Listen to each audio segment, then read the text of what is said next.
Insurance Code. Republic Act No. 10607. Republic of the Philippines. Congress of the Philippines. Metro Manila. 15th Congress. Third Regular Session.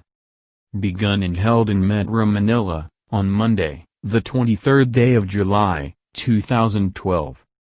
Republic Act No. 10607. An act strengthening the insurance industry, further amending Presidential Decree No. 612, otherwise known as the Insurance Code, as amended by Presidential Decree Nos. 1141, 1280, 1455, 1460, 1814 and 1981, and but is Pambansa BLG. 874, and for other purposes. Be it enacted by the Senate and House of Representatives of the Philippines in Congress assembled. Section 1. Presidential Decree No. 612, as amended, is hereby further amended to read as follows. General Provisions. Section 1. This decree shall be known as the Insurance Code. Section 2. Whenever used in this code, the following terms shall have the respective meanings hereinafter set forth or indicated, unless the context otherwise requires. A contract of insurance is an agreement whereby one undertakes for a consideration to indemnify another against loss, damage or liability arising from an unknown or contingent event. A contract of suretyship shall be deemed to be an insurance contract, within the meaning of this code, only if made by a surety who or which, as such, is doing an insurance business as hereinafter provided. B. The term doing an insurance business or transacting an insurance business, within the meaning of this code, shall include 1. Making or proposing to make, as insurer, any insurance contract. 2. Making or proposing to make, as surety, any contract of suretyship as a vocation and not as merely incidental to any other legitimate business or activity of the surety. 3. Doing any kind of business, including a reinsurance business, specifically recognized as constituting the doing of an insurance business within the meaning of this code. 4. Doing or proposing to do any business in substance equivalent to any of the foregoing in a manner designed to evade the provisions of this code. In the application of the provisions of this code, the fact that no profit is derived from the making of insurance contracts, agreements or transactions or that no separate or direct consideration is received therefore, shall not be deemed conclusive to show that the making thereof does not constitute the doing or transacting of an insurance business. C. As used in this code, the term commissioner means the insurance commissioner. Chapter 1. The Contracts of Insurance. Title 1. What may be insured? Section 3.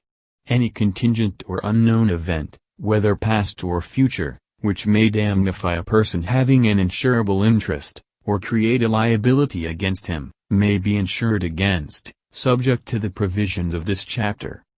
The consent of the spouse is not necessary for the validity of an insurance policy taken out by a married person on his or her life or that of his or her children.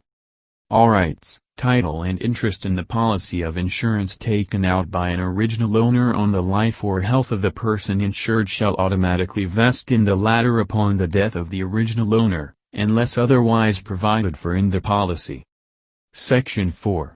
The preceding section does not authorize an insurance for or against the drawing of any lottery, or for or against any chance or ticket in a lottery drawing a prize. Section 5. All kinds of insurance are subject to the provisions of this chapter so far as the provisions can apply. Title 2. Parties to the contract. Section 6. Every corporation, partnership, or association, duly authorized to transact insurance business as elsewhere provided in this code, may be an insurer. Section 7. Anyone except a public enemy may be insured. Section 8. Unless the policy otherwise provides, where a mortgager of property effects insurance in his own name providing that the loss shall be payable to the mortgagee, or assigns a policy of insurance to a mortgagee, the insurance is deemed to be upon the interest of the mortgager, who does not cease to be a party to the original contract, and any act of his, prior to the loss, which would otherwise avoid the insurance, will have the same effect, although the property is in the hands of the mortgagee, but any act which, under the contract of insurance, is to be performed by the mortgager, may be performed by the mortgagee therein named, with the same effect as if it had been performed by the mortgager. Section 9. If an insurer assents to the transfer of an insurance from a mortgager to a mortgagee, and, at the time of his assent, imposes further obligations on the assignee, making a new contract with him, the acts of the mortgager cannot affect the rights of said assignee. Title III. Insurable interest. Section 10. Every person has an insurable interest in the life and health a. of himself, of his spouse and of his children. b. of any person on whom he depends wholly or in part for education or support, or in whom he has a pecuniary interest. c. of any person under a legal obligation to him for the payment of money, or respecting property or services, of which death or illness might delay or prevent the performance, and d. of any person upon whose life any estate or interest vested in him depends. Section 11. The insured shall have the right to change the beneficiary he designated in the policy, unless he has expressly waived this right in said policy. Notwithstanding the foregoing, in the event the insured does not change the beneficiary during his lifetime, the designation shall be deemed irrevocable. Section 12. The interest of a beneficiary in a life insurance policy shall be forfeited when the beneficiary is the principal, accomplice, or accessory in willfully bringing about the death of the insured. In such a case, the share forfeited shall pass on to the other beneficiaries, unless otherwise disqualified. In the absence of other beneficiaries, the proceeds shall be paid in accordance with the policy contract. If the policy contract is silent, the proceeds shall be paid to the estate of the insured. Section 13. Every interest in property, whether real or personal, or any relation thereto, or a liability in respect thereof, of such nature that a contemplated peril might directly damnify the insured, is an insurable interest. Section 14. An insurable interest in property may consist in a. an existing interest, b. an inchoate interest founded on an existing interest, or c. an expectancy, coupled with an existing interest in that out of which the expectancy arises. Section 15. A carrier or depository of any kind has an insurable interest in a thing held by him as such, to the extent of his liability but not to exceed the value thereof. Section 16.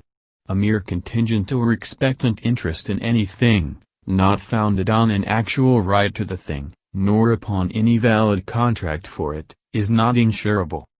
Section 17. The measure of an insurable interest in property is the extent to which the insured might be damnified by loss or injury thereof. Section 18. No contract or policy of insurance on property shall be enforceable except for the benefit of some person having an insurable interest in the property insured. Section 19. An interest in property insured must exist when the insurance takes effect, and when the loss occurs, but need not exist in the meantime, and interest in the life or health of a person insured must exist when the insurance takes effect, but need not exist thereafter or when the loss occurs. Section 20. Except in the cases specified in the next 4 sections, and in the cases of life, accident, and health insurance, a change of interest in any part of a thing insured unaccompanied by a corresponding change of interest in the insurance, suspends the insurance to an equivalent extent, until the interest in the thing and the interest in the insurance are vested in the same person. Section 21. A change of interest in a thing insured, after the occurrence of an injury which results in a loss, does not affect the right of the insured to indemnity for the loss. Section 22. A change of interest in one or more of several distinct things, separately insured by one policy, does not avoid the insurance as to the others. Section 23. A change of interest, by will or succession, on the death of the insured, does not avoid an insurance, and his interest in the insurance passes to the person taking his interest in the thing insured. Section 24. A transfer of interest by one of several partners, joint owners, or owners in common, who are jointly insured, to the others, does not avoid an insurance even though it has been agreed that the insurance shall cease upon an alienation of the thing insured. Section 25. Every stipulation in a policy of insurance for the payment of loss whether the person insured has or has not any interest in the property insured, or that the policy shall be received as proof of such interest, and every policy executed by way of gaming or wagering, is void. Title IV. Concealment. Section 26. A neglect to communicate that which a party knows and ought to communicate, is called a concealment. Section 27. A concealment whether intentional or unintentional entitles the injured party to rescind a contract of insurance. Section 28. Each party to a contract of insurance must communicate to the other, in good faith, all facts within his knowledge which are material to the contract and as to which he makes no warranty, and which the other has not the means of ascertaining. Section 29. An intentional and fraudulent omission, on the part of one insured, to communicate information of matters proving or tending to prove the falsity of a warranty, entitles the insurer to rescind. Section 30. Neither party to a contract of insurance is bound to communicate information of the matters following, except in answer to the inquiries of the other. A. Those which the other knows. B. Those which, in the exercise of ordinary care, the other ought to know, and of which the former has no reason to suppose him ignorant. C. Those of which the other waives communication. D. Those which prove or tend to prove the existence of a risk excluded by a warranty, and which are not otherwise material, and E. Those which relate to a risk accepted from the policy and which are not otherwise material. Section 31. Materiality is to be determined not by the event, but solely by the probable and reasonable influence of the facts upon the party to whom the communication is due, in forming his estimate of the disadvantages of the proposed contract, or in making his inquiries. Section 32. Each party to a contract of insurance is bound to know all the general causes which are open to his inquiry, equally with that of the other, and which may affect the political or material perils contemplated, and all general usages of trade. Section 33. The right to information of material facts may be waived, either by the terms of insurance or by neglect to make inquiry as to such facts, where they are distinctly implied in other facts of which information is communicated. Section 34. Information of the nature or amount of the interest of one insured need not be communicated unless in answer to an inquiry, except as prescribed by Section 51. Section 35. Neither party to a contract of insurance is bound to communicate, even upon inquiry, information of his own judgment upon the matters in question. Title V. Representation. Section 36. A representation may be or law written. Section 37. A representation may be made at the time of, or before, issuance of the policy. Section 38. The language of the representation is to be interpreted by the same rules as the language of contracts in general. Section 39. A representation as to the future is to be deemed a promise, unless it appears that it was merely a statement of belief or expectation. Section 40. A representation cannot qualify an express provision in a contract of insurance, but it may qualify an implied warranty. Section 41. A representation may be altered or withdrawn before the insurance is effected, but not afterwards.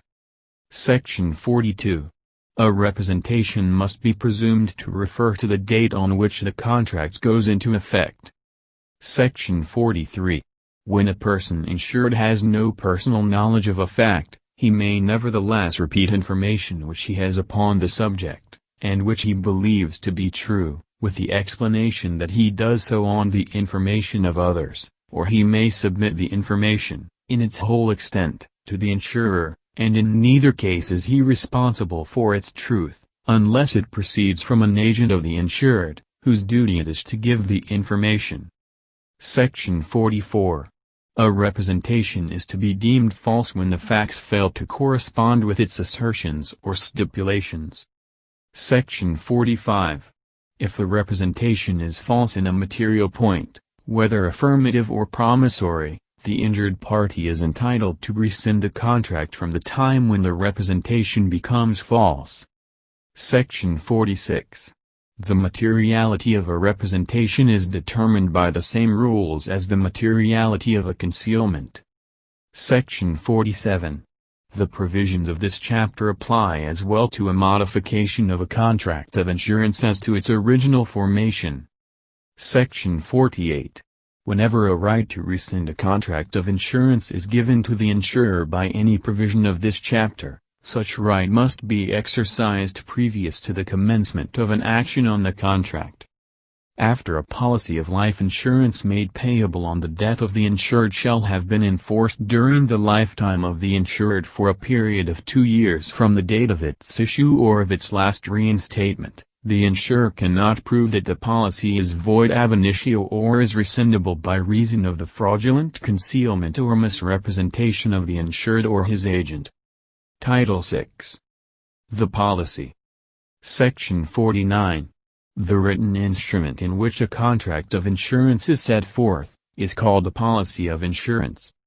Section 50.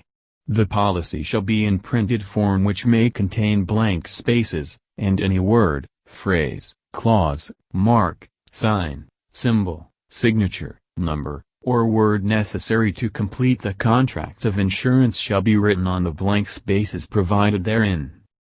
Any rider, clause, warranty or endorsement purporting to be part of the contract of insurance and which is pasted or attached to said policy is not binding on the insured, unless the descriptive title or name of the rider, clause, warranty or endorsement is also mentioned and written on the blank spaces provided in the policy. Unless applied for by the insured or owner, any rider, clause, warranty or endorsement issued after the original policy shall be countersigned by the insured or owner, which countersignature shall be taken as his agreement to the contents of such rider, clause, warranty or endorsement. Notwithstanding the foregoing, the policy may be in electronic form subject to the pertinent provisions of Republic Act No. 8792, otherwise known as the Electronic Commerce Act, and to such rules and regulations as may be prescribed by the Commissioner. Section 51. A policy of insurance must specify a. The parties between whom the contract is made. b. The amount to be insured except in the cases of open or running policies.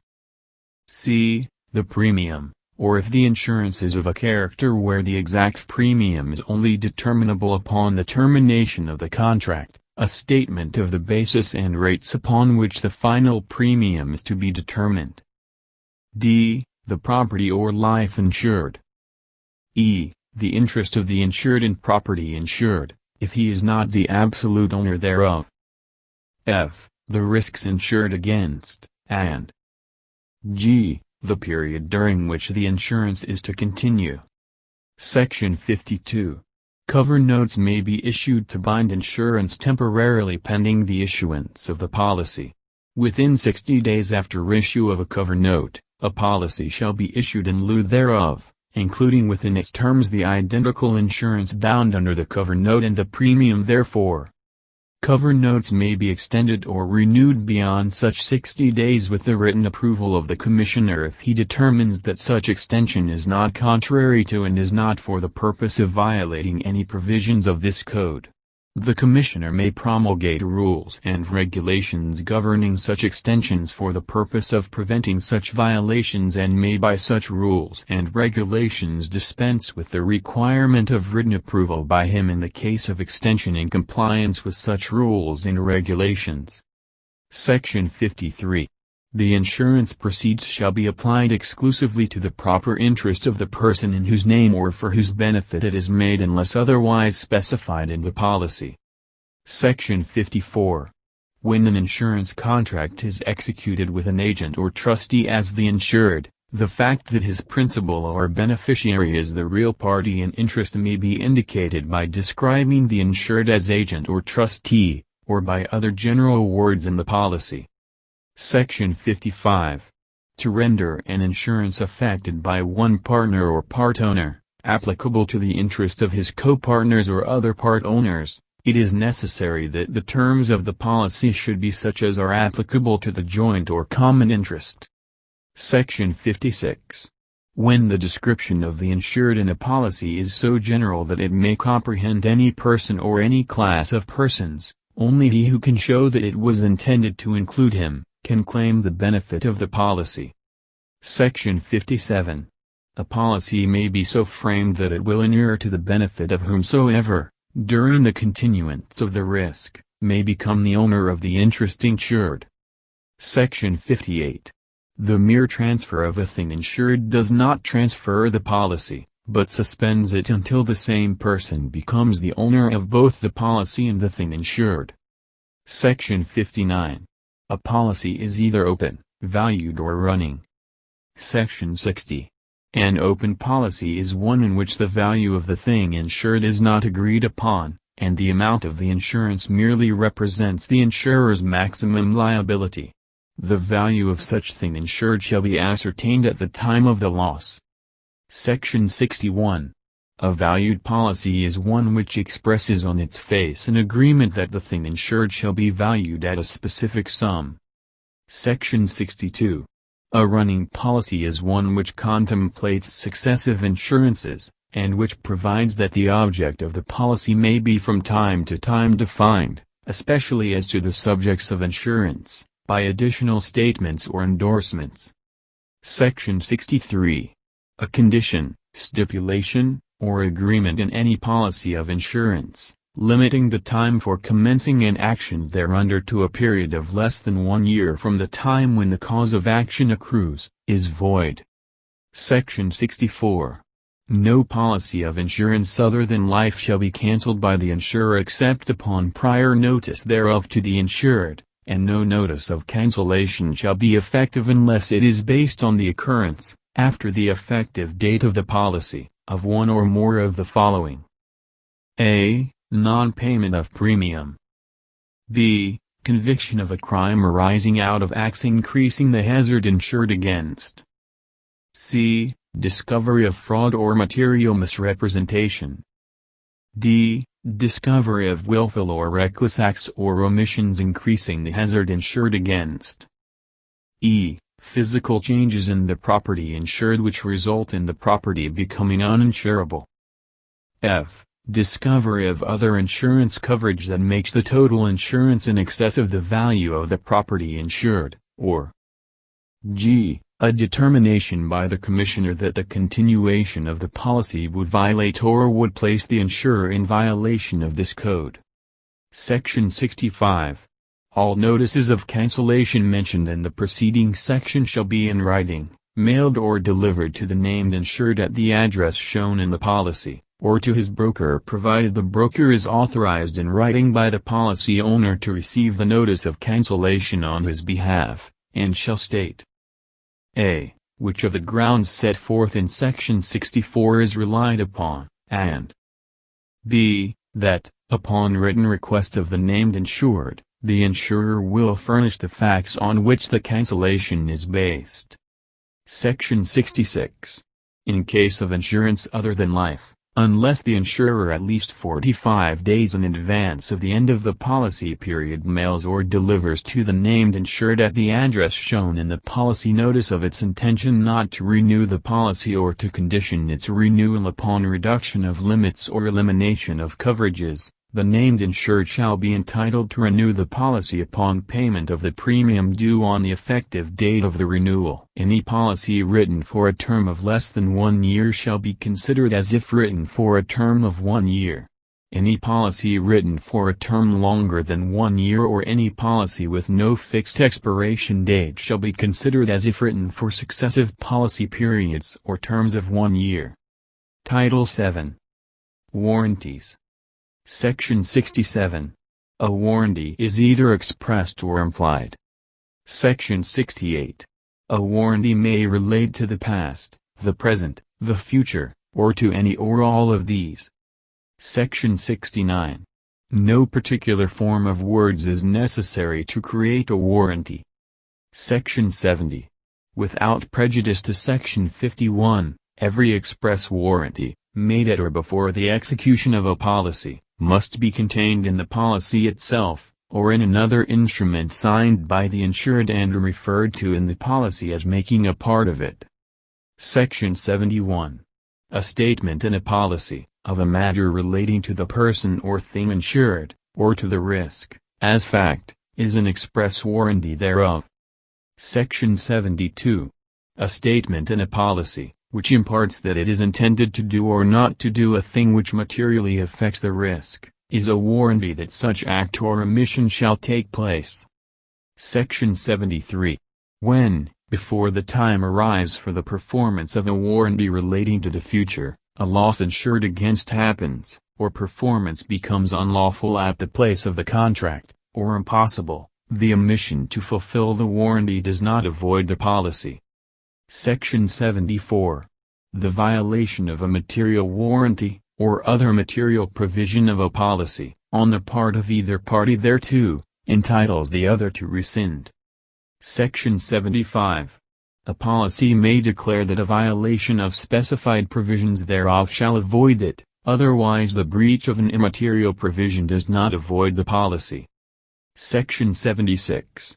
A breach of warranty without fraud merely exonerates an insurer from the time that it occurs, or where it is broken in its inception, prevents the policy from attaching to the risk. Title 8. Premium. Section 77. An insurer is entitled to payment of the premium as soon as the thing insured is exposed to the peril insured against. Notwithstanding any agreement to the contrary, no policy or contract of insurance issued by an insurance company is valid and binding unless and until the premium thereof has been paid, except in the case of a life or an industrial life policy whenever the grace period provision applies, or whenever under the broker and agency agreements with duly licensed intermediaries, a 90-day credit extension is given.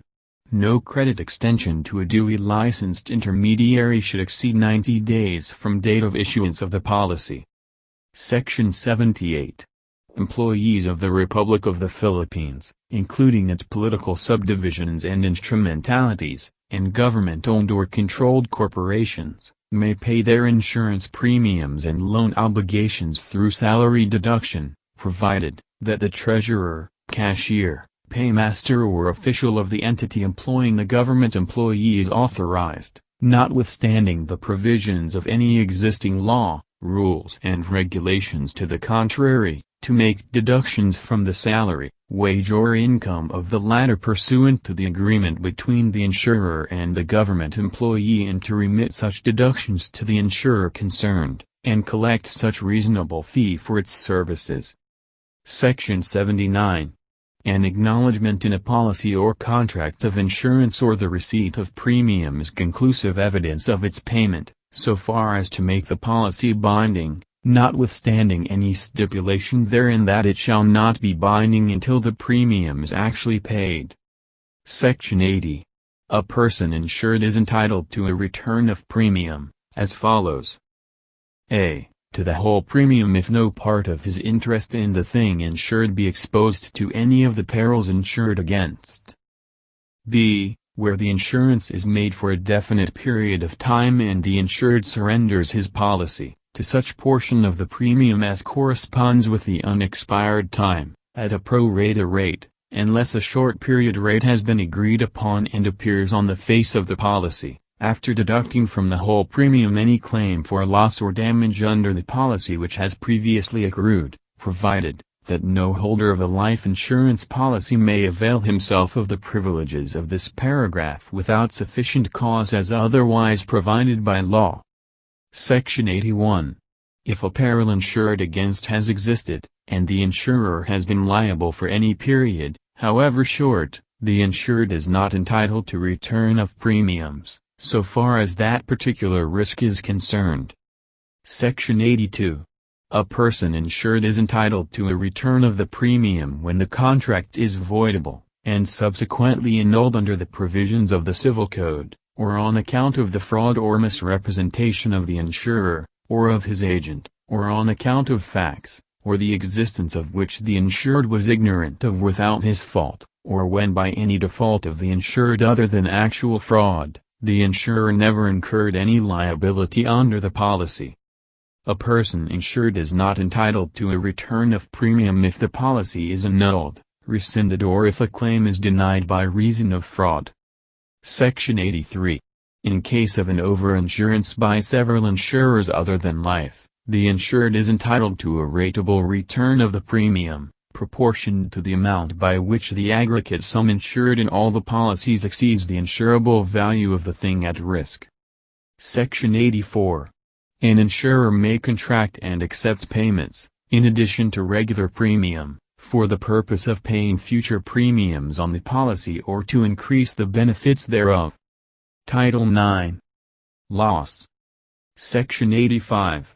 An agreement not to transfer the claim of the insured against the insurer after the loss has happened, is void if made before the loss except as otherwise provided in the case of life insurance. Section 86. Unless otherwise provided by the policy, an insurer is liable for a loss of which a peril insured against was the proximate cause, although a peril not contemplated by the contract may have been a remote cause of the loss, but he is not liable for a loss of which the peril insured against was only a remote cause. Section 87. An insurer is liable where the thing insured is rescued from a peril insured against that would otherwise have caused a loss, if, in the course of such rescue, the thing is exposed to a peril not insured against, which permanently deprives the insured of its possession, in whole or in part, or where a loss is caused by efforts to rescue the thing insured from a peril insured against. Section 88. Where a peril is especially accepted in a contract of insurance, a loss, which would not have occurred but for such peril, is thereby accepted although the immediate cause of the loss was a peril which was not accepted. Section 89. An insurer is not liable for a loss caused by the willful act or through the connivance of the insured, but he is not exonerated by the negligence of the insured, or of the insurance agents or others. Title 10. Notice of loss. Section 90. In case of loss upon an insurance against fire, an insurer is exonerated, if written notice thereof be not given to him by an insured, or some person entitled to the benefit of the insurance, without unnecessary delay. For other non-life insurance, the Commissioner may specify the period for the submission of the notice of loss. Section 91. When a preliminary proof of loss is required by a policy, the insured is not bound to give such proof as would be necessary in a court of justice, but it is sufficient for him to give the best evidence which he has in his power at the time. Section 92. All defects in a notice of loss, or in preliminary proof thereof, which the insured might remedy, and which the insurer omits to specify to him, without unnecessary delay, as grounds of objection, are waived. Section 93. Delay in the presentation to an insurer of notice or proof of loss is waived if caused by any act of him, or if he omits to take objection promptly and specifically upon that ground. Section 94. If the policy requires, by way of preliminary proof of loss, the certificate or testimony of a person other than the insured, it is sufficient for the insured to use reasonable diligence to procure it, and in case of the refusal of such person to give it, then to furnish reasonable evidence to the insurer that such refusal was not induced by any just grounds of disbelief in the facts necessary to be certified or testified. Title 11. Double Insurance. Section 95. A double insurance exists where the same person is insured by several insurers separately in respect to the same subject and interest. Section 96. Where the insured in a policy other than life is overinsured by double insurance. A. The insured, unless the policy otherwise provides, may claim payment from the insurers in such order as he may select, up to the amount for which the insurers are severally liable under their respective contracts. B. Where the policy under which the insured claims is a valued policy, any sum received by him under any other policy shall be deducted from the value of the policy without regard to the actual value of the subject matter insured. C. Where the policy under which the insured claims is an unvalued policy, any sum received by him under any policy shall be deducted against the full insurable value, for any sum received by him under any policy. D. Where the insured receives any sum in excess of the valuation in the case of valued policies, or of the insurable value in the case of unvalued policies, he must hold such sum in trust for the insurers, according to their right of contribution among themselves. E. Each insurer is bound, as between himself and the other insurers, to contribute ratably to the loss in proportion to the amount for which he is liable under his contract. Title 12. Reinsurance. Section 97. A contract of reinsurance is one by which an insurer procures a third person to insure him against loss or liability by reason of such original insurance. Section 98. Where an insurer obtains reinsurance, except under automatic reinsurance treaties, he must communicate all the representations of the original insured, and also all the knowledge and information he possesses, whether previously or subsequently acquired, which are material to the risk. Section 99. A reinsurance is presumed to be a contract of indemnity against liability, and not merely against damage. Section 100. The original insured has no interest in a contract of reinsurance. Chapter 2. Classes of Insurance. Title I. Marine Insurance. Subtitle 1A. Definition. Section 101. Marine insurance includes a. Insurance against loss of or damage to 1. Vessels, craft, aircraft, vehicles, goods, freights, cargoes, merchandise, effects, disbursements, profits, monies, securities, choses in action, instruments of debts, valuable papers, boutumerae, and respondentia interests and all other kinds of property and interests therein, in respect to, appertaining to or in connection with any and all risks or perils of navigation, transit or transportation, or while being assembled, packed, crated, baled, compressed or similarly prepared for shipment or while awaiting shipment, or during any delays, storage, transshipment, or reshipment incident thereto, including war risks, marine builders' risks, and all personal property floater risks.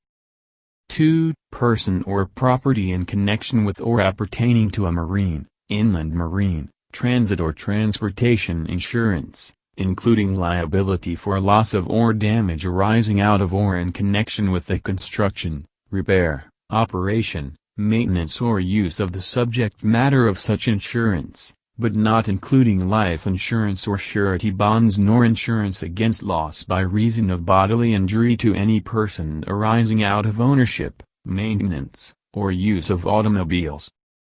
3. Precious stones, jewels, jewelry, precious metals, whether in course of transportation or otherwise, and 4. Bridges, tunnels and other instrumentalities of transportation and communication, excluding buildings, their furniture and furnishings, fixed contents and supplies held in storage, piers, wharves, docks and slips, and other aids to navigation and transportation, including dry docks and marine railways, dams and appurtenant facilities for the control of waterways. B. Marine protection and indemnity insurance, meaning insurance against, or against legal liability of the insured for loss, damage, or expense incident to ownership, operation, chartering, maintenance, use, repair, or construction of any vessel, craft or instrumentality in use of ocean or inland waterways, including liability of the insured for personal injury, illness or death or for loss of or damage to the property of another person. Subtitle 1b. Insurable interest. Section 102. The owner of a ship has in all cases an insurable interest in it, even when it has been chartered by one who covenants to pay him its value in case of loss, provided that in this case the insurer shall be liable for only that part of the loss which the insured cannot recover from the charterer. Section 103. The insurable interest of the owner of the ship hypothecated by bottomry is only the excess of its value over the amount secured by bottomry. Section 104.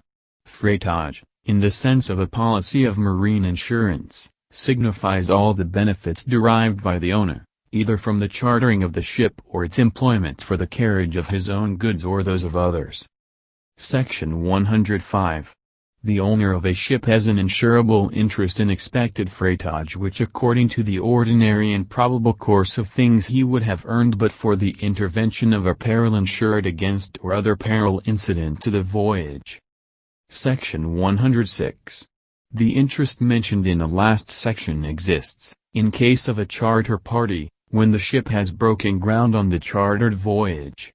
If a price is to be paid for the carriage of goods it exists when they are actually on board, or there is some contract for putting them on board, and both ship and goods are ready for the specified voyage. Section 107.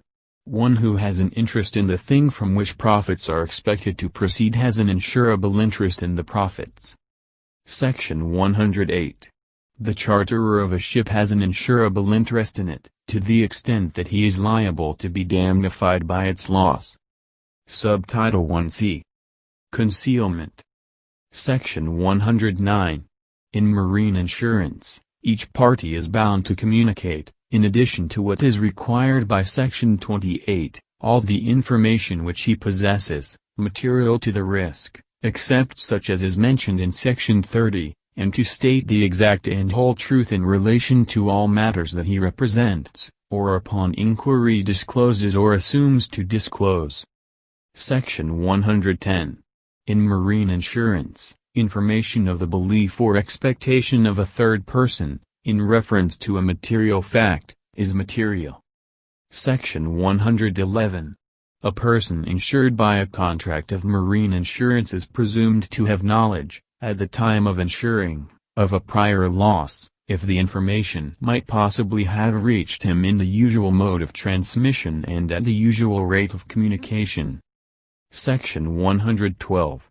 A concealment in a marine insurance, in respect to any of the following matters, does not vitiate the entire contract, but merely exonerates the insurer from a loss resulting from the risk concealed. A. The national character of the insured. B. The liability of the thing insured to capture and detention. C. The liability to seizure from breach of foreign laws of trade. D. The want of necessary documents, and E. The use of false and simulated papers. Subtitle 1d. Representation. Section 113.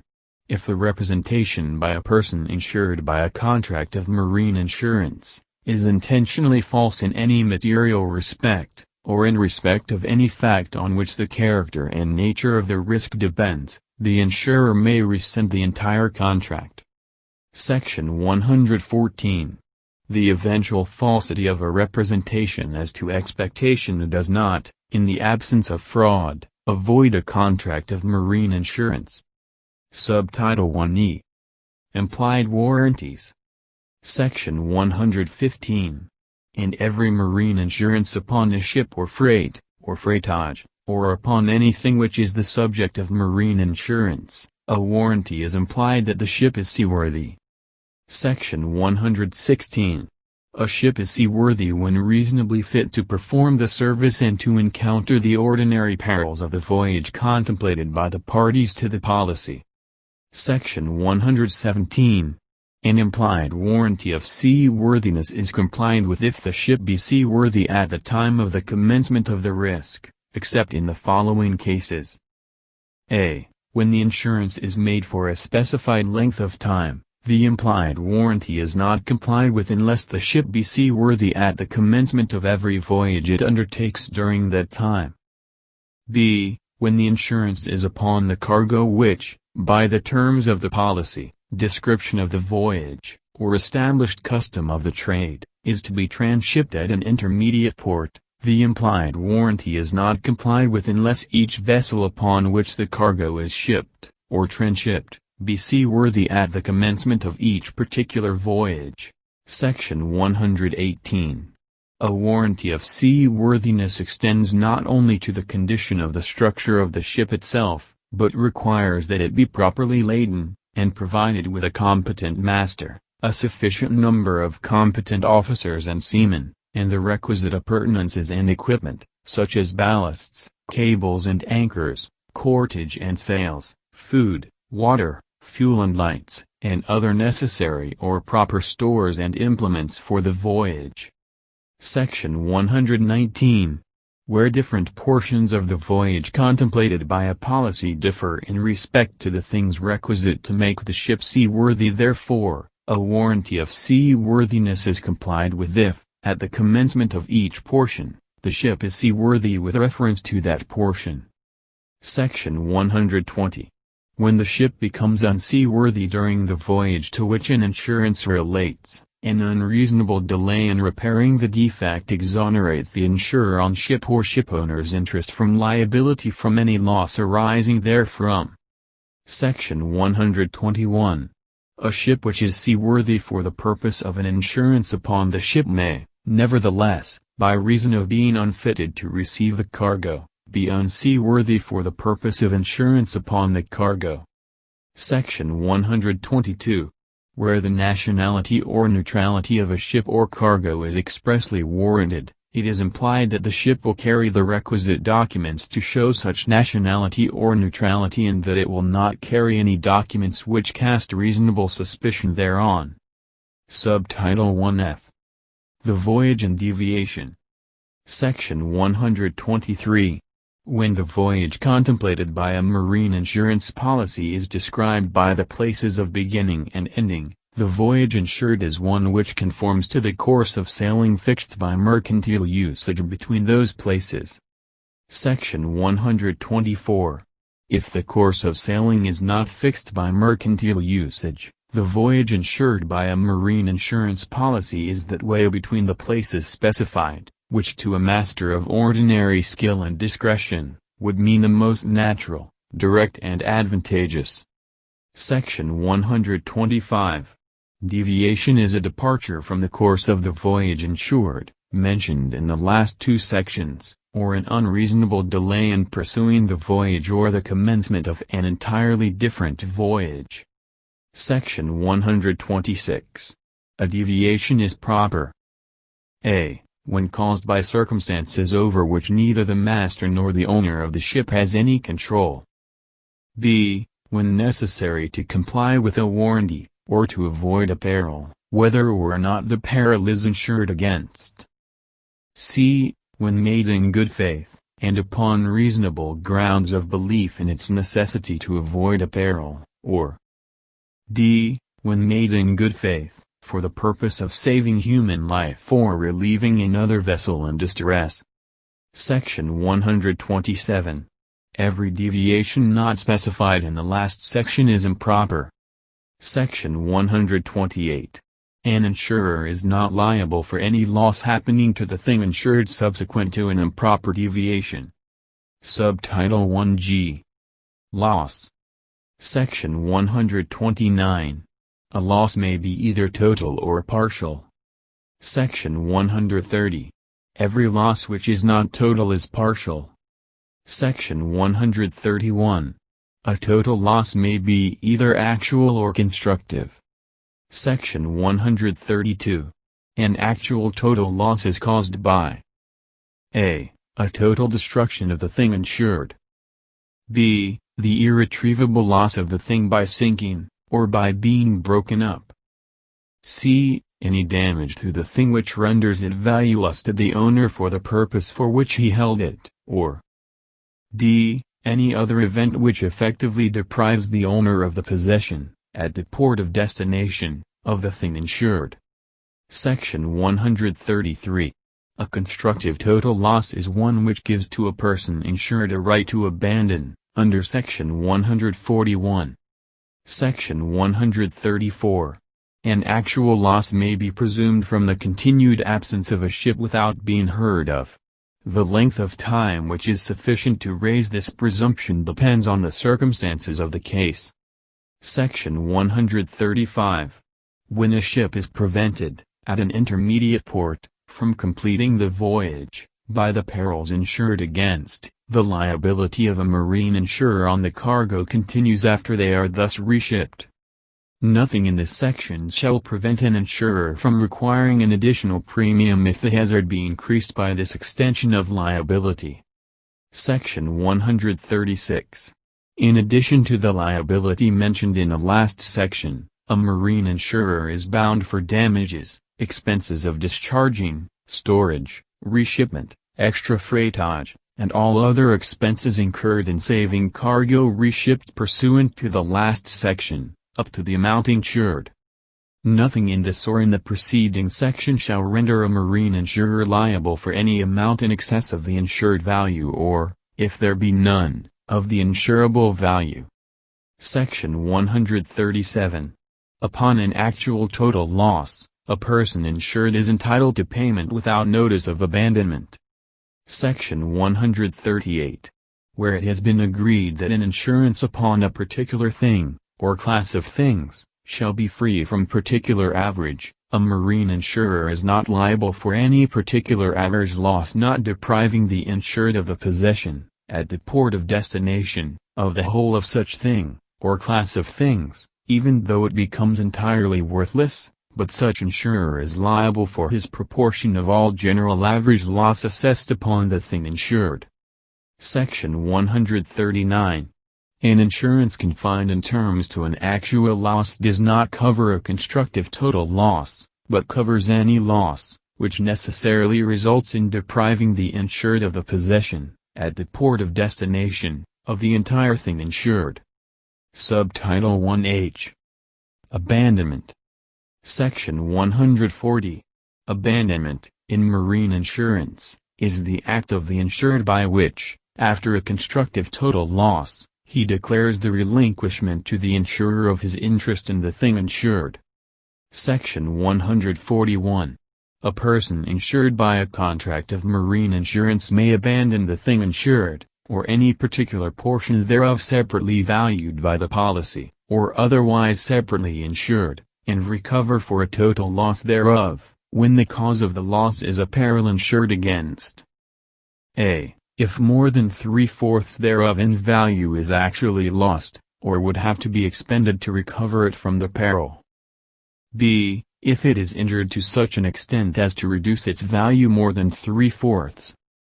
c. If the thing insured is a ship, and the contemplated voyage cannot be lawfully performed without incurring either an expense to the insured of more than 3/4 the value of the thing abandoned or a risk which a prudent man would not take under the circumstances, or d. If the thing insured, being cargo or freightage, and the voyage cannot be performed, nor another ship procured by the master, within a reasonable time and with reasonable diligence, to forward the cargo, without incurring the like expense or risk mentioned in the preceding subparagraph. But freightage cannot in any case be abandoned unless the ship is also abandoned. Section 142. An abandonment must be neither partial nor conditional. Section 143. An abandonment must be made within a reasonable time after receipt of reliable information of the loss, but where the information is of a doubtful character, The insured is entitled to a reasonable time to make inquiry. Section 144. Where the information upon which an abandonment has been made proves incorrect, or the thing insured was so far restored when the abandonment was made that there was then in fact no total loss, the abandonment becomes ineffectual. Section 145. Abandonment is made by giving notice thereof to the insurer, which may be done orally, or in writing, provided, that if the notice be done orally, a written notice of such abandonment shall be submitted within 7 days from such oral notice. Section 146. A notice of abandonment must be explicit, and must specify the particular cause of the abandonment, but need state only enough to show that there is probable cause therefor, and need not be accompanied with proof of interest or of loss. Section 147. An abandonment can be sustained only upon the cause specified in the notice thereof. Section 148. An abandonment is equivalent to a transfer by the insured of his interest to the insurer, with all the chances of recovery and indemnity. Section 149. If a marine insurer pays for a loss as if it were an actual total loss, he is entitled to whatever may remain of the thing insured, or its proceeds or salvage, as if there had been a formal abandonment. Section 150. Upon an abandonment, acts done in good faith by those who were agents of the insured in respect to the thing insured, subsequent to the loss, are at the risk of the insurer, and for his benefit. Section 151. Where notice of abandonment is properly given, the rights of the insured are not prejudiced by the fact that the insurer refuses to accept the abandonment. Section 152. The acceptance of an abandonment may be either express or implied from the conduct of the insurer. The mere silence of the insurer for an unreasonable length of time after notice shall be construed as an acceptance. Section 153. The acceptance of an abandonment, whether express or implied, is conclusive upon the parties, and admits the loss and the sufficiency of the abandonment. Section 154. An abandonment once made and accepted is irrevocable, unless the ground upon which it was made proves to be unfounded. Section 155. On an accepted abandonment of a ship, freightage earned previous to the loss belongs to the insurer of said freightage, but freightage subsequently earned belongs to the insurer of the ship. Section 156. If an insurer refuses to accept a valid abandonment, he is liable as upon an actual total loss, deducting from the amount any proceeds of the thing insured which may have come to the hands of the insured. Section 157. If a person insured admits to abandon, he may nevertheless recover his actual loss. Subtitle 1I. Measure of indemnity. Section 158. A valuation in a policy of marine insurance is conclusive between the parties thereto in the adjustment of either a partial or total loss, if the insured has some interest at risk, and there is no fraud on his part, except that when a thing has been hypothecated by bottomry or respondentia, before its insurance, and without the knowledge of the person actually procuring the insurance, he may show the real value. But a valuation fraudulent in fact, entitles the insurer to rescind the contract. Section 159. A marine insurer is liable upon a partial loss, only for such proportion of the amount insured by him as the loss bears to the value of the whole interest of the insured in the property insured. Section 160. Where profits are separately insured in a contract of marine insurance, the insured is entitled to recover, in case of loss, a proportion of such profits equivalent to the proportion which the value of the property lost bears to the value of the whole. Section 161. In case of a valued policy of marine insurance on freightage or cargo, if a part only of the subject is exposed to risk, the valuation applies only in proportion to such part. Section 162. When profits are valued and insured by a contract of marine insurance, A loss of them is conclusively presumed from a loss of the property out of which they are expected to arise, and the valuation fixes their amount. Section 163. In estimating a loss under an open policy of marine insurance, the following rules are to be observed. A. The value of a ship is its value at the beginning of the risk, including all articles or charges which add to its permanent value or which are necessary to prepare it for the voyage insured. B. The value of the cargo is its actual cost to the insured, when laden on board, or where the cost cannot be ascertained, its market value at the time and place of lading, adding the charges incurred in purchasing and placing it on board, but without reference to any loss incurred in raising money for its purchase, or to any drawback on its exportation, or to the fluctuation of the market at the port of destination, or to expenses incurred on the way or on arrival. C. The value of freightage is the gross freightage, exclusive of primage, without reference to the cost of earning it, and D. The cost of insurance is in each case to be added to the value thus estimated. Section 164.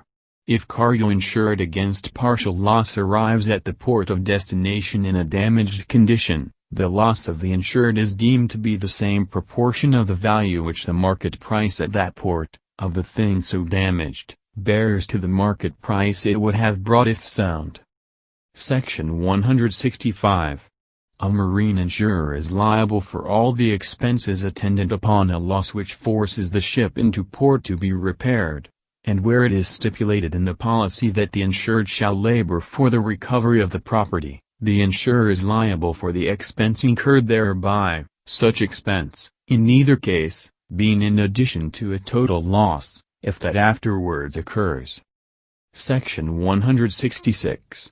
A marine insurer is liable for a loss falling upon the insured, through a contribution in respect to the thing insured, required to be made by him towards a general average loss called for by a peril insured against, provided that the liability of the insurer shall be limited to the proportion of contribution attaching to his policy value where this is less than the contributing value of the thing insured.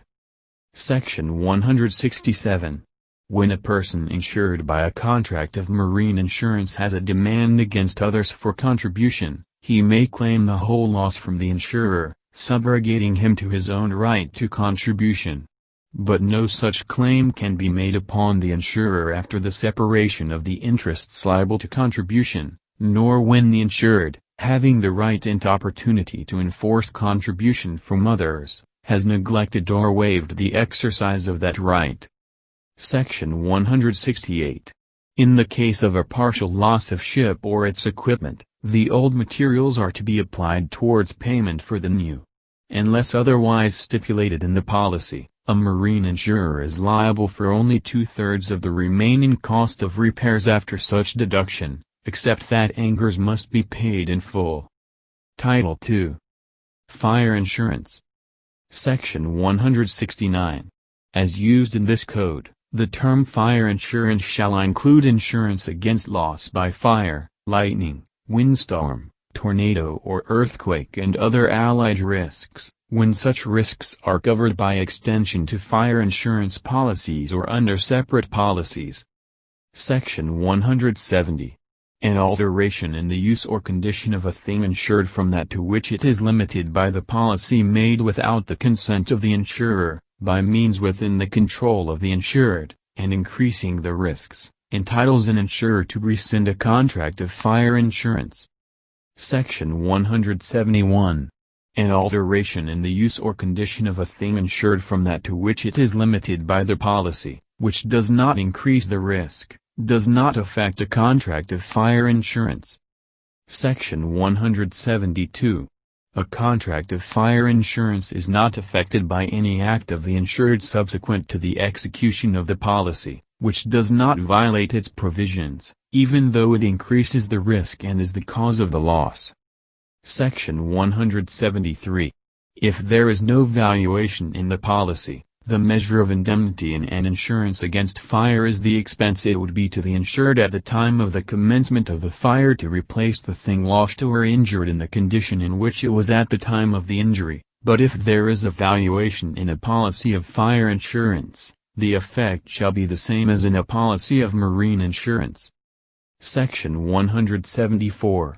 Whenever the insured desires to have a valuation named in his policy, insuring any building or structure against fire, he may require such building or structure to be examined by an independent appraiser, and the value of the insured's interest therein may then be fixed as between the insurer and the insured.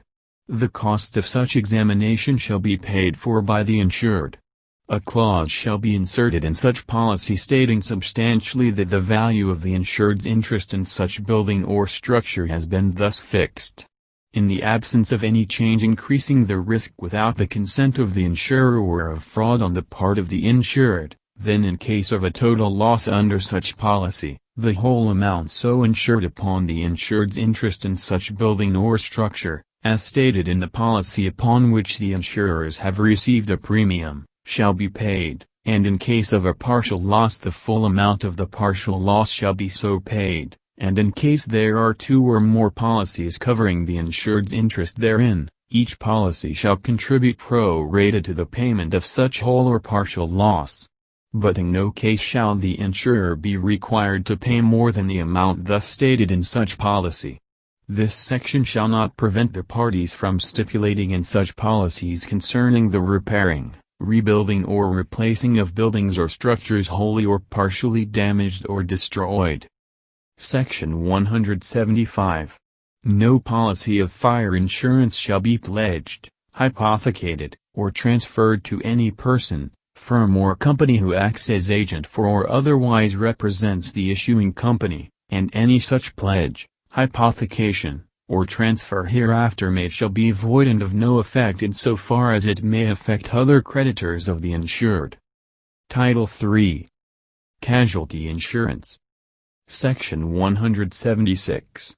Casualty insurance is insurance covering loss or liability arising from accident or mishap, excluding certain types of loss which by law or custom are considered as falling exclusively within the scope of other types of insurance such as fire or marine. It includes, but is not limited to, employer's liability insurance, motor vehicle liability insurance, plate glass insurance, burglary and theft insurance, personal accident and health insurance as written by non-life insurance companies, and other substantially similar kinds of insurance. Title IV. Suretyship. Section 177. A contract of suretyship is an agreement whereby a party called the surety guarantees the performance by another party called the principal or obligor of an obligation or undertaking in favor of a third party called the obligee. It includes official recognizances, stipulations, bonds or undertakings issued by any company by virtue of and under the provisions of Act No. 536, as amended by Act No. 2206. Section 178. The liability of the surety or sureties shall be joint and several with the obligor and shall be limited to the amount of the bond. It is determined strictly by the terms of the contract of suretyship in relation to the principal contract between the obligor and the obligee. Section 179. The surety is entitled to payment of the premium as soon as the contract of suretyship or bond is perfected and delivered to the obligor. No contract of suretyship or bonding shall be valid and binding unless and until the premium therefor has been paid, except where the obligee has accepted the bond, in which case the bond becomes valid and enforceable irrespective of whether or not the premium has been paid by the obligor to the surety, provided that if the contract of suretyship or bond is not accepted by, or filed with the obligee, the surety shall collect only a reasonable amount, not exceeding 50% of the premium due thereon as service fee plus the cost of stamps or other taxes imposed for the issuance of the contract or bond, provided, however, that if the non-acceptance of the bond be due to the fault or negligence of the surety, no such service fee, stamps or taxes shall be collected. In the case of a continuing bond, the obligor shall pay the subsequent annual premium as it falls due until the contract of suretyship is cancelled by the obligee or by the commissioner or by a court of competent jurisdiction, as the case may be. Section 180. Pertinent provisions of the Civil Code of the Philippines shall be applied in a supplementary character whenever necessary in interpreting the provisions of a contract of suretyship. Title 5. Life Insurance. Section 181. Life insurance is insurance on human lives and insurance appertaining thereto or connected therewith. Every contract or undertaking for the payment of annuities, including contracts for the payment of lump sums under a retirement program where a life insurance company manages or acts as a trustee for such retirement program, shall be considered a life insurance contract for purposes of this code. Section 182. An insurance upon life may be made payable on the death of the person, or on his surviving a specified period, or otherwise contingently on the continuance or cessation of life. Every contract or pledge for the payment of endowments or annuities shall be considered a life insurance contract for purposes of this code. In the absence of a judicial guardian, the father, or in the latter's absence or incapacity, the mother, of any minor, who is an insured or a beneficiary under a contract of life, health, or accident insurance, may exercise, in behalf of said minor, any right under the policy, without necessity of court authority or the giving of a bond, where the interest of the minor in the particular act involved does not exceed 500,000 pesos or in such reasonable amount as may be determined by the commissioner. Such right may include, but shall not be limited to, obtaining a policy loan, surrendering the policy, receiving the proceeds of the policy, and giving the minor's consent to any transaction on the policy. In the absence or in case of the incapacity of the father or mother, the grandparent, the eldest brother or sister at least 18 years of age, or any relative who has actual custody of the minor insured or beneficiary, shall act as a guardian without need of a court order or judicial appointment as such guardian, as long as such person is not otherwise disqualified or incapacitated. Payment made by the insurer pursuant to this section shall relieve such insurer of any liability under the contract. Section 183. The insurer in a life insurance contract shall be liable in case of suicide only when it is committed after the policy has been in force for a period of 2 years from the date of its issue or of its last reinstatement, unless the policy provides a shorter period, provided, however, that suicide committed in the state of insanity shall be compensable regardless of the date of commission. Section 184. A policy of insurance upon life or health may pass by transfer, will or succession to any person, whether he has an insurable interest or not, and such person may recover upon it whatever the insured might have recovered. Section 185. Notice to an insurer of a transfer or a bequest thereof is not necessary to preserve the validity of a policy of insurance upon life or health, unless thereby expressly required. Section 186. Unless the interest of a person insured is susceptible of exact pecuniary measurement, the measure of indemnity under a policy of insurance upon life or health is the sum fixed in the policy. Title 6. Microinsurance. Section 187. Microinsurance is a financial product or service that meets the risk protection needs of the poor where a. The amount of contributions, premiums, fees or charges, computed on a daily basis, does not exceed 7.5% of the current daily minimum wage rate for non-agricultural workers in Metro Manila, and b. The maximum sum of guaranteed benefits is not more than 1,000 times of the current daily minimum wage rate for non-agricultural workers in Metro Manila. Section 188. No insurance company or mutual benefit association shall engage in the business of microinsurance unless it possesses all the requirements as may be prescribed by the Commissioner. The Commissioner shall issue such rules and regulations governing microinsurance. Chapter 2A. Financial Reporting Framework. Section 189. All companies regulated by the Commission, unless otherwise required by law, should comply with the financial reporting frameworks adopted by the Commission for purposes of creating the statutory financial reports and the annual statements to be submitted to the Commission. Financial reporting framework means a set of accounting and reporting principles, standards, interpretations and pronouncements that must be adopted in the preparation and submission of the statutory financial statements and reports required by the Commission. This financial reporting framework is not the same as the financial reporting framework used to prepare the financial statements that the Securities and Exchange Commission may require. The main purpose of the statutory statements is to present important information about the level of risk and solvency situation of insurers.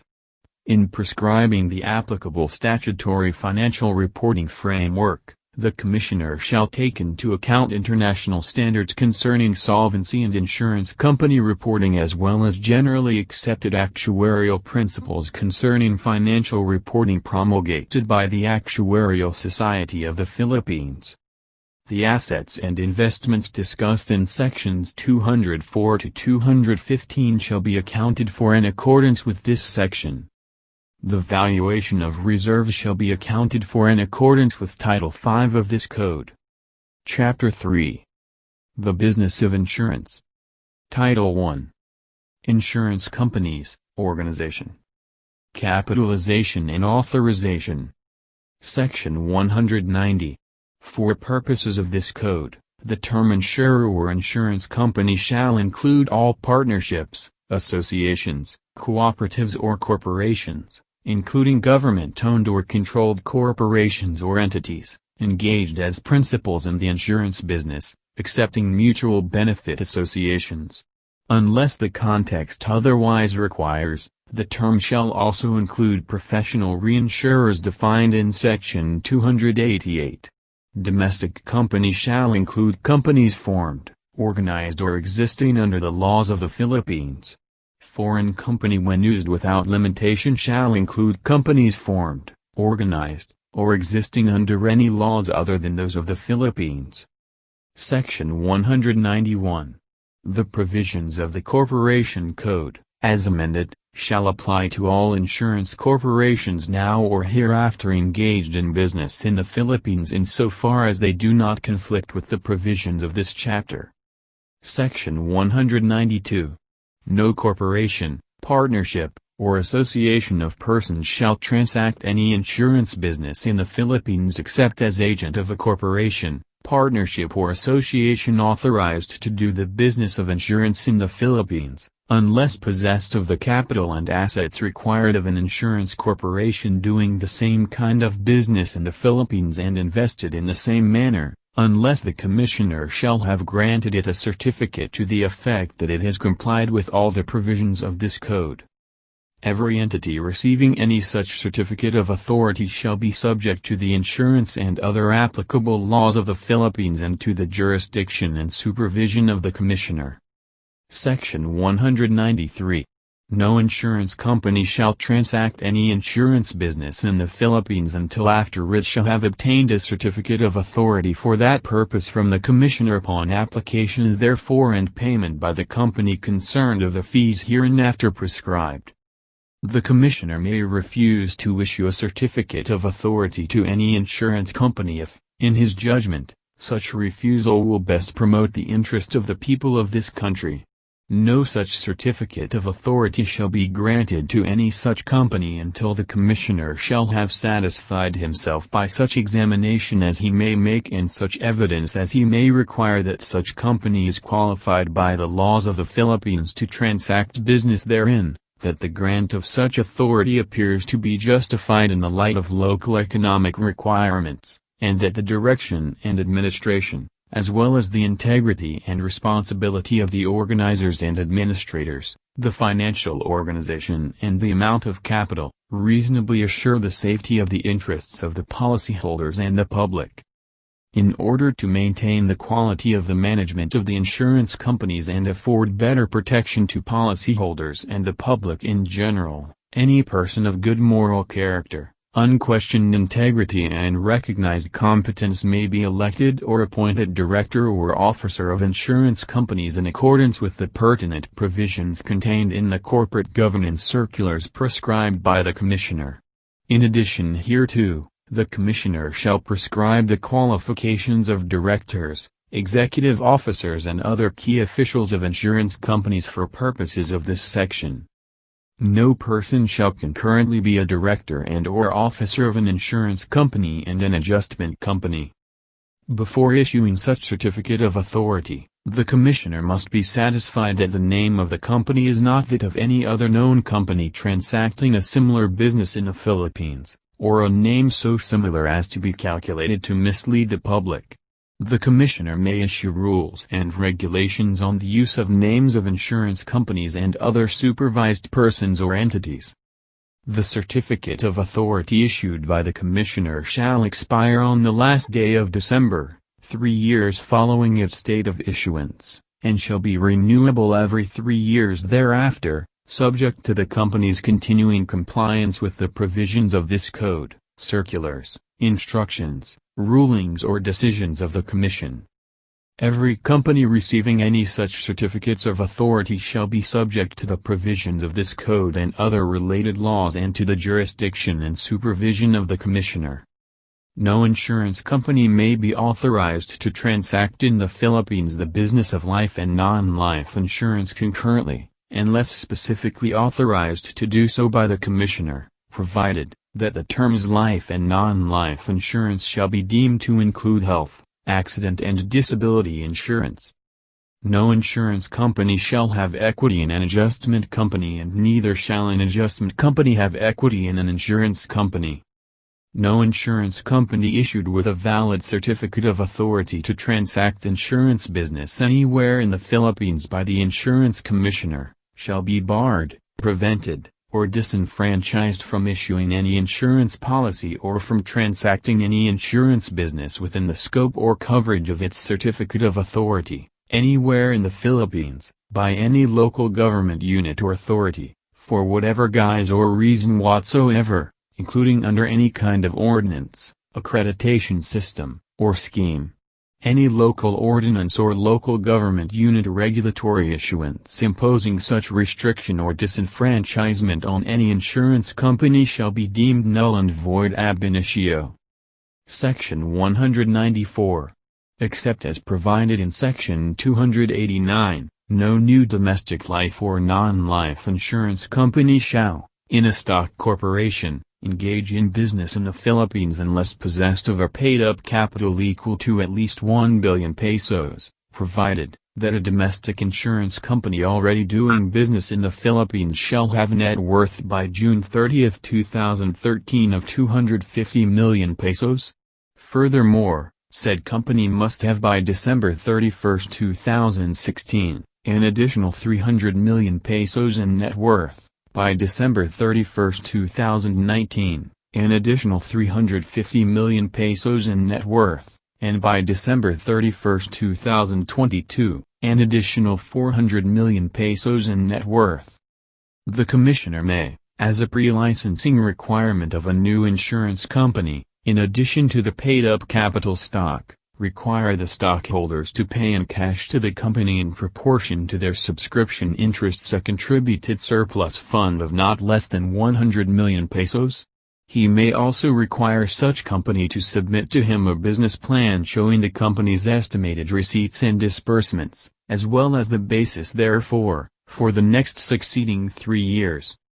If organized as a mutual company, in lieu of such net worth, it must have available total members' equity in an amount to be determined by the Insurance Commission above all liabilities for losses reported, expenses, taxes, legal reserve, and reinsurance of all outstanding risks, and the contributed surplus fund equal to the amounts required of stock corporations.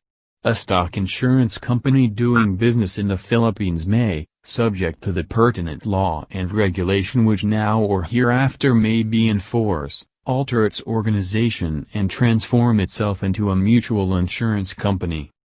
The Secretary of Finance may, upon recommendation of the Commissioner, increase such minimum paid-up capital stock or cash assets requirement under such terms and conditions as he may impose, to an amount which, in his opinion, would reasonably assure the safety of the interests of the policyholders and the public.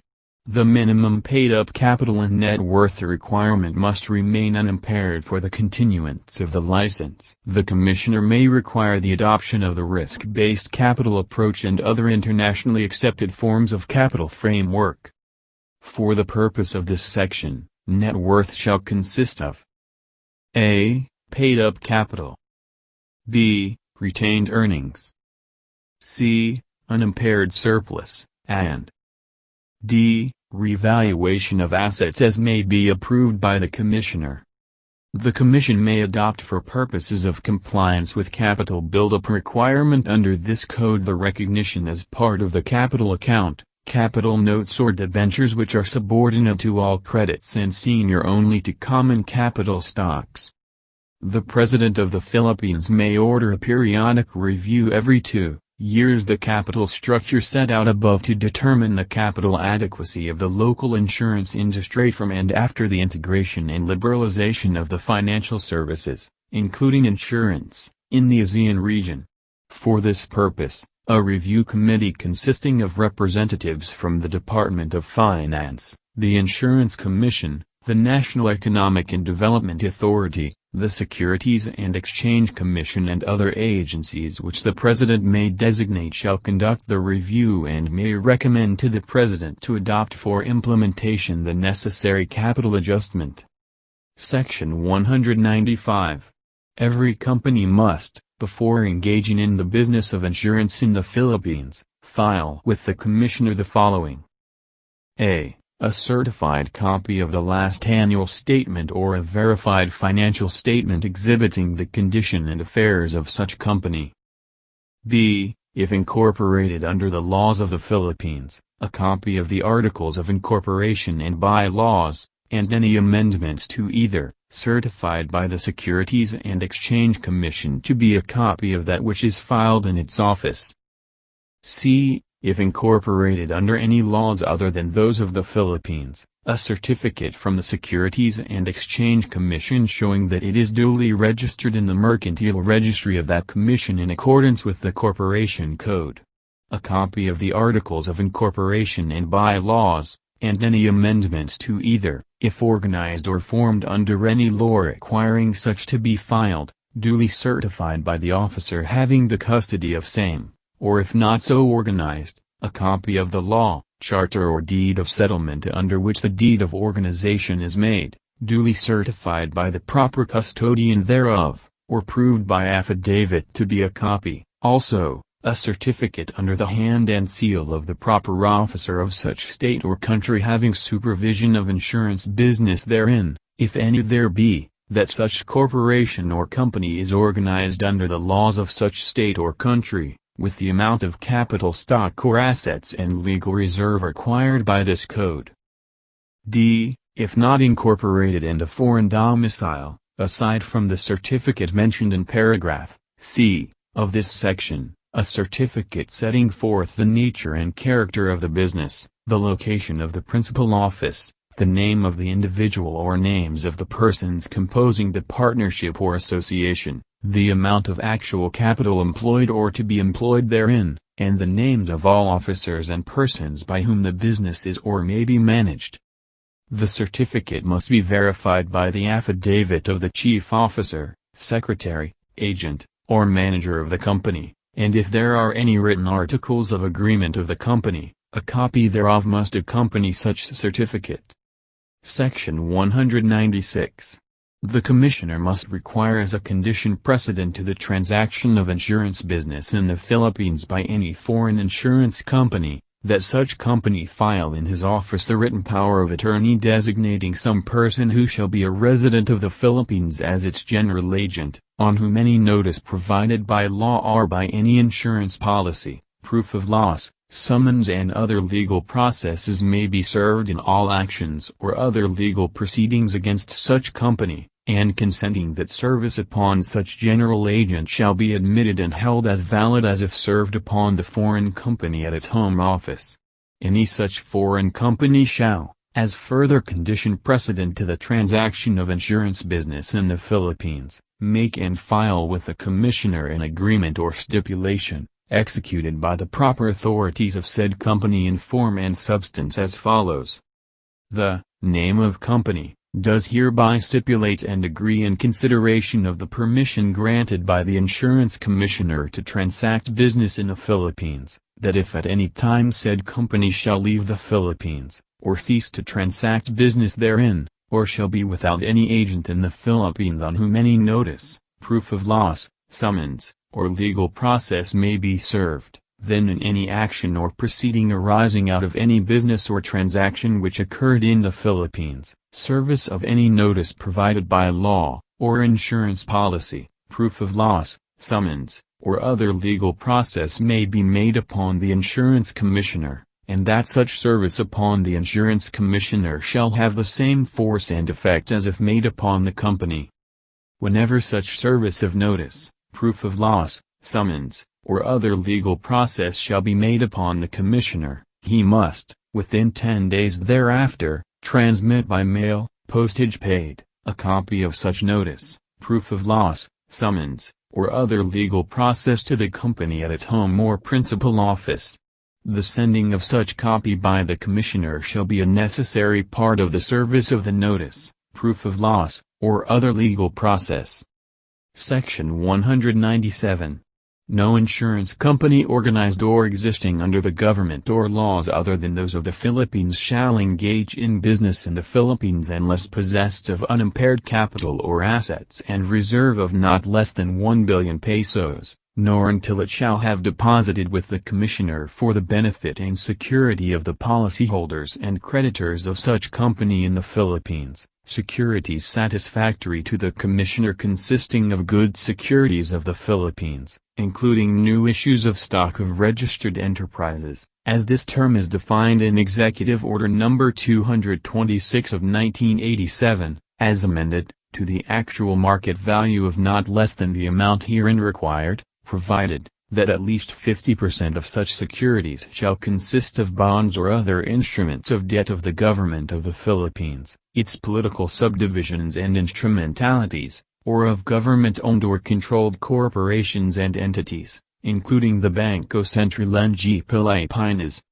Provided, further, that the total investment of a foreign insurance company in any registered enterprise shall not exceed 20% of the net worth of said foreign insurance company nor 20% of the capital of the registered enterprise, unless previously authorized in writing by the Commissioner. The Commissioner may, as a pre-licensing requirement of a new branch office of a foreign insurance company, in addition to the required asset or net worth, require the company to have an additional surplus fund in an amount to be determined by the Insurance Commission.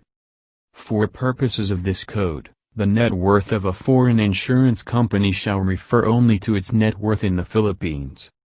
Section 198.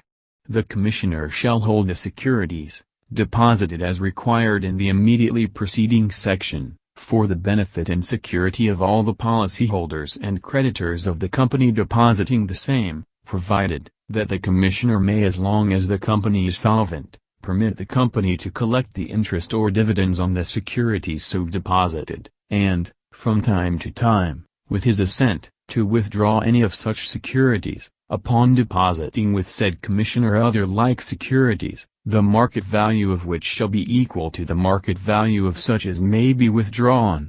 In the event of any company ceasing to do business in the Philippines, the securities deposited as aforesaid shall be returned to the company upon the Commissioner's written approval and only after the company has duly proven in its application therefor that it has no further liability whatsoever under any of its policies nor to any of its creditors in the Philippines. Section 199. Every foreign company doing business in the Philippines shall set aside an amount corresponding to the legal reserves of the policies written in the Philippines and invest and keep the same therein in accordance with the provisions of this section. The legal reserve therein required to be set aside shall be invested only in the classes of Philippine securities described in Section 206, provided, however, that no investment in stocks or bonds of any single entity shall, in the aggregate, exceed 20% of the net worth of the investing company or 20% of the capital of the issuing company, whichever is the lesser, unless otherwise approved in writing by the Commissioner. The securities purchased and kept in the Philippines under this section, shall not be sent out of the territorial jurisdiction of the Philippines without the written consent of the Commissioner. Title II. Solvency. Section 200.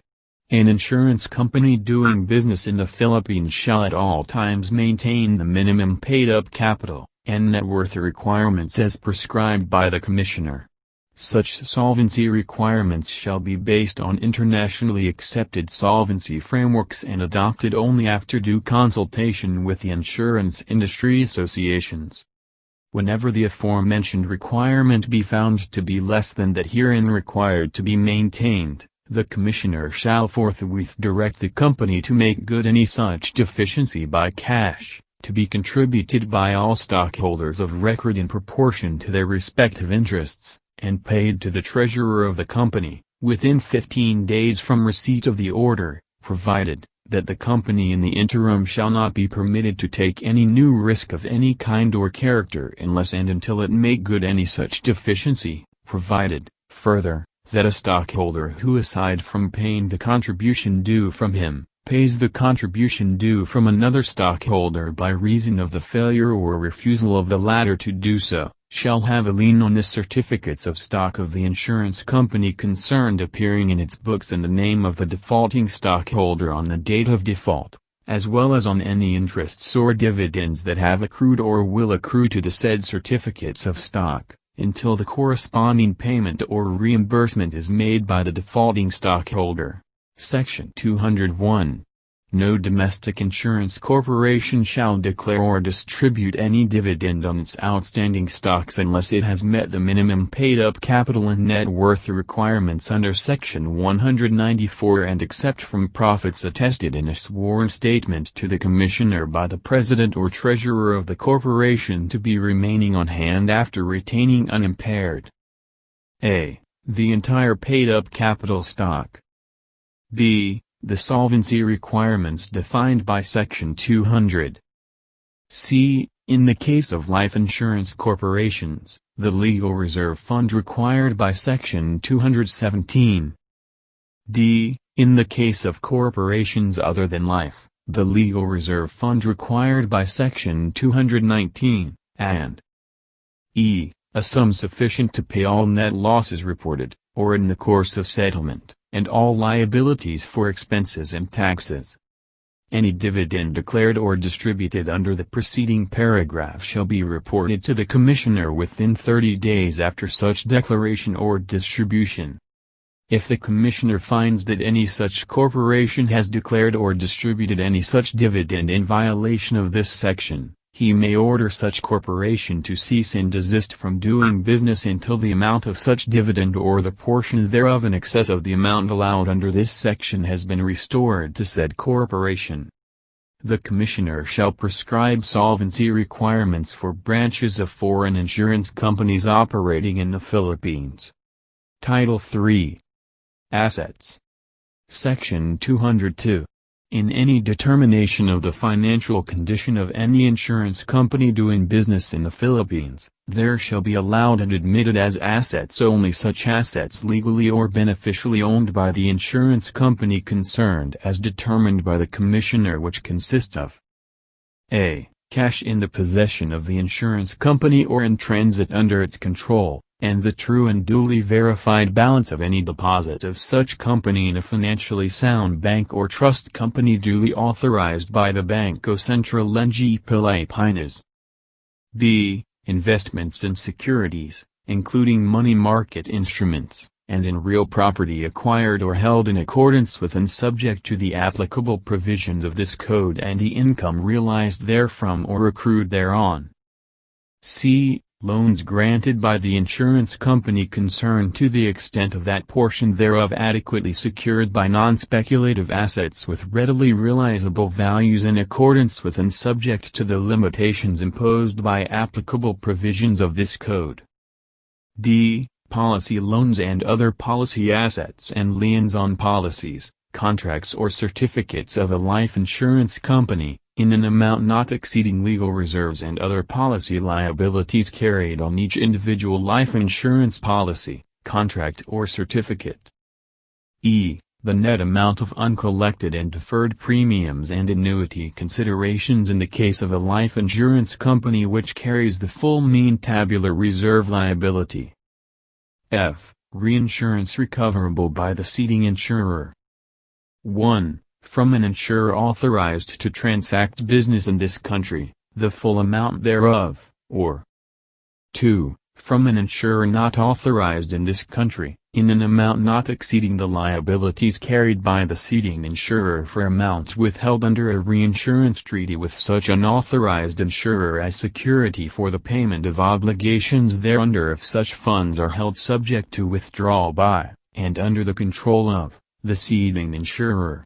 The Commissioner may prescribe the conditions under which a ceding insurer may be allowed credit, as an asset or as a deduction from loss and unearned premium reserves, for reinsurance recoverable from an insurer not authorized in this country but which presents satisfactory evidence that it meets the applicable standards of solvency required in this country.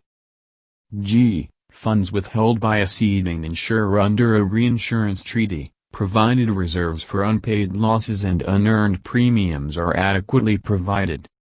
H. Deposits or amounts recoverable from underwriting associations, syndicates and reinsurance funds, or from any suspended banking institution, to the extent deemed by the Commissioner to be available for the payment of losses and claims and values to be determined by him. I. Electronic data processing machines, as may be authorized by the Commissioner to be acquired by the insurance company concerned, the acquisition cost of which to be amortized in equal annual amounts within a period of 5 years from the date of acquisition thereof.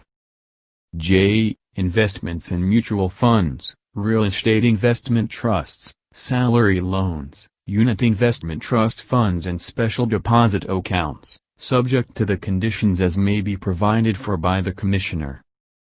K. Other assets, not inconsistent with the provisions of paragraphs A, 2, J, hereof, which are deemed by the Commissioner to be readily realizable and available for the payment of losses and claims at values to be determined by him in a circular, rule or regulation. Section 203. In addition to such assets as the Commissioner may from time to time determine to be non-admitted assets of insurance companies doing business in the Philippines, the following assets shall in no case be allowed as admitted assets of an insurance company doing business in the Philippines, in any determination of its financial condition.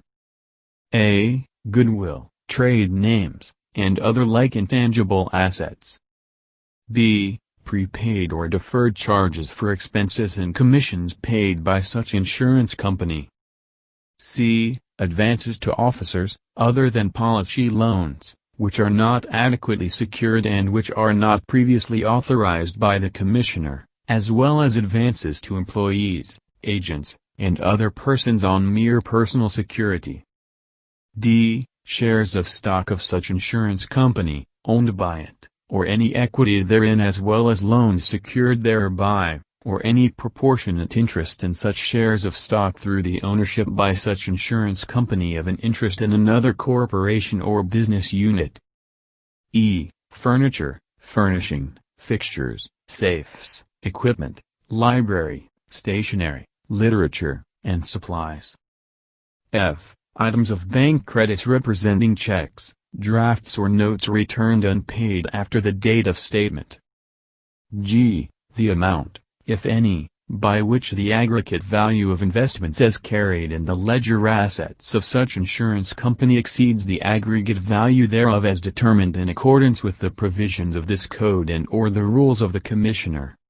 All non-admitted assets and all other assets of doubtful value or character included as ledger or non-ledger assets in any statement submitted by an insurance company to the Commissioner, or in any insurance examiner's report to him, shall also be reported, to the extent of the value disallowed as deductions from the gross assets of such insurance company, except where the Commissioner permits a reserve to be carried among the liabilities of such insurance company in lieu of any such deduction. Title IV. Investments. Section 204. A life insurance company may lend to any of its policyholders upon the security of the value of its policy such sum as may be determined pursuant to the provisions of the policy.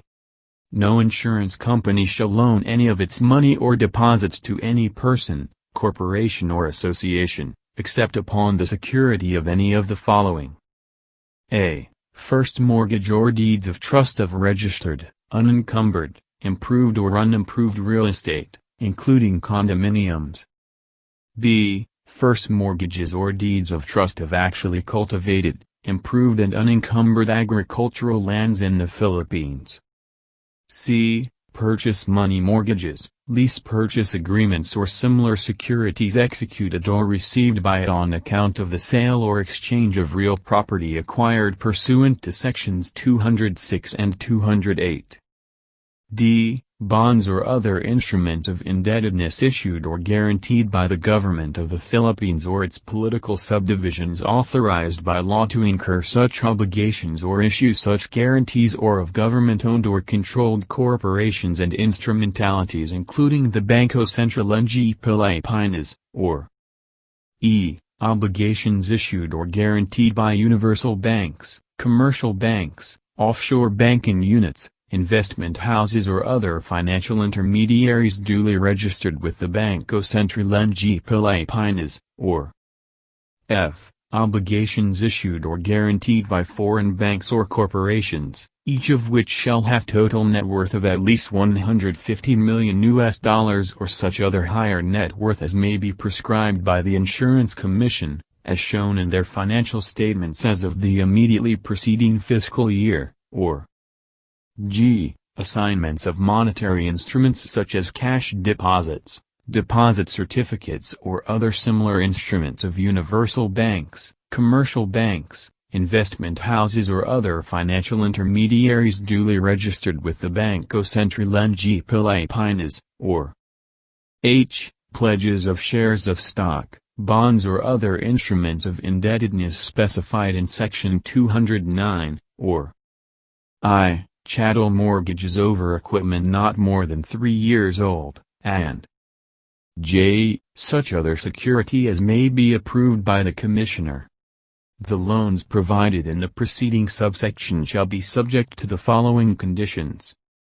1. The amount of loan secured by real estate mortgage over a non-agricultural land shall not exceed 70% of its appraised value, and in the case of a loan secured by a real estate mortgage over an agricultural land, the amount of loan shall not exceed 40% of its market value, provided that, in no case shall such loan have a maturity period in excess of 25 years.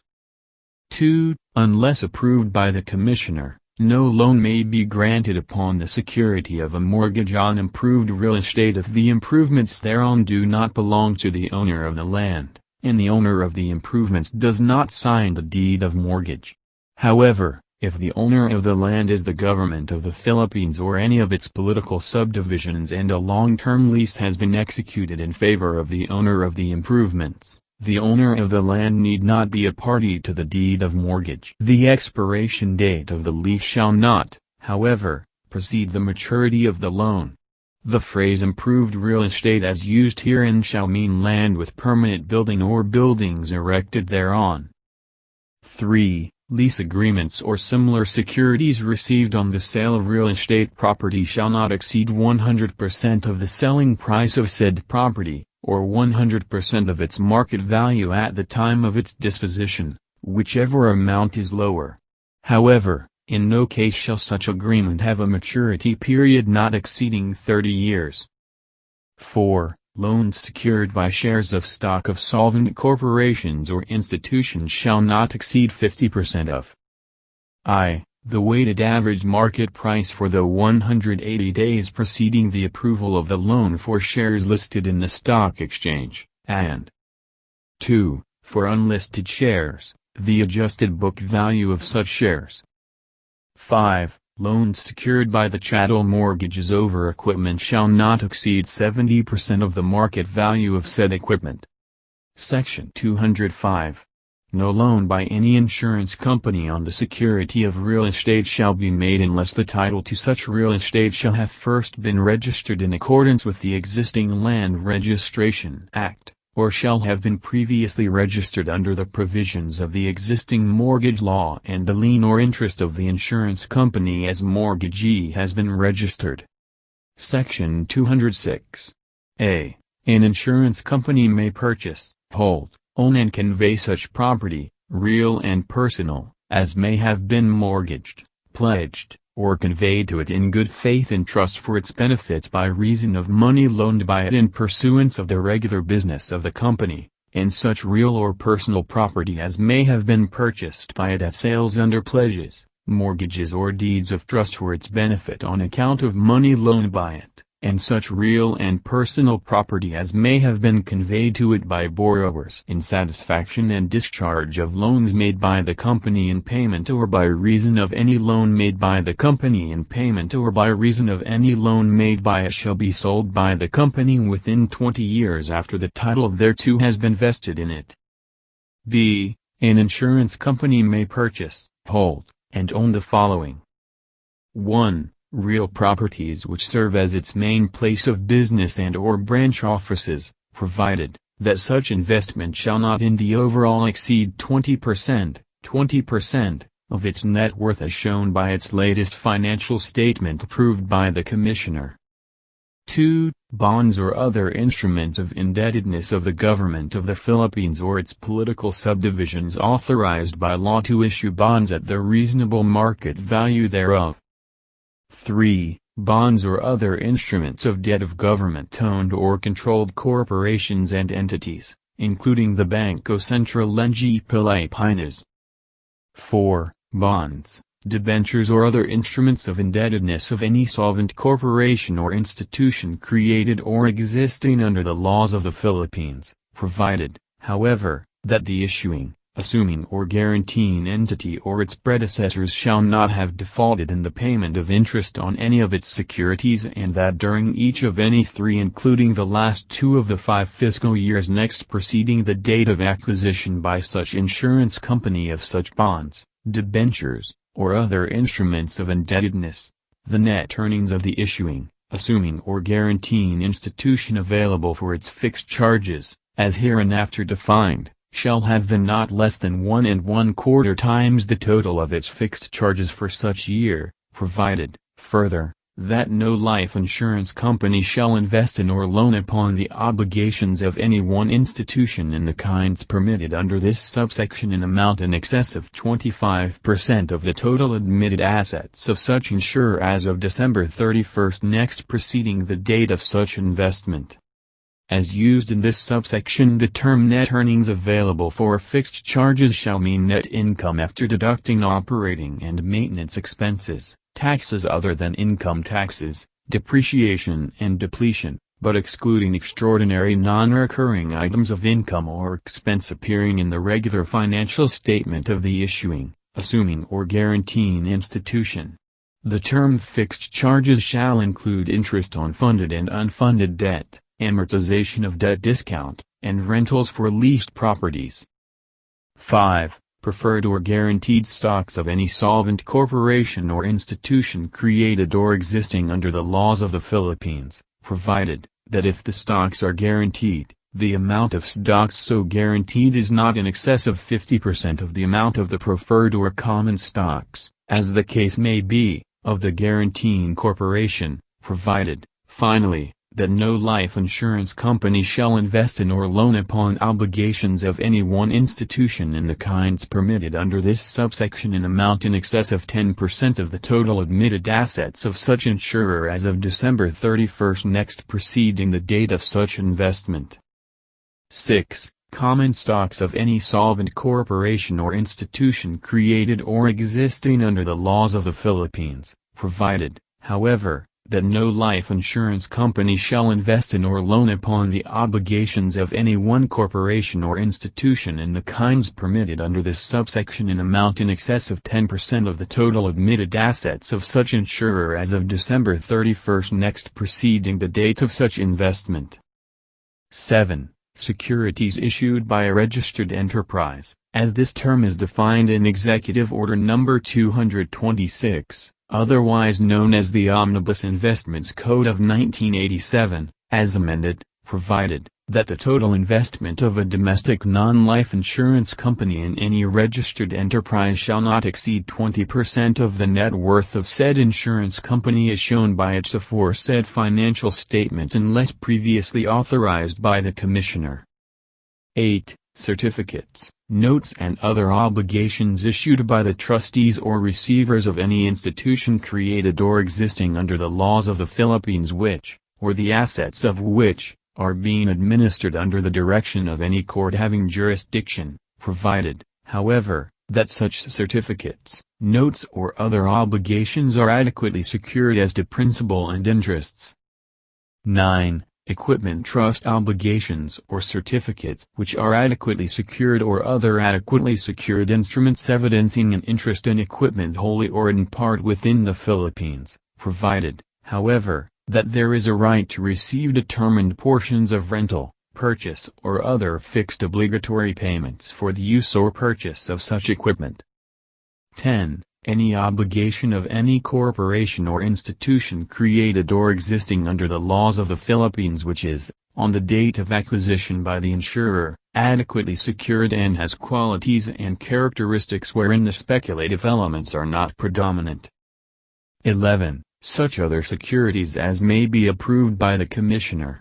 C. Any domestic insurer which has outstanding insurance, annuity or reinsurance contracts in currencies other than the national currency of the Philippines may invest in, or otherwise acquire or loan upon securities and investments in such currency which are substantially of the same kinds, classes and investment grades as those eligible for investment under the foregoing subdivisions of this section, but the aggregate amount of such investments and of such cash in such currency which is at any time held by such insurer shall not exceed 1 1/2 times the amount of its reserves and other obligations under such contracts or the amount which such insurer is required by the law of any country or possession outside the Republic of the Philippines to be invested in such country or possession, whichever shall be greater.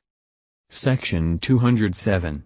An insurance company may 1. Invest in equities of other financial institutions, and 2. Engage in the buying and selling of long-term debt instruments, provided, that any or all of such investments shall be with the prior approval of the Commissioner.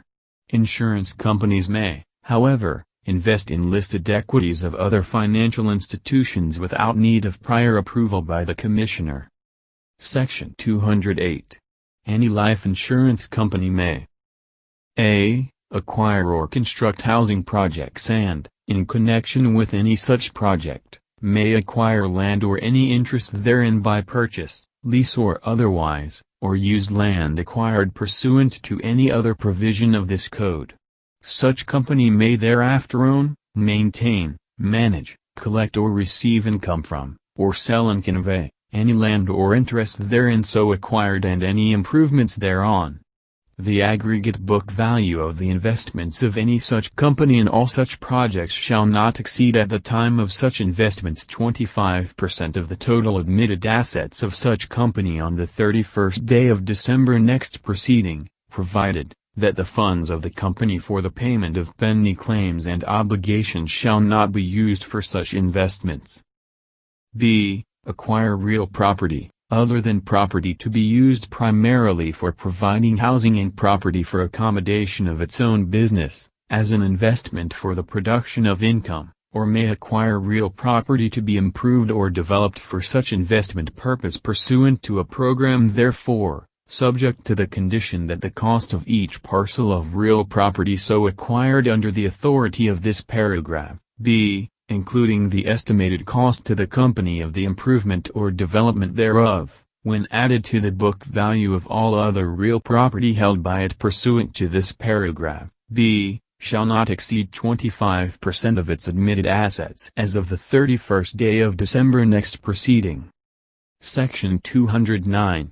Every domestic insurance company shall, to the extent of an amount equal in value to 25% of the minimum net worth required under Section 194, invest its funds only in securities, satisfactory to the Commissioner, consisting of bonds or other instruments of debt of the Government of the Philippines or its political subdivisions or instrumentalities, or of government-owned or controlled corporations and entities, including the Bangko Sentral ng Pilipinas, provided that such investments shall at all times be maintained free from any lien or encumbrance, provided, further, that such securities shall be deposited with and held by the Commissioner for the faithful performance by the depositing insurer of all its obligations under its insurance contracts.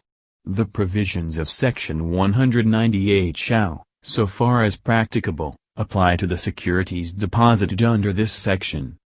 Except as otherwise provided in this code, no judgment creditor or other claimant shall have the right to levy upon any of the securities of the insurer held on deposit under this section or held on deposit pursuant to the requirement of the Commissioner. Section 210.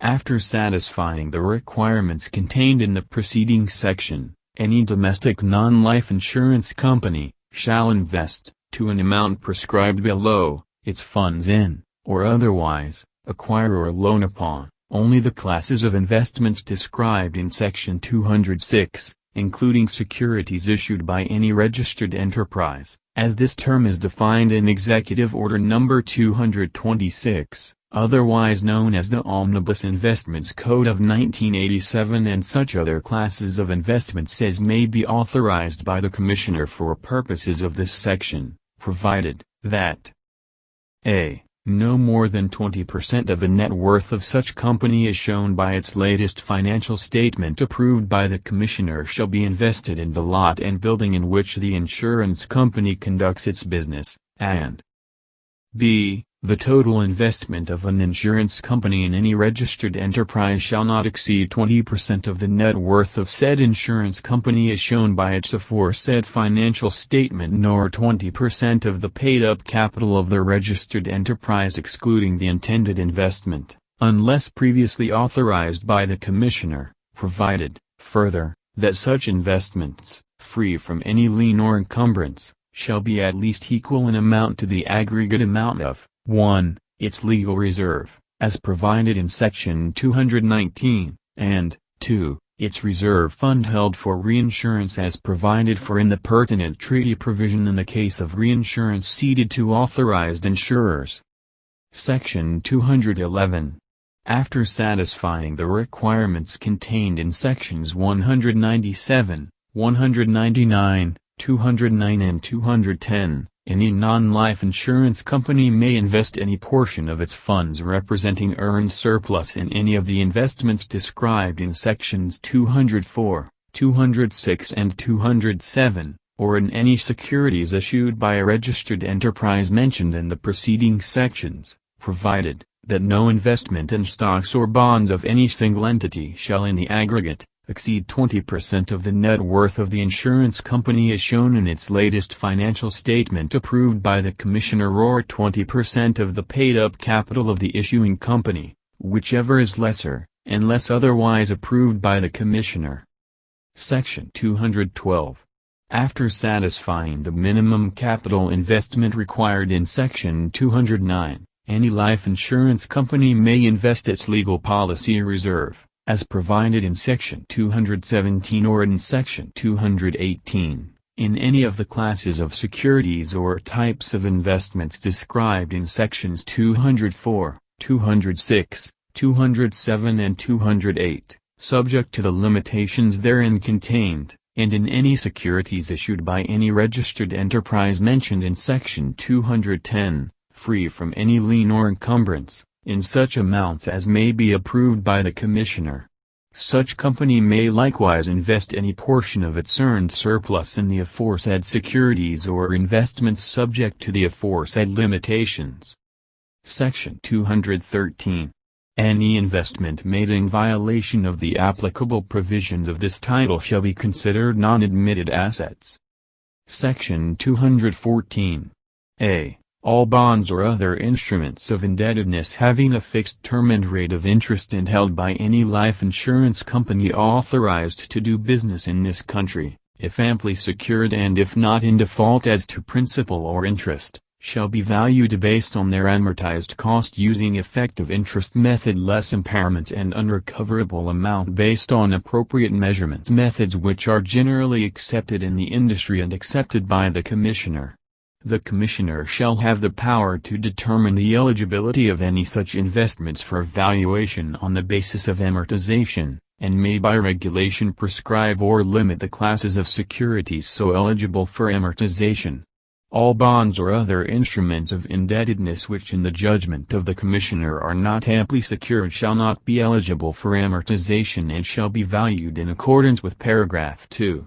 The Commissioner may, if he finds that the interest of policyholders so permit or require, by official regulation permit or require any class or classes of insurers, other than life insurance companies authorized to do business in this country, to value their bonds or other instruments of indebtedness in accordance with the foregoing rule. B. The investments of all insurers authorized to do business in this country, except securities subject to amortization and except as otherwise provided in this chapter, shall be valued, in the discretion of the Commissioner, at their amortized cost using effective interest method less impairment and unrecoverable amount or at valuation representing their fair market value. If the Commissioner finds that in view of the character of investments of any insurer authorized to do business in this country it would be prudent for such insurer to establish a special reserve for possible losses or fluctuations in the values of its investments, he may require such insurer to establish such reserve, reasonable in amount, and include a report thereon in any statement or report of the financial condition of such insurer. The Commissioner may, in connection with any examination or required financial statement of an authorized insurer, require such insurer to furnish him complete financial statements and audited report of the financial condition of any corporation of which the securities are owned wholly or partly by such insurer and may cause an examination to be made of any subsidiary or affiliate of such insurer as appropriate to specific investments as provided in appropriate circulars issued by the Commissioner. C. Investments in equity of an insurance company shall be valued as follows. 1. Listed stocks shall be valued at market value and periodically adjusted to reflect market changes through a special valuation account to reflect their realizable value when sold. 2. Unlisted stocks shall be valued at adjusted book value based on the latest unqualified audited financial statements of the company which issued such stocks, and 3. Stocks of a corporation under the control of the insurer shall be valued using the equity method which is the cost plus or minus the share of the controlling company in the earnings or losses of the controlled company after acquisition of such stocks.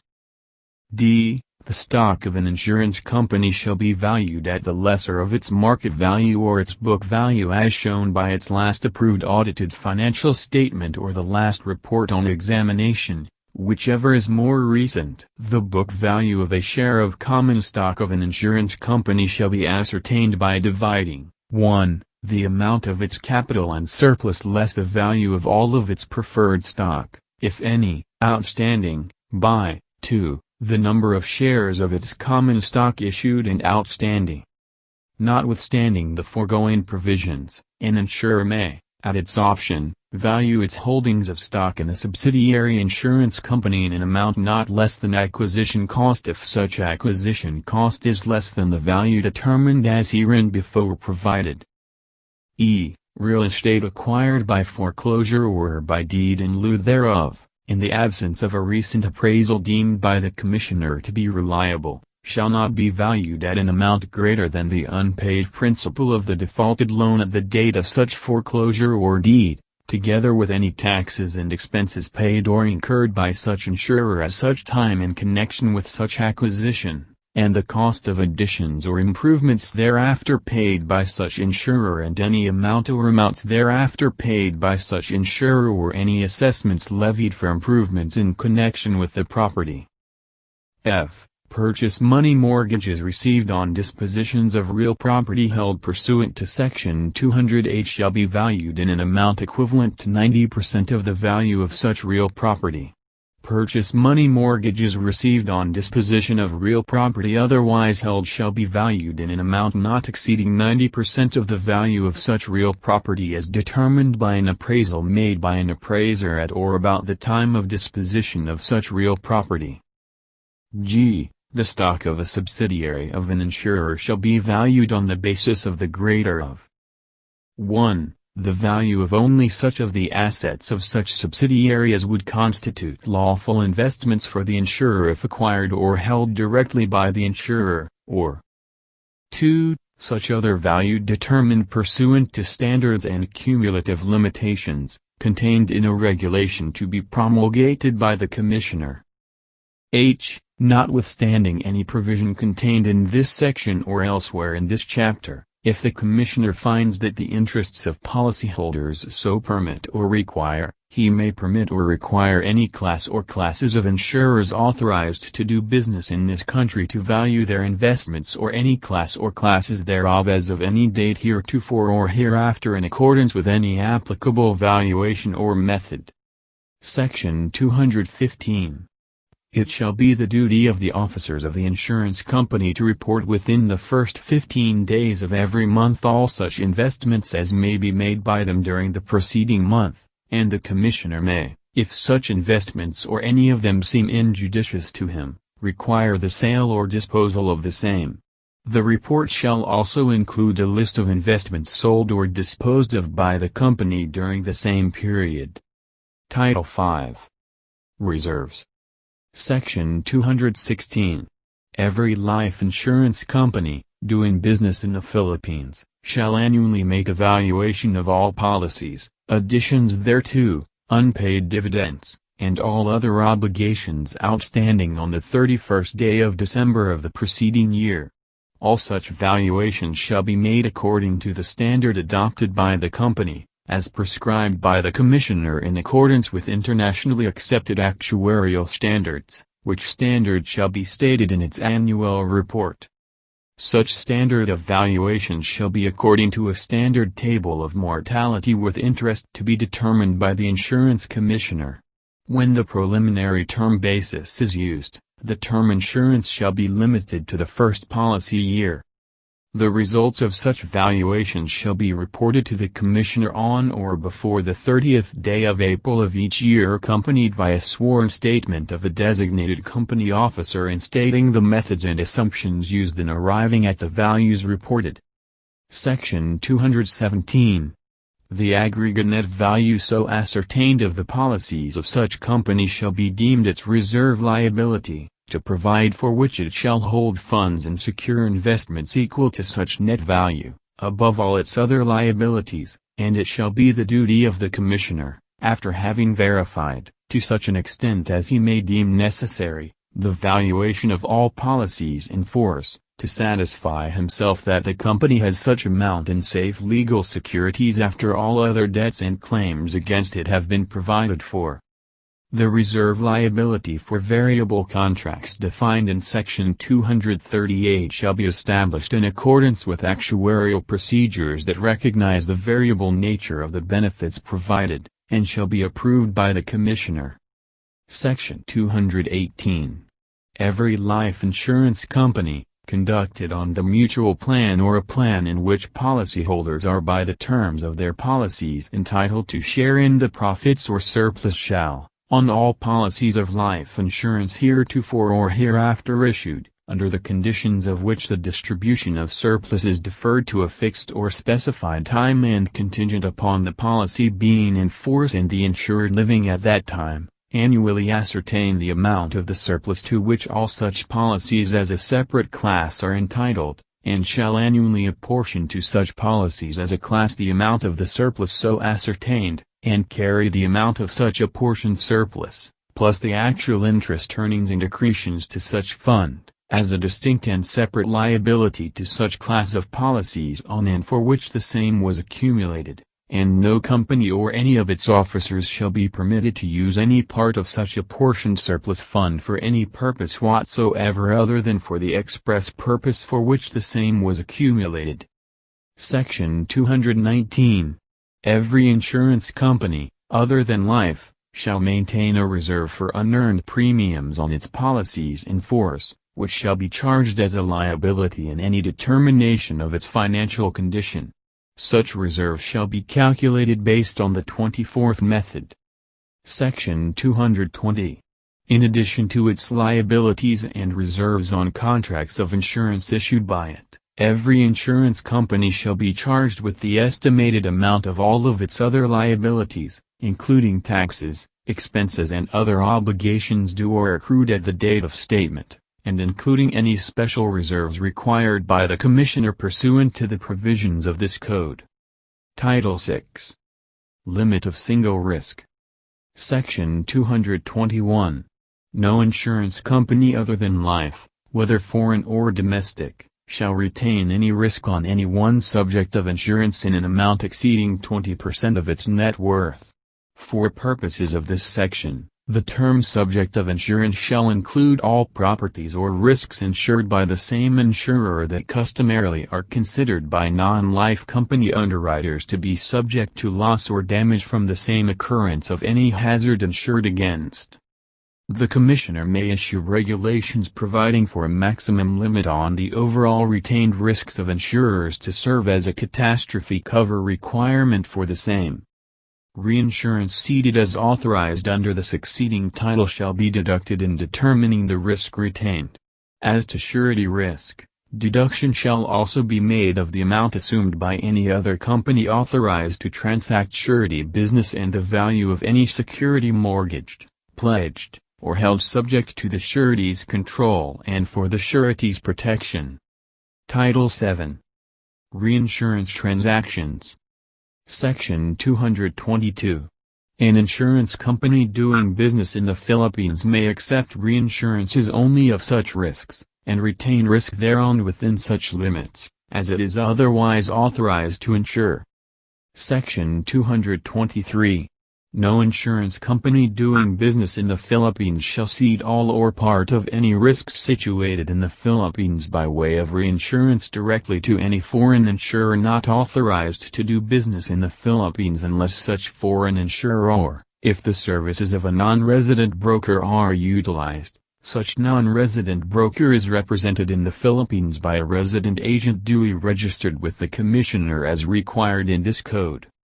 The resident agent of such unauthorized foreign insurer or non-resident broker shall immediately upon registration furnish the Commissioner with the annual statement of such insurer, or of such company or companies where such broker may place Philippine business as of the year preceding such registration, and annually thereafter as soon as available. Section 224. All insurance companies, both life and non-life, authorized to do business in the Philippines shall cede their excess risks to other companies similarly authorized to do business in the Philippines in such amounts and under such arrangements as would be consistent with sound underwriting practices before they enter into reinsurance arrangements with unauthorized foreign insurers. Section 225. Any insurance company doing business in the Philippines desiring to cede their excess risks to foreign insurance or reinsurance companies not authorized to transact business in the Philippines may do so under such terms and conditions which the Commissioner may prescribe. Should any reinsurance agreement be for any reason cancelled or terminated, the ceding company concerned shall inform the Commissioner in writing of such cancellation or termination within 30 days from the date of such cancellation or termination, or from the date notice or information of such cancellation or termination is received by such company, as the case may be. Section 226. Every insurance company authorized to do business in the Philippines shall report to the Commissioner on forms prescribed by him the particulars of reinsurance treaties or any new treaties or changes in existing treaties within 3 months from their effectivity. Section 227. No credit shall be allowed as an admitted asset or as a deduction from liability, to any ceding insurer for reinsurance made, ceded, renewed, or otherwise becoming effective after January 1, 1975, unless the reinsurance shall be payable by the assuming insurer on the basis of the liability of the ceding insurer under the contract or contracts reinsured without diminution because of the insolvency of the ceding insurer, nor unless under the contract or contracts of reinsurance the liability for such reinsurance is assumed by the assuming insurer or insurers as of the same effective date, nor unless the reinsurance agreement provides that payments by the assuming insurer shall be made directly to the ceding insurer or to its liquidator, receiver, or statutory successor, except a. where the contract specifically provides another payee of such reinsurance in the event of the insolvency of the ceding insurer, and b. where the assuming insurer with the consent of the direct insured or insureds has assumed such policy obligations of the ceding insurer as direct obligations of the assuming insurer to the payees under such policies and in substitution for the obligations of the ceding insurer to such payees. Section 228. No life insurance company doing business in the Philippines shall reinsure its whole risk on any individual life or joint lives, or substantially all of its insurance in force, without having first obtained the written permission of the Commissioner. Title 8. Annual Statement. Section 229. Every insurance company doing business in the Philippines shall terminate its fiscal period on the 31st day of December every year, and shall annually on or before the 30th day of April of each year render to the Commissioner a statement signed and sworn to by the chief officer of such company showing, in such form and details as may be prescribed by the Commissioner, the exact condition of its affairs on the preceding 31st day of December. The annual statement shall be prepared in accordance with the financial reporting framework as determined by the Commissioner. In addition, the Commissioner may require other relevant information. The form and details of such other relevant information shall be prescribed by the Commissioner and shall form part of the supplementary schedules to the annual statement. Any entry in the statement which is found to be false shall constitute a misdemeanor, and the officer signing such statement shall be subject to the penalty provided for under Section 442. Section 230. Every insurance company authorized under Title 10 of this chapter to issue, deliver or use variable contracts shall annually file with the Commissioner separate annual statement of its separate variable accounts.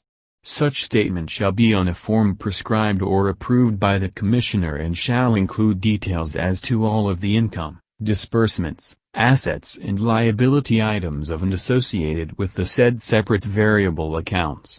Said statement shall be under oath of 2 officers of the company and shall be filed simultaneously with the annual statement required by the preceding section.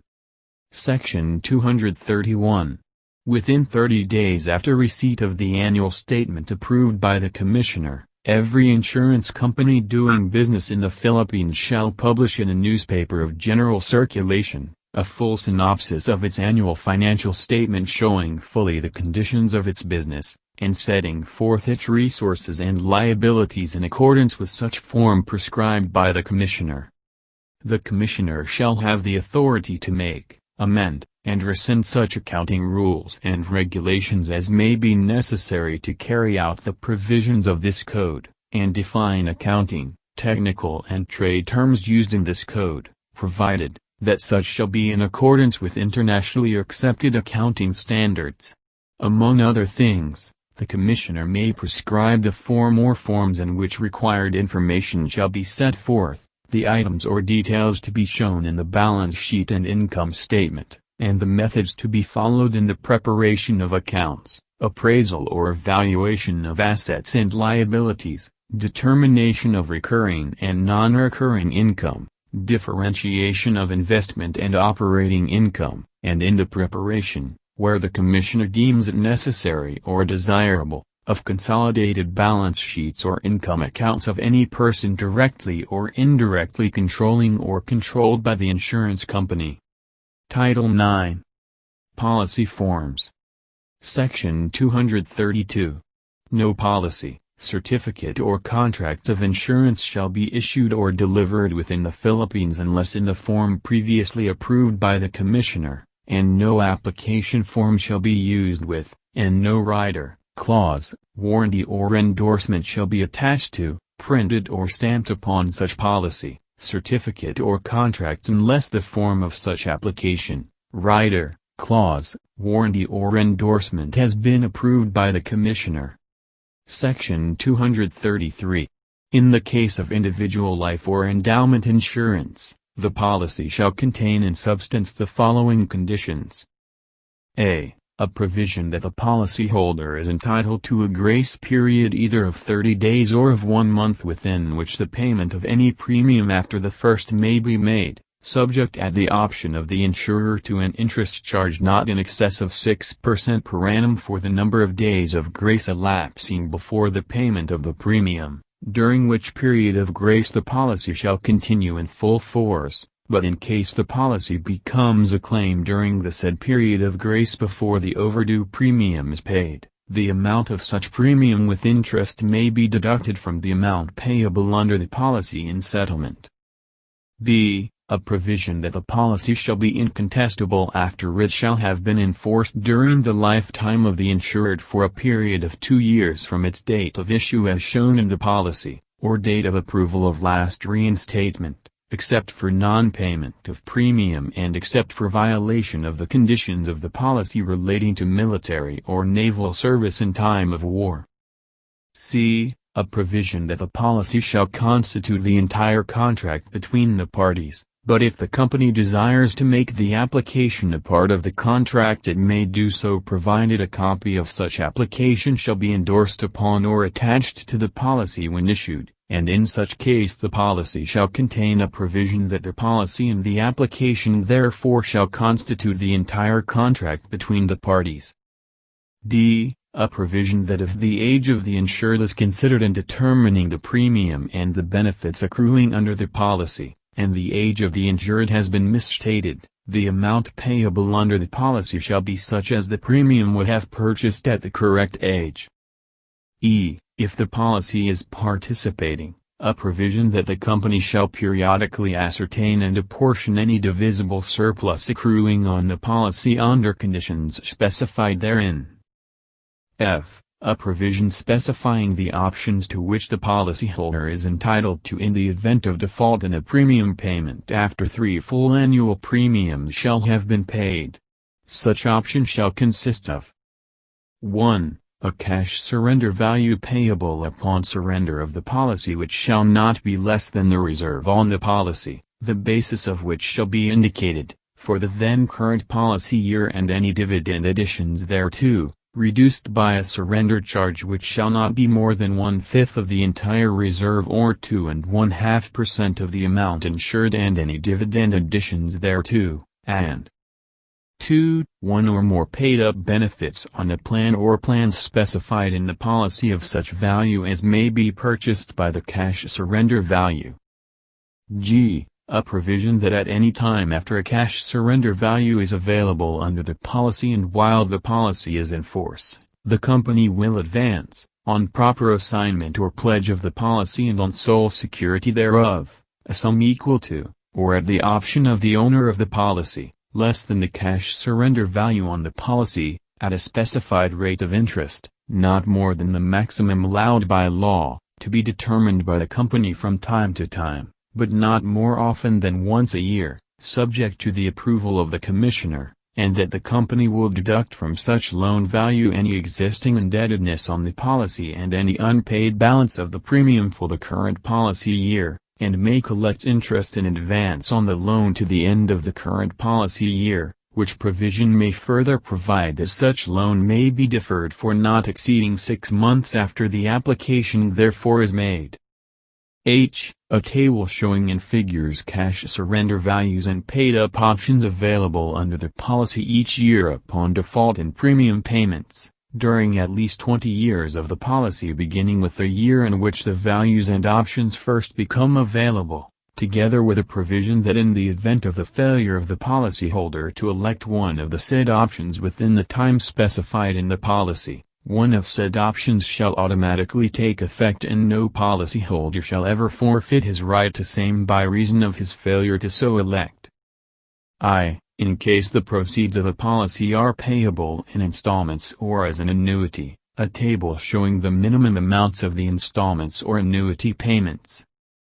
J. A provision that the policyholder shall be entitled to have the policy reinstated at any time within 3 years from the date of default of premium payment unless the cash surrender value has been duly paid, or the extension period has expired, upon production of evidence of insurability satisfactory to the company and upon payment of all overdue premiums and any indebtedness to the company upon said policy, with interest rate not exceeding that which would have been applicable to said premiums and indebtedness in the policy years prior to reinstatement.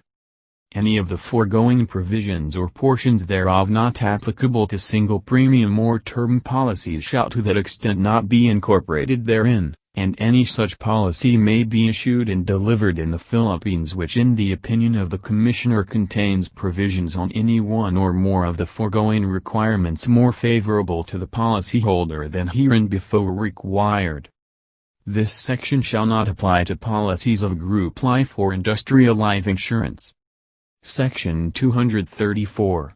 No policy of group life insurance shall be issued and delivered in the Philippines unless it contains in substance the following provisions, or provisions which in the opinion of the Commissioner are more favorable to the persons insured, or at least as favorable to the persons insured and more favorable to the policyholders. A. A provision that the policyholder is entitled to a grace period of either 30 days or of 1 month for the payment of any premium due after the first, during which grace period the death benefit coverage shall continue in force, unless the policyholder shall have given the insurer written notice of discontinuance in advance of the date of discontinuance and in accordance with the terms of the policy. The policy may provide that the policyholder shall be liable for the payment of a pro rata premium for the time the policy is enforced during such grace period. B. A provision that the validity of the policy shall not be contested, except for non-payment of premiums after it has been in force for 2 years from its date of issue, and that no statement made by any insured under the policy relating to his insurability shall be used in contesting the validity of the insurance with respect to which such statement was made after such insurance has been in force prior to the contest for a period of 2 years during such person's lifetime nor unless contained in a written instrument signed by him. C. A provision that a copy of the application, if any, of the policyholder shall be attached to the policy when issued, that all statements made by the policyholder or by persons insured shall be deemed representations and not warranties, and that no statement made by any insured shall be used in any contest unless a copy of the instrument containing the statement is or has been furnished to such person or to his beneficiary. D. A provision setting forth the conditions, if any, under which the insurer reserves the right to require a person eligible for insurance to furnish evidence of individual insurability satisfactory to the insurer as a condition to part or all of his coverage. E. A provision specifying an equitable adjustment of premiums or of benefits or of both to be made in the event that the age of a person insured has been misstated, such provision to contain a clear statement of the method of adjustment to be used.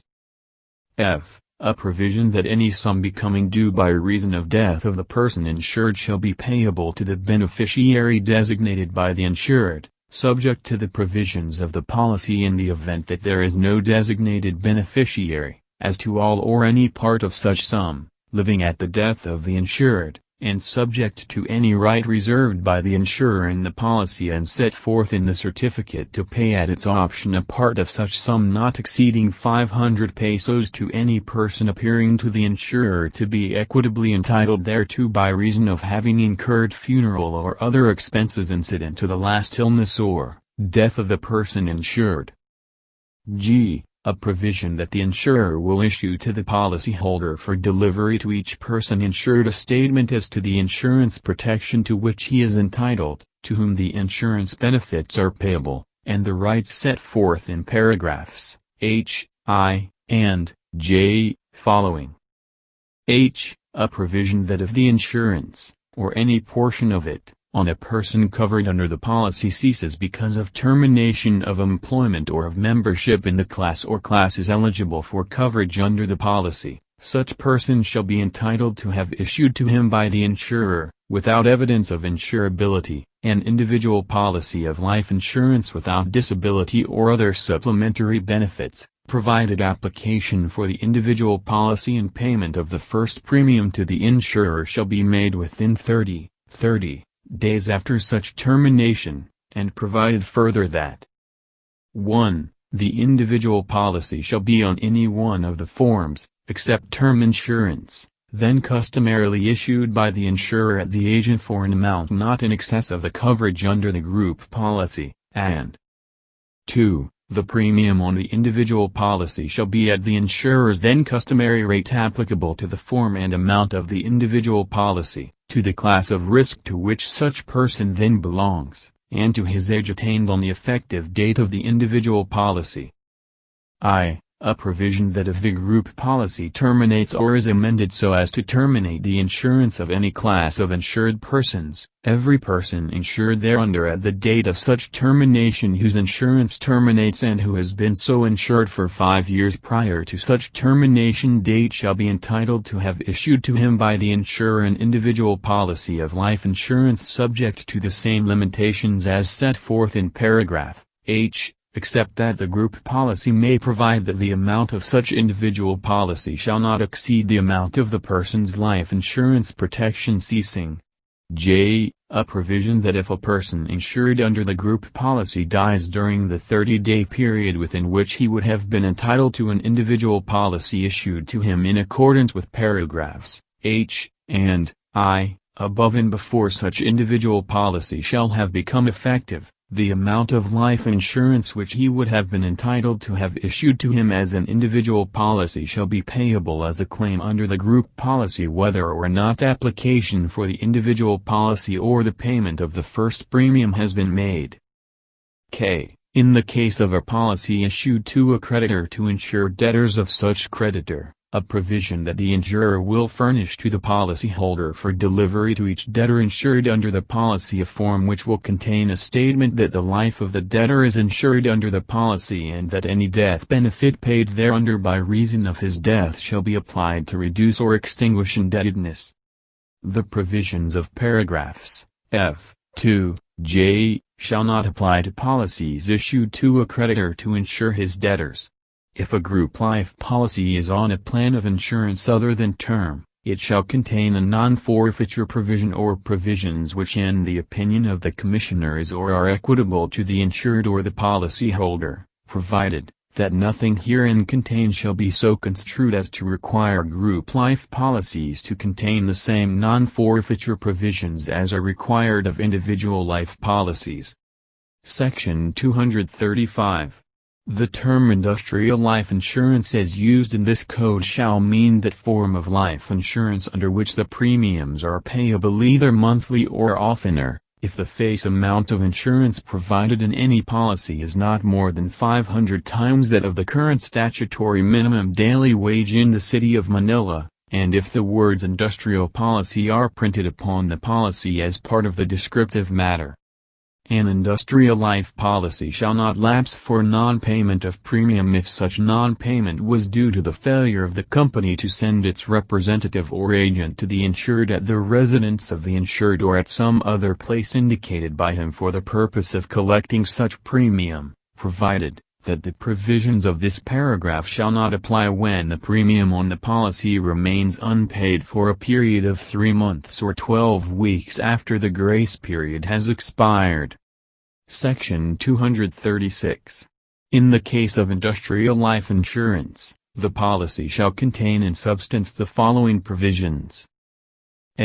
A provision that the insured is entitled to a grace period of 4 weeks within which the payment of any premium after the first may be made, except that where premiums are payable monthly, the period of grace shall be either 1 month or 30 days, and that during the period of grace, the policy shall continue in full force, but if during such grace period the policy becomes a claim, then any overdue and unpaid premiums may be deducted from any amount payable under the policy in settlement.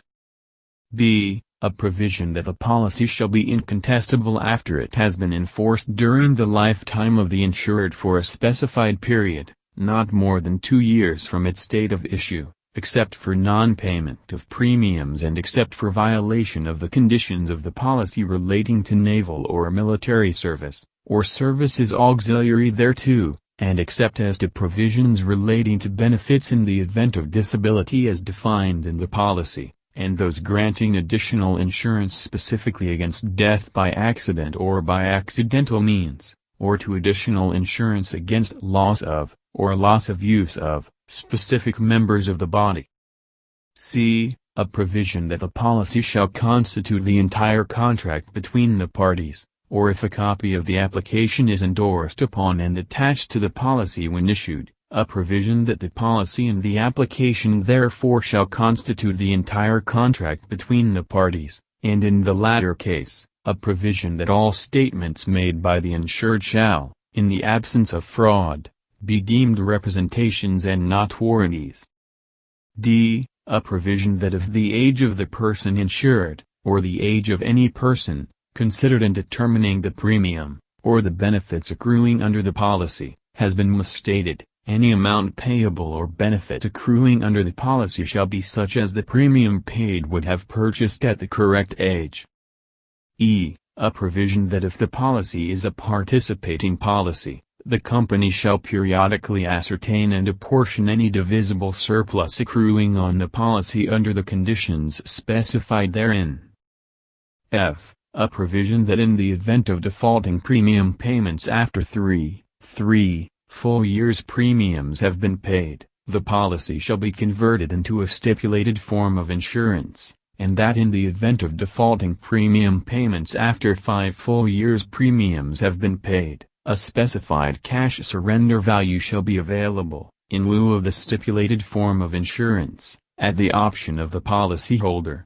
The net value of such stipulated form of insurance and the amount of such cash value shall not be less than the reserve on the policy and dividend additions thereto, if any, at the end of the last completed policy year for which premiums shall have been paid, the policy to specify the mortality table, rate of interest and method of valuation adopted to compute such reserve, exclusive of any reserve on disability benefits and accidental death benefits, less an amount not to exceed 2 1/2% of the maximum amount insured by the policy and dividend additions thereto, if any, when the issue age is under 10 years, and less an amount not to exceed 2 1/2% of the current amount insured by the policy and dividend additions thereto, if any, if the issue age is 10 years or older, unless any existing indebtedness to the company on or secured by the policy.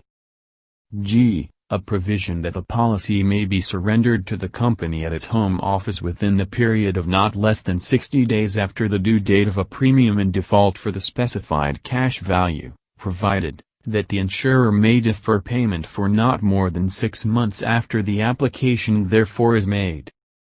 H. A table that shows and figures the non-forfeiture benefits available under the policy every year upon default in payment of premiums during at least the first 20 years of the policy, such table to begin with the year in which such values become available, and a provision that the company will furnish upon request an extension of such table beyond the year shown in the policy.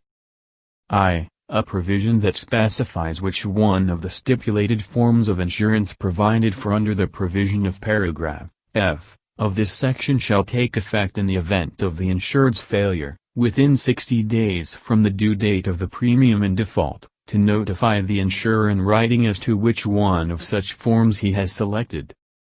J. A provision that the policy may be reinstated at any time within 2 years from the due date of the premium in default unless the cash surrender value has been paid or the period of extended term insurance expired, upon production of evidence of insurability satisfactory to the company and payment of arrears of premiums with interest at a rate not exceeding 6% per annum payable annually. K. A provision that when a policy shall become a claim by death of the insured, settlement shall be made upon receipt of due proof of death, or not later than 2 months after receipt of such proof. L. A title on the face and on the back of the policy correctly describing its form. M. A space on the front or the back of the policy for the name of the beneficiary designated by the insured with a reservation of the insured's right to designate or change the beneficiary after the issuance of the policy. The policy may also provide that no designation or change of beneficiary shall be binding on the insurer until endorsed on the policy by the insurer, and that the insurer may refuse to endorse the name of any proposed beneficiary who does not appear to the insurer to have an insurable interest in the life of the insured.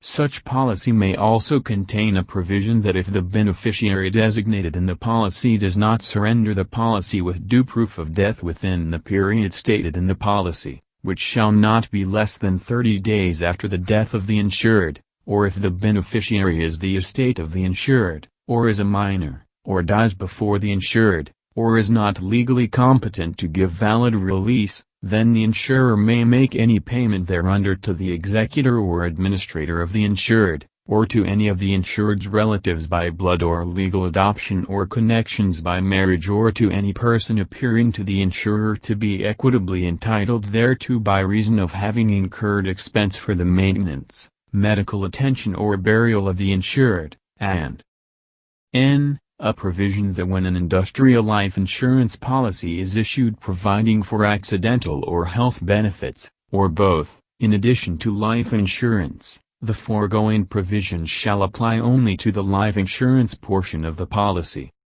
Any of the foregoing provisions or portions thereof not applicable to non-participating or term policies shall to that extent not be incorporated therein. The foregoing provisions shall not apply to policies issued or granted pursuant to the non-forfeiture provisions prescribed in provisions of paragraphs F and I of this section, nor shall provisions of paragraphs F, G, H, and I hereof be required in term insurance of 20 years or less, but such term policies shall specify the mortality table, rate of interest, and method of computing reserves. Section 237. No policy of industrial life insurance shall be issued or delivered in the Philippines if it contains any of the following provisions. A. A provision that gives the insurer the right to declare the policy void because the insured has had any disease or ailment, whether specified or not, or because the insured has received institutional, hospital, medical or surgical treatment or attention, except a provision which gives the insurer the right to declare the policy void if the insured has, within 2 years prior to the issuance of the policy, received institutional, hospital, medical or surgical treatment or attention, and if the insured or the claimant under the policy fails to show that the condition occasioning such treatment or attention was not of a serious nature or was not material to the risk. B. A provision that gives the insurer the right to declare the policy void because the insured has been rejected for insurance, unless such right be conditioned upon a showing by the insurer that knowledge of such rejection would have led to a refusal by the insurer to make such contract. C. A provision that allows the company to pay the proceeds of the policy at the death of the insured to any person other than the named beneficiary, except in accordance with the standard provision as specified under the provisions of paragraph M of the preceding section. D. A provision that limits the time within which any action at law or in equity may be commenced to less than 6 years after the cause of action shall accrue, and E. A provision that specifies any mode of settlement at maturity of less value than the amount insured by the policy plus dividend additions, if any, less any indebtedness to the company on the policy and less any premium that may by the terms of the policy be deducted, payments to be made in accordance with the terms of the policy. Nothing contained in this section nor in the provision of paragraph B of the preceding section, relating to incontestability, shall be construed as prohibiting the life insurance company from placing in its industrial life policies provisions limiting its liability with respect to 1. Death resulting from aviation other than as a fare-paying passenger on a regularly scheduled route between definitely established airports, and 2. Military or naval service, provided that if the liability of the company is limited as herein provided, such liability shall in no event be fixed at an amount less than the reserve on the policy, excluding the reserve for any additional benefits in the event of death by accident or accidental means or for benefits in the event of any type of disability, less any indebtedness on or secured by such policy, nor shall any provision of this section apply to any provision in an industrial life insurance policy for additional benefits in the event of death by accident or accidental means. Title 10. Variable Contracts. Section 238. A. No insurance company authorized to transact business in the Philippines shall issue, deliver, sell or use any variable contract in the Philippines, unless and until such company shall have satisfied the Commissioner that its financial and general condition and its methods of operations, including the issue and sale of variable contracts, are not and will not be hazardous to the public or to its policy and contract owners. No foreign insurance company shall be authorized to issue, deliver or sell any variable contract in the Philippines, unless it is likewise authorized to do so by the laws of its domicile. B. The term variable contract shall mean any policy or contract on either a group or on an individual basis issued by an insurance company providing for benefits or other contractual payments or values thereunder to vary so as to reflect investment results of any segregated portfolio of investments or of a designated separate account in which amounts received in connection with such contracts shall have been placed and accounted for separately and apart from other investments and accounts. This contract may also provide benefits or values incidental thereto payable in fixed or variable amounts, or both. It shall not be deemed to be a security or securities as defined in the Securities Act, as amended, or in the Investment Company Act, as amended, nor subject to regulations under said acts. C. In determining the qualifications of a company requesting authority to issue, deliver, sell or use variable contracts, the Commissioner shall always consider the following. 1.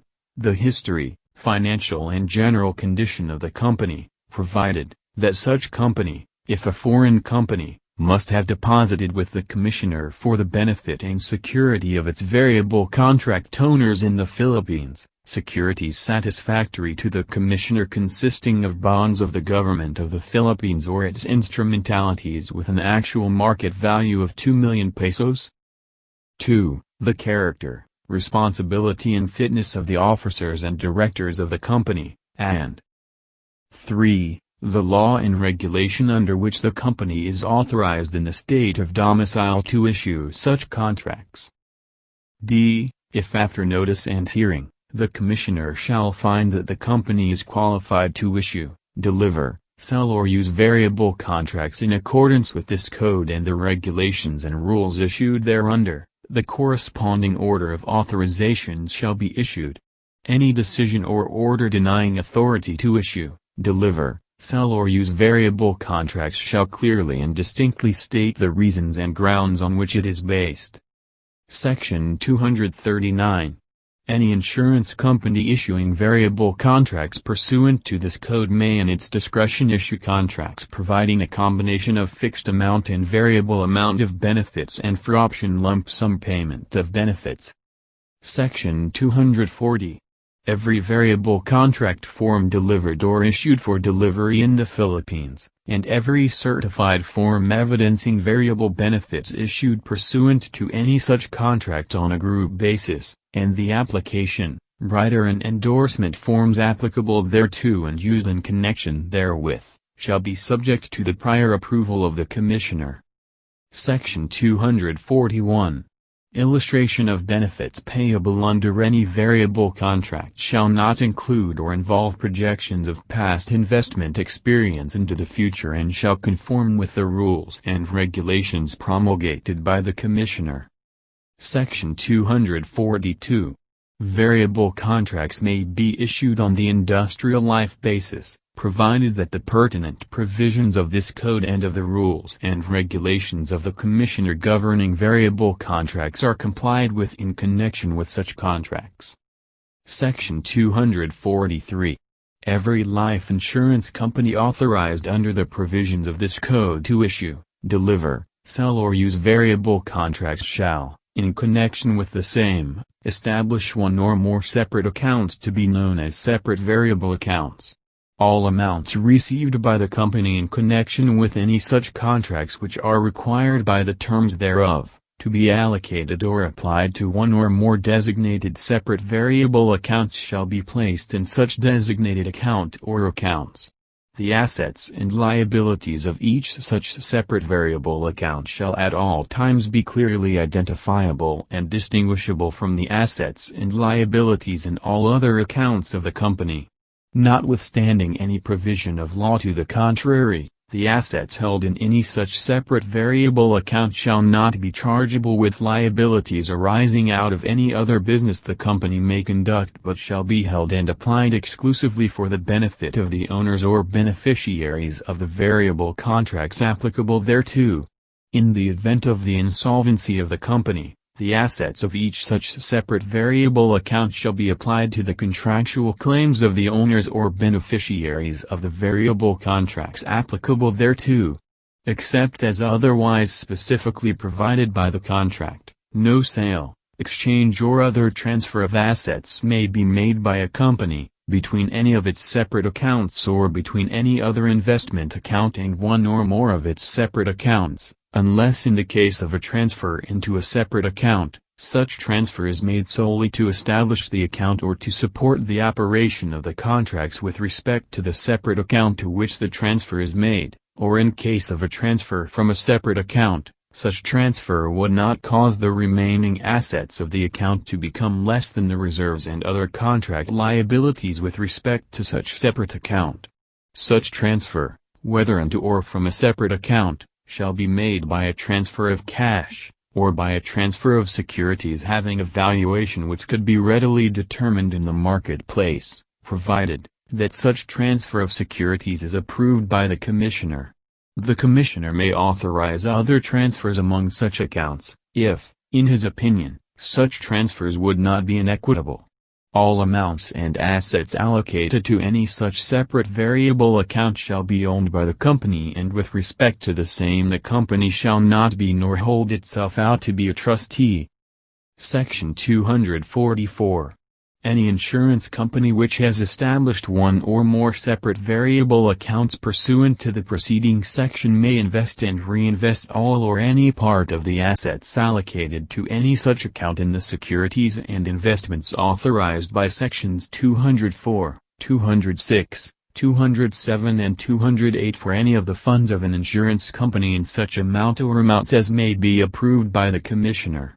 In addition thereto, such company may also invest in common stocks or other equities which are listed on or admitted to trading in a securities exchange located in the Philippines, or which are publicly held and traded in the over-the-counter market as defined by the Commissioner and as to which market quotations have been available, provided, however, that no such company shall invest in excess of 10% of the assets of any such separate variable accounts in any one corporation issuing such common stock. The assets and investments of such separate variable accounts shall not be taken into account in applying the quantitative investment limitations applicable to other investments of the company.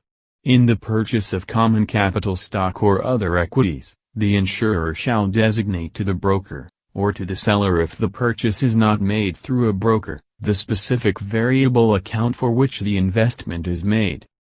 Section 245. Assets allocated to any separate variable account shall be valued at their market value on the date of any valuation, or if there is no readily available market value then in accordance with the terms of the variable contract applicable to such assets, or if there are no such contract terms then in such manner as may be prescribed by the rules and regulations of the Commissioner. Section 246. The reserve liability for variable contracts shall be established in accordance with actuarial procedures that recognize the variable nature of the benefits provided, and shall be approved by the Commissioner. Title 11. Claim Settlement. Section 247. A. No insurance company doing business in the Philippines shall refuse, without just cause, to pay or settle claims arising under coverages provided by its policies, nor shall any such company engage in unfair claim settlement practices. Any of the following acts by an insurance company, if committed without just cause and performed with such frequency as to indicate a general business practice, shall constitute unfair claim settlement practices. 1. Knowingly misrepresenting to claimants pertinent facts or policy provisions relating to coverage at issue. 2. Failing to acknowledge with reasonable promptness pertinent communications with respect to claims arising under its policies. 3. Failing to adopt and implement reasonable standards for the prompt investigation of claims arising under its policies. 4. Not attempting in good faith to effectuate prompt, fair and equitable settlement of claims submitted in which liability has become reasonably clear, or 5. Compelling policyholders to institute suits to recover amounts due under its policies by offering without justifiable reason substantially less than the amounts ultimately recovered in suits brought by them. B. Evidence as to numbers and types of valid and justifiable complaints to the Commissioner against an insurance company, and the Commissioner's complaint experience with other insurance companies writing similar lines of insurance shall be admissible in evidence in an administrative or judicial proceeding brought under this section. C. If it is found, after notice and an opportunity to be heard, that an insurance company has violated this section, each instance of non-compliance with paragraph A may be treated as a separate violation of this section and shall be considered sufficient cause for the suspension or revocation of the company's certificate of authority. Section 248. The proceeds of a life insurance policy shall be paid immediately upon maturity of the policy, unless such proceeds are made payable in installments or as an annuity, in which case the installments, or annuities shall be paid as they become due, provided, however, that in the case of a policy maturing by the death of the insured, the proceeds thereof shall be paid within 60 days after presentation of the claim and filing of the proof of death of the insured.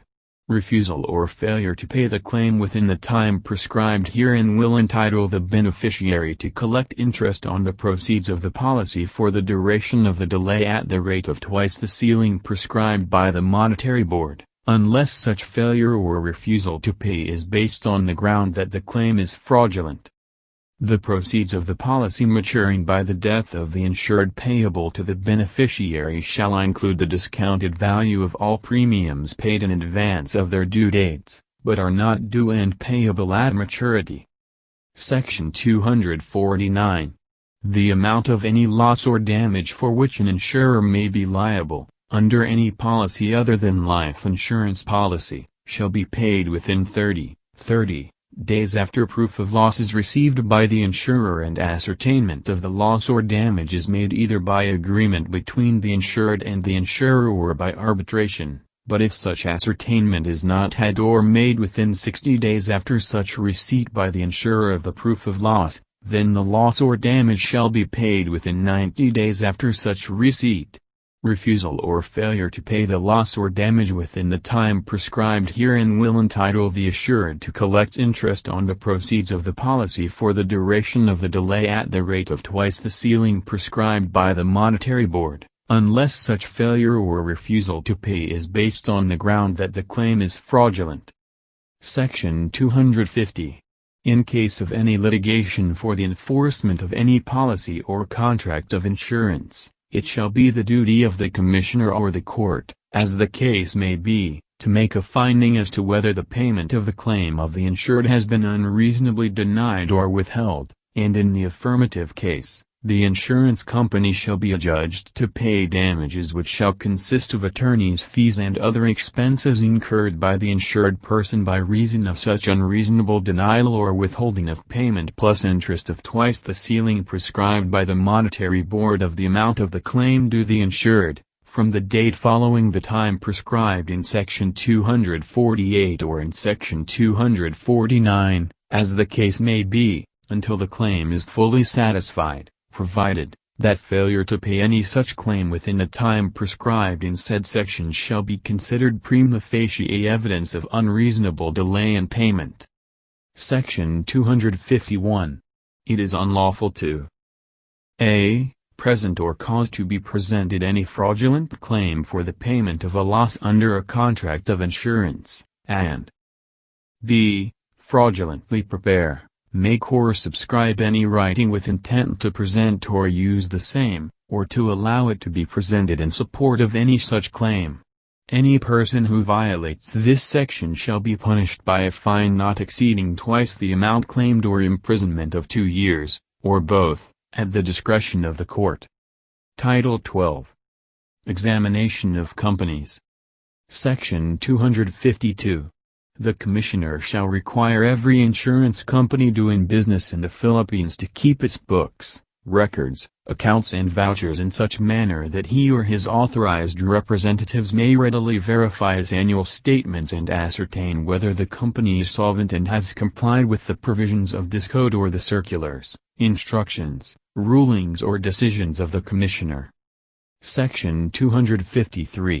The Commissioner shall at least once a year and whenever he considers the public interest so demands, cause an examination to be made into the affairs, financial condition and method of business of every insurance company authorized to transact business in the Philippines and of any other person, firm or corporation managing the affairs and or property of such insurance company.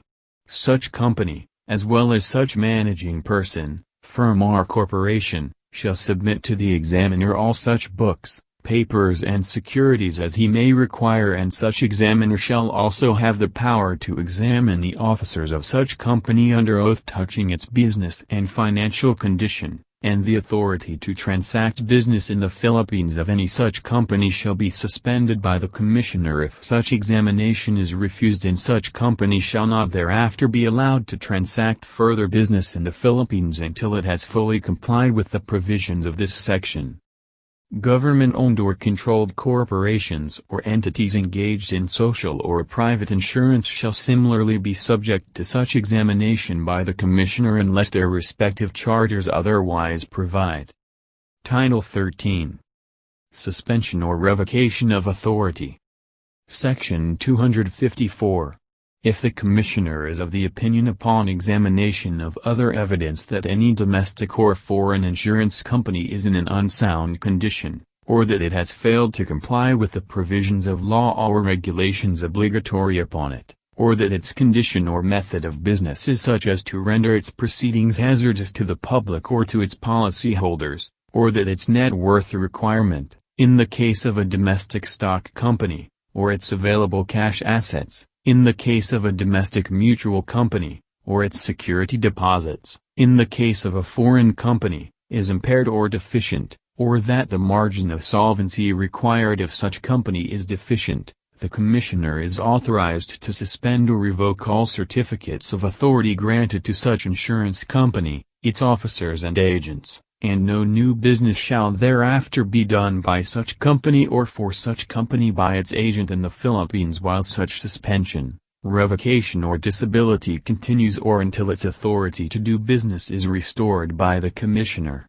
Before restoring such authority, the Commissioner shall require the company concerned to submit to him a business plan showing the company's estimated receipts and disbursements, as well as the basis therefor, for the next succeeding 3 years. Title 14. Appointment of Conservator. Section 255. If at any time before, or after, the suspension or revocation of the certificate of authority of an insurance company as provided in the preceding title, the Commissioner finds that such company is in a state of continuing inability or unwillingness to maintain a condition of solvency or liquidity deemed adequate to protect the interest of policyholders and creditors, he may appoint a conservator to take charge of the assets, liabilities, and the management of such company, collect all monies and debts due to said company and exercise all powers necessary to preserve the assets of said company, reorganize the management thereof, and restore its viability. The said conservator shall have the power to overrule or revoke the actions of the previous management and board of directors of the said company, any provision of law, or of the articles of incorporation or by-laws of the company, to the contrary notwithstanding, and such other powers as the Commissioner shall deem necessary. The conservator may be another insurance company doing business in the Philippines, any officer or officers of such company, or any other competent and qualified person, firm or corporation. The remuneration of the conservator and other expenses attendant to the conservation shall be borne by the insurance company concerned. The conservator shall not be subject to any action, claim or demand by, or liability to, any person in respect of anything done or omitted to be done in good faith in the exercise, or in connection with the exercise, of the powers conferred on the conservator. The conservator appointed shall report and be responsible to the Commissioner until such time as the Commissioner is satisfied that the insurance company can continue to operate on its own, and the conservatorship shall likewise be terminated should the Commissioner, on the basis of the report of the conservator or of his own findings, determine that the continuance in business of the insurance company would be hazardous to policyholders and creditors, in which case the provisions of Title 15 shall apply.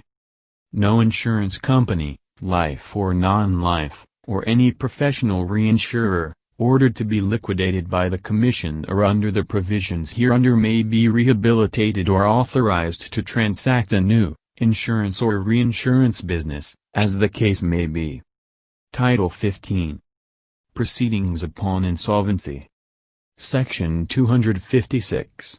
Whenever, upon examination or other evidence, it shall be disclosed that the condition of any insurance company doing business in the Philippines is one of insolvency, or that its continuance in business would be hazardous to its policyholders and creditors, the Commissioner shall forthwith order the company to cease and desist from transacting business in the Philippines and shall designate a receiver to immediately take charge of its assets and liabilities, as expeditiously as possible collect and gather all the assets and administer the same for the benefit of its policyholders and creditors, and exercise all the powers necessary for these purposes, including, but not limited to, bringing suits and foreclosing mortgages in the name of the insurance company.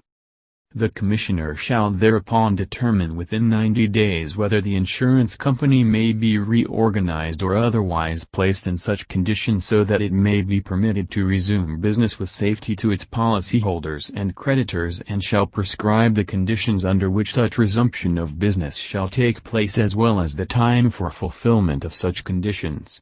In such case, the expenses and fees in the collection and administration of the insurance company shall be determined by the Commissioner and shall be paid out of the assets of such company.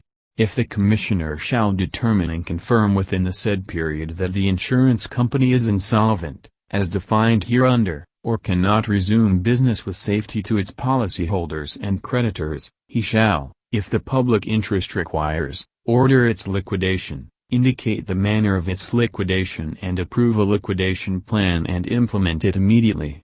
The Commissioner shall designate a competent and qualified person as liquidator who shall take over the functions of the receiver previously designated and, with all convenient speed, reinsure all its outstanding policies, convert the assets of the insurance company to cash, or sell, assign or otherwise dispose of the same to the policyholders, creditors and other parties for the purpose of settling the liabilities or paying the debts of such company, and he may, in the name of the company, institute such actions as may be necessary in the appropriate court to collect and recover accounts and assets of the insurance company, and to do such other acts as may be necessary to complete the liquidation as ordered by the Commissioner.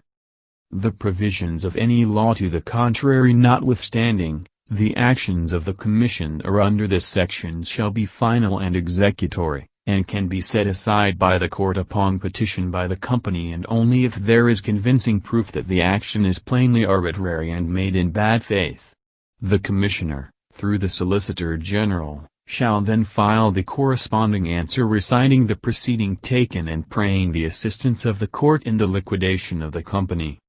No restraining order or injunction shall be issued by the court enjoining the Commissioner from implementing his actions under this section, unless there is convincing proof that the action of the Commissioner is plainly arbitrary and made in bad faith and the petitioner or plaintiff files with the clerk or judge of the court in which the action is pending a bond executed in favor of the Commissioner in an amount to be fixed by the court.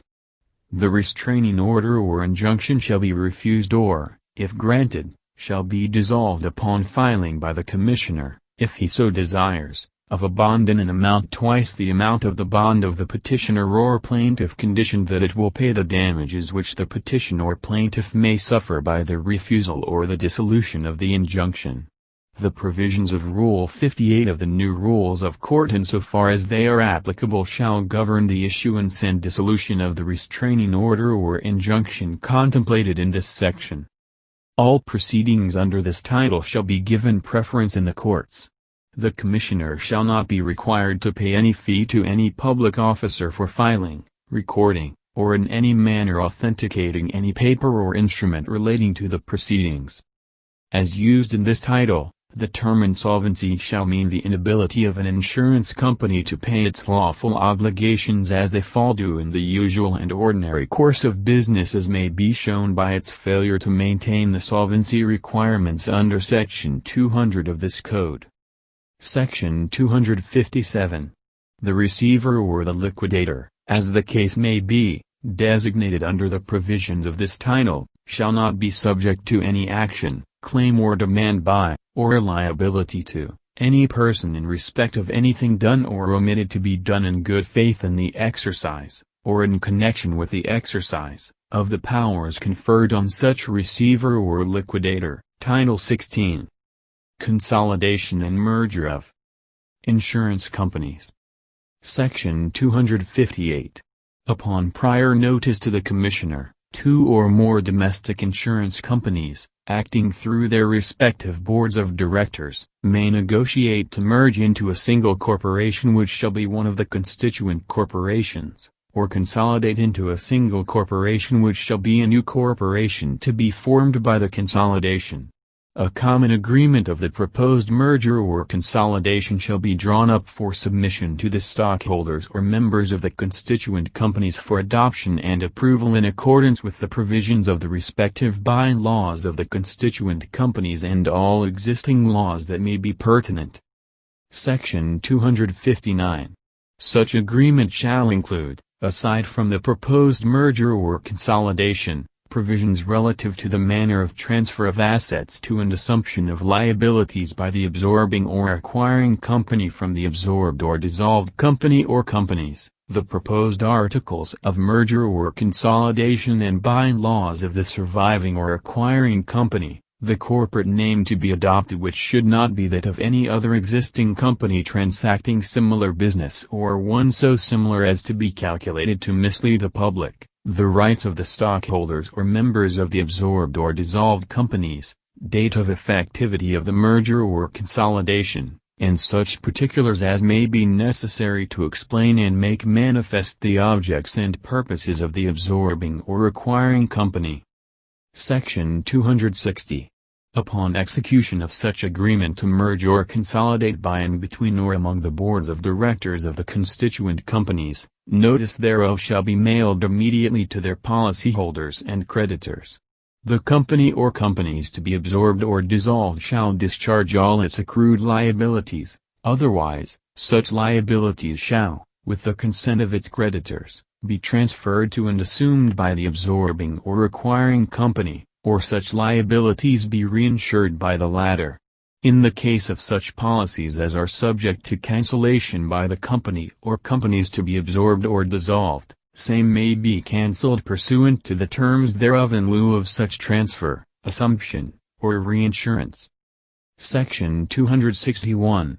Upon approval or adoption in the meetings of the stockholders or members called for the purpose in each of the constituent companies of the agreement to merge or consolidate, all stockholders or members dissenting or objecting to the merger or consolidation shall be paid the value of their shares by the company concerned in accordance with the bylaws thereof.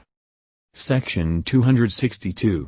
Upon approval or adoption of the agreement to merge or consolidate by the stockholders or members of the constituent companies, the corresponding articles of merger or of consolidation shall be duly executed by the presidents and attested by the corporate secretaries and shall bear the corporate seals of the merging or consolidating companies, setting forth a. the plan of merger or the plan of consolidation. b. as to each corporation, the number of shares outstanding, or in case of mutual corporations, the number of members, and c. as to each corporation, the number of shares or members voted for and against such plan, respectively. Thereafter, a certified copy of such articles of merger or consolidation, together with a certificate of approval or adoption by the stockholders or members of such articles of merger or consolidation, verified by affidavits of such officers and under the seal of the constituent companies, shall be submitted to the Commissioner, together with such other papers or documents which the Commissioner may require, for his consideration. Section 263. The articles of merger or of consolidation, signed and verified as hereinabove required, shall be filed with the Securities and Exchange Commission for its examination and approval. Section 264. Upon receipt from the Securities and Exchange Commission of the certificate of merger or of consolidation, the constituent companies shall surrender to the Commissioner their respective certificates of authority to transact insurance business. The absorbing or surviving company in case of merger, or the newly formed company in case of consolidation, shall immediately file with the Commissioner the corresponding application for issuance of a new certificate of authority to transact insurance business, together with a certified copy of the certificate of merger or of consolidation, and of the certificate of increase of stocks, if there is any, issued by the Securities and Exchange Commission. Section 265. Nothing in this title shall be construed to enlarge the powers of the absorbing or surviving company in case of merger, or the newly formed company in case of consolidation, except those conferred by the certificate of merger or of consolidation and the articles of merger or of consolidation, or the amended articles of incorporation, as registered with the Securities and Exchange Commission. Section 266.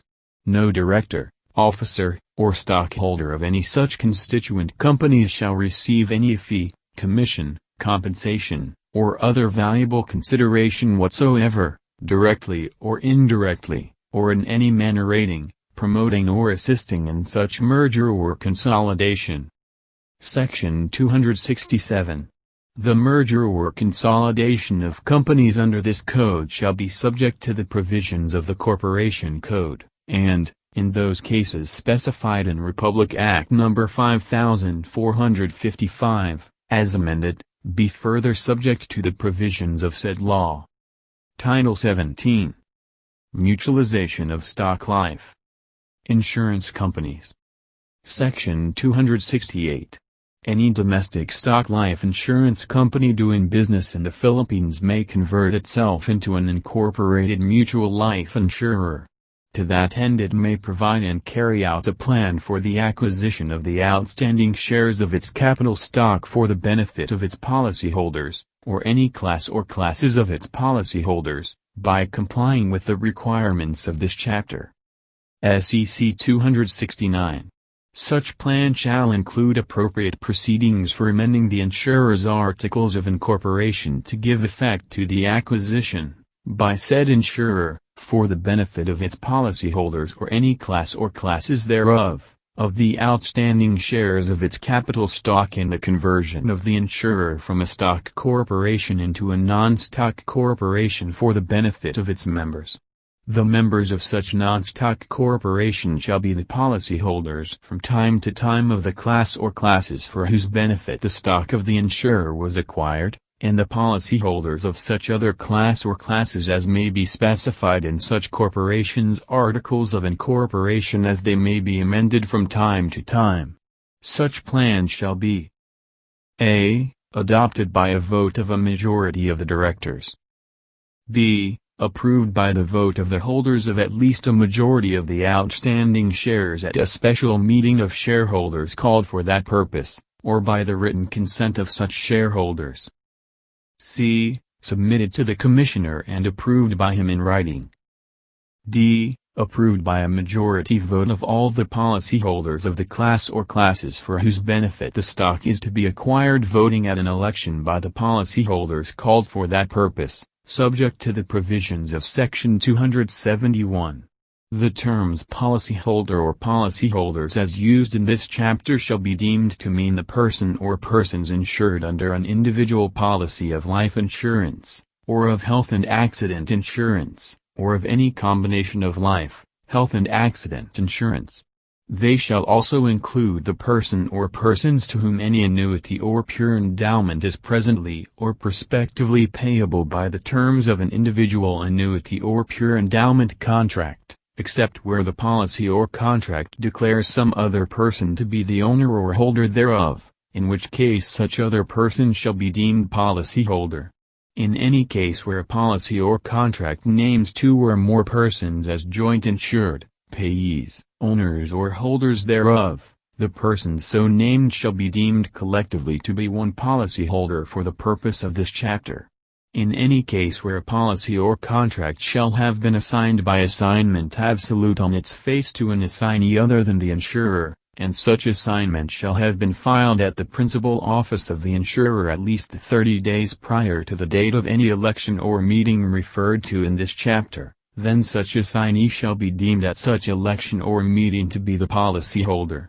For the purpose of this chapter the terms policyholder and policyholders include the employer to whom, or a president, secretary or other executive officer of any corporation or association to which a master group policy has been issued, but exclude the holders of certificates or policies issued under or in connection with a master group policy.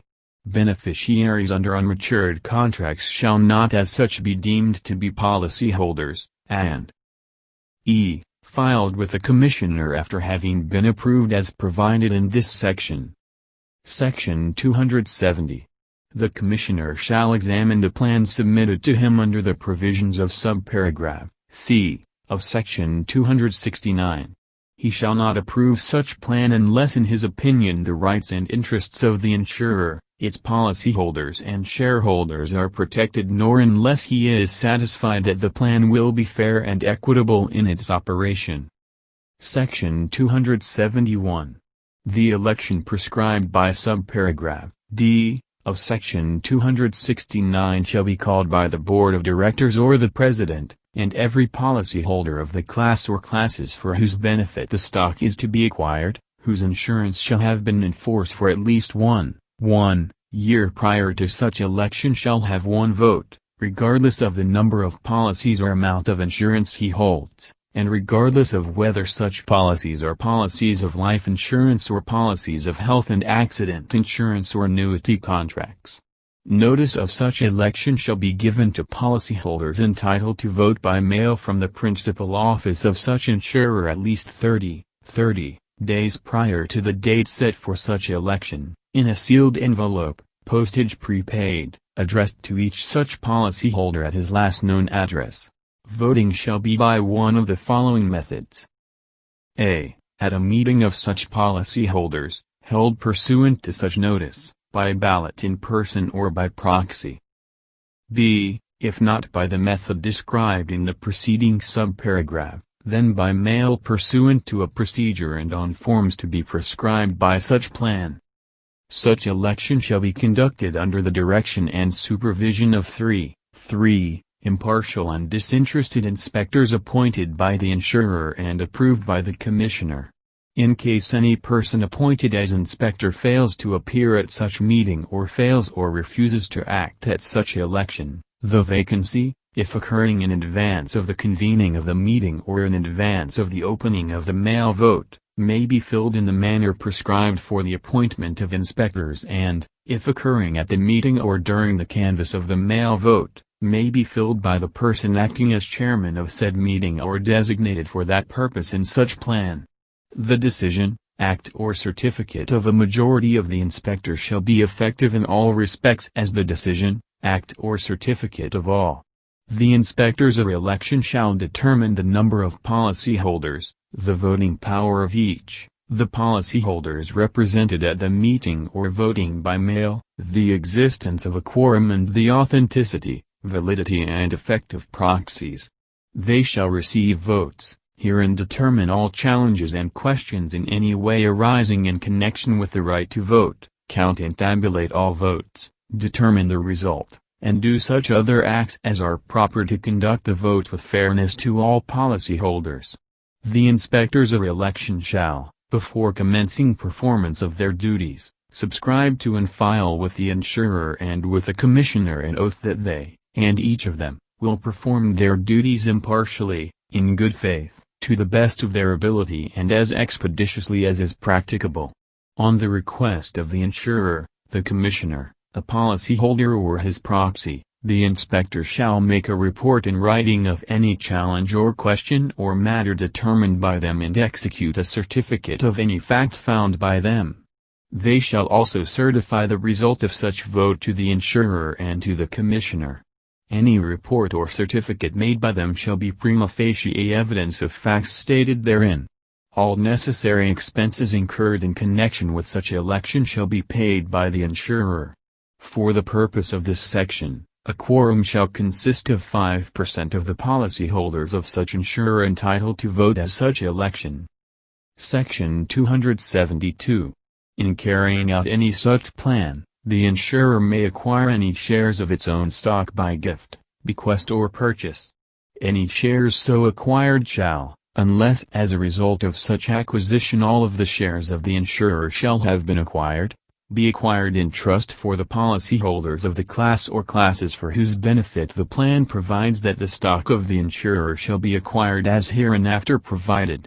Such shares shall be assigned and transferred on the books of such insurer and approved by the commissioner. Such trustees shall hold such stock in trust until all of the outstanding shares of capital stock of such insurer have been acquired, but for not longer than 30 years with such extensions of not more than 5 years each as may be granted by the commissioner. Such extensions may be granted by the commissioner if the plan so provides and if in his opinion the plan of acquisition of all of such stock can be completed within a reasonable period.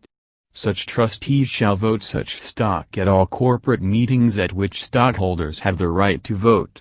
When all the outstanding shares of capital stock of such insurer have been acquired, all said shares shall be cancelled. The certificate of amendment of the insurer's articles of incorporation giving effect thereto shall be filed in accordance with the provisions of the Corporation Code, and the insurer shall become a non-stock corporation for the profit of its members and such trust shall thereupon terminate. Thereafter such corporation shall be conducted for the mutual benefit, ratably, of its policyholders of the class or classes for whose benefit the stock was acquired and shall have power to issue non-assessable policies on a reserve basis subject to all provisions of law applicable to incorporated life insurers issuing non-assessable policies on a reserve basis. policies so issued may be upon the basis of full or partial participation therein as agreed between the insurer and the insured. Upon the termination of any such voting trust, either in accordance with its terms or as hereinabove provided, such plan of mutualization shall terminate, unless theretofore completed. Upon such termination, unless the plan of mutualization provides for the disposition of the shares acquired by the insurer under such plan or for the disposition of the proceeds thereof, the shares held by such trustees shall be disposed of in accordance with an order of the court of competent jurisdiction in the judicial district in which is located the principal office of such insurer, made upon a verified petition of the Commissioner. Section 273. Any such plan of mutualization may provide for the creation of a voting trust under a trust agreement for the holding and voting by three or more trustees of any portion or all of the shares of the insurer not required upon the adoption of such plan. The voting trustees shall be named in accordance with such plan or, if no provision is made therein for the naming of such trustees, then by the insurer. The voting trust agreement and voting trustees shall be subject to the approval of the Commissioner. Any or all of the trustees under such voting trust agreement may be the same person or persons as any or all of the trustees referred to in Section 272. Such voting trust agreement shall provide that in the event of acquisition by the insurer of any of the shares of stock held thereunder in accordance with the provisions of the plan, such shares so acquired together with the voting rights thereof shall be transferred by the trustees named under the provisions of this section to the trustees named under the provisions of Section 272. Any voting trust agreement created pursuant to the provisions of this section may be made irrevocable for not longer than 30 years and thereafter until the termination of the trust provided for in Section 272. The trust created pursuant to the provisions of this section shall terminate in any event upon termination of the trust provided for in Section 272. Upon the termination of the trust created pursuant to the provisions of this section, any shares held in such trust shall revert to the persons entitled thereto by law. Section 274. Every payment for the acquisition of any shares of the capital stock of such insurer, the purchase price of which is not fixed by such plan, shall be subject to the prior approval of the Commissioner. Neither such plan, nor any such payment, may be approved by the Commissioner unless he finds that the rights and interests of the insurer, its policyholders, and shareholders are protected. Section 275. The trustees referred to in Section 272 shall file with such insurer and with the Commissioner a verified acceptance of their appointments and verified declarations that they will faithfully discharge their duties as such trustees. All dividends and other sums received by said trustees on the shares held by them, after paying the necessary expenses of executing their trust, shall be immediately repaid to such insurer for the benefit of all who are, or may become, policyholders of such insurance of the class or classes for whose benefit the stock of such insurer was acquired and entitled to participate in the profits thereof and shall be added to and become part of the assets of such insurer. Section 276. If, at any time within the periods provided in the plan for the acquisition of the outstanding shares of stock of the insurer, 90% thereof has already been acquired and transferred to the trustees under the plan, the insurer by a vote of a majority of the directors may determine to make an offer, with the permission of the Commissioner and subject to such requirement as he may specify, to acquire by purchase all of the shares not theretofore acquired under the plan, at a specified price which the insurer considers to be their fair value as of the date of making such offer. If the offer to acquire is permitted by the Commissioner, the insurer shall make a written offer by registered mail to each shareholder whose shares have not theretofore been acquired under the plan or otherwise, offering to acquire all his shares at such price if accepted in writing within 30 days after the mailing of such offer. Any shareholder accepting such offer within the time therefore shall, within 60 days after his acceptance, transfer to the insurer the certificates representing such shares and, upon doing so, shall be paid by the insurer the amount of such offer for his shares. Any share so acquired shall be assigned and transferred to the trustees under the plan and held by them as shares acquired pursuant to the plan. Each shareholder who does not accept such offer to acquire his shares within the time stated in such offer for acceptance thereof shall within 15 days after the expiration of such offer apply to the Secretary of Finance for a determination of the fair value of his shares as of the date of making such offer. The Secretary of Finance may himself, after due notice and hearing, determine upon the evidence received the fair value of the shares as of the date of making such offer, or appoint 3 impartial and disinterested persons to appraise the fair value of such shares with such direction as he shall deem proper and necessary to expedite the proceedings. Upon completion of the appraisal proceedings, the appraisers shall file with the Secretary of Finance their report in writing stating the fair value of such shares as of the date of the making of such offer and setting forth their findings in support of such statement. The appraisers shall furnish each party to the proceedings a copy of their appraisal report, and within 10 days after receipt thereof, any such party may signify his objection, if any, to the report or move for the approval thereof. Upon the expiration of the period of 10 days referred to above, the report shall be set for hearing, after which the Secretary of Finance shall issue an order adopting, modifying or rejecting the report, in whole or in part, or he may receive further evidence or may recommit it with instructions. Whenever the Secretary of Finance shall determine in any manner, as aforesaid, the fair value of such shares, he may also determine the terms of payment thereof by the insurer. The expenses incidental to the proceedings including charges of the appraisers, if any, shall be paid equally by the insurer and the shareholder. The findings of the Secretary of Finance on all questions of fact raised at the hearing of the application for determination of the fair value of such shares shall be conclusive upon all parties to the proceedings. The order of the Secretary of Finance determining the fair value of the shares and the terms of payment thereof shall have the force and effect of a judgment which shall be appealable on any question of law.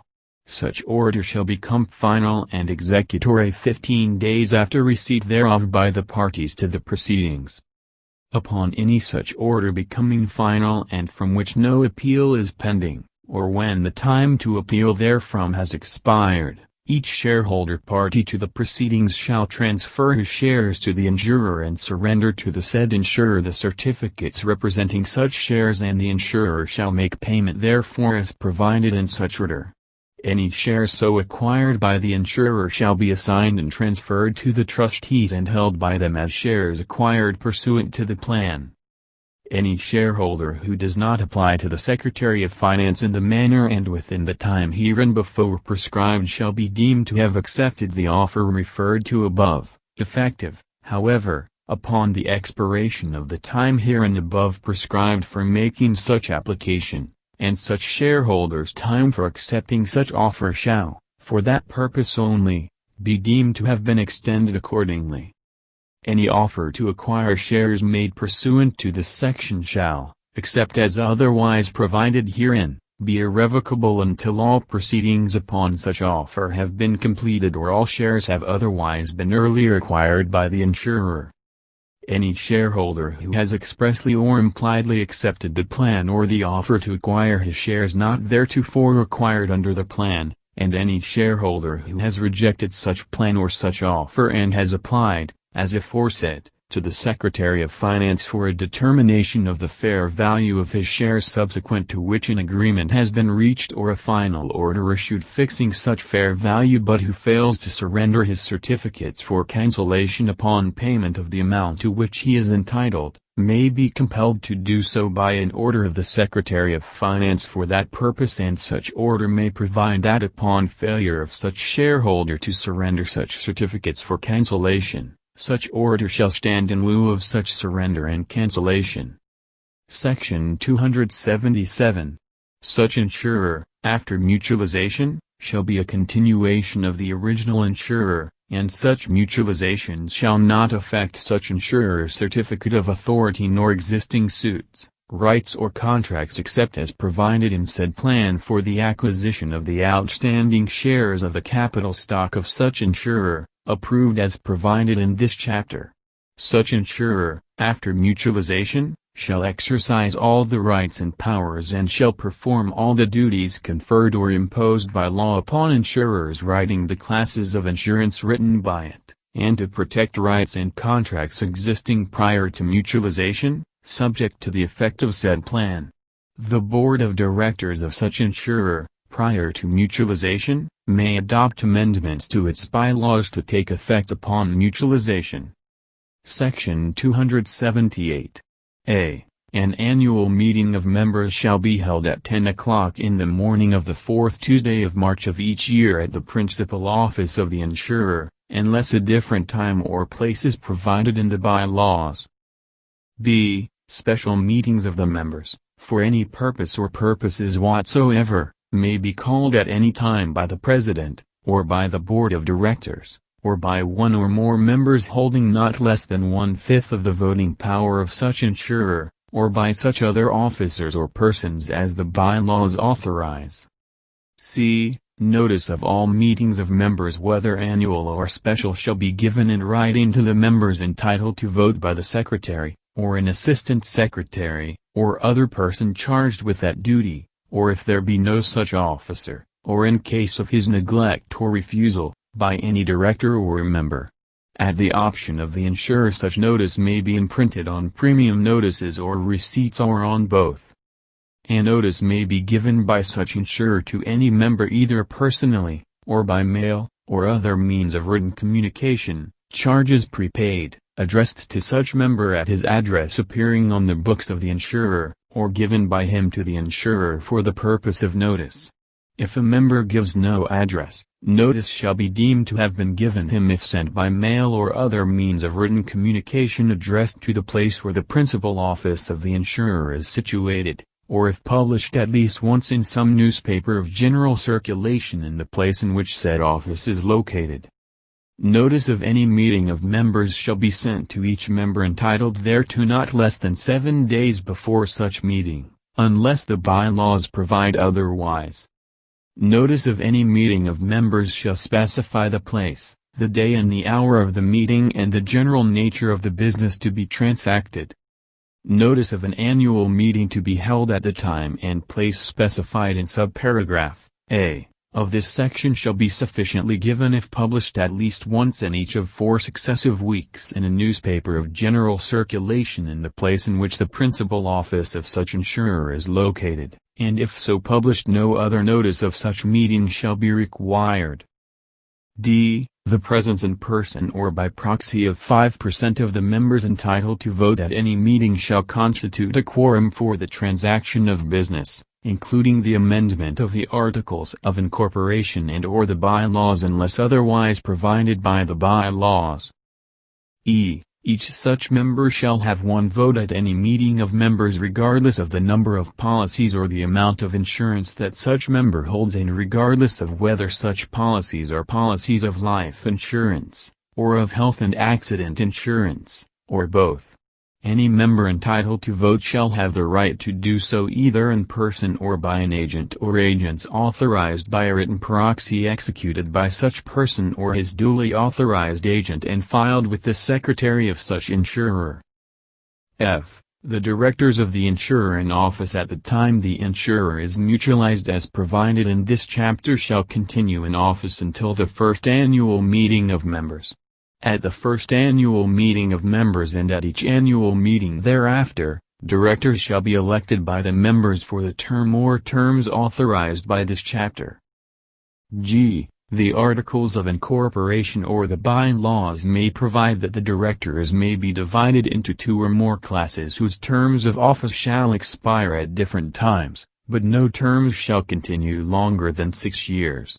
In the absence of such provisions, each director, except members of the board of directors at the time the insurer is mutualized, shall be elected for a term of 1 year. All directors shall hold office for a term for which they are elected and until their successors are elected and qualified. A director may, but need not be a member or policyholder of the insurer of which he is acting as director.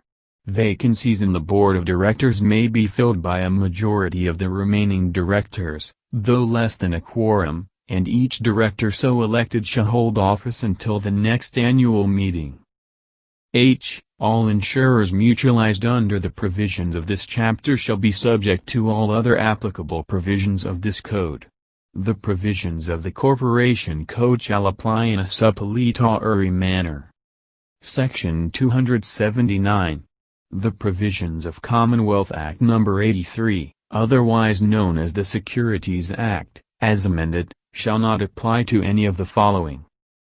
A. Shares of the capital stock of such insurer acquired as provided in Section 272 and assigned and transferred to the trustees as is provided in said section, and the assignment and transfer of said shares as so provided.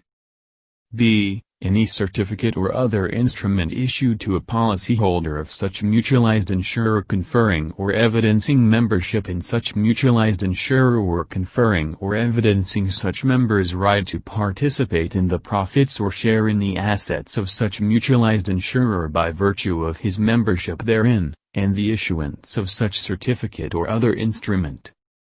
C. The plan for the acquisition of the outstanding shares of the capital stock of such insurer authorized by the provisions of this chapter, the submission of said plan to the Commissioner and to the policyholders of such insurer as provided in this chapter, and the approval and carrying out of said plan or any part thereof in accordance with the provisions of this chapter. Section 280. A domestic mutual life insurance company doing business in the Philippines may convert itself into an incorporated stock life insurance company by demutualization. To that end, it may provide and carry out a plan for the conversion by complying with the requirements of this title. The conversion of a domestic mutual life insurance company to an incorporated stock life insurance company shall be carried out pursuant to a conversion plan duly approved by the Commissioner. The Commissioner shall promulgate such rules and regulations as he or she may deem necessary to carry out the provisions of this title, after due consultation with representatives of the insurance industry. All converted insurers under the provisions of this title shall be subject to all other applicable provisions of this code.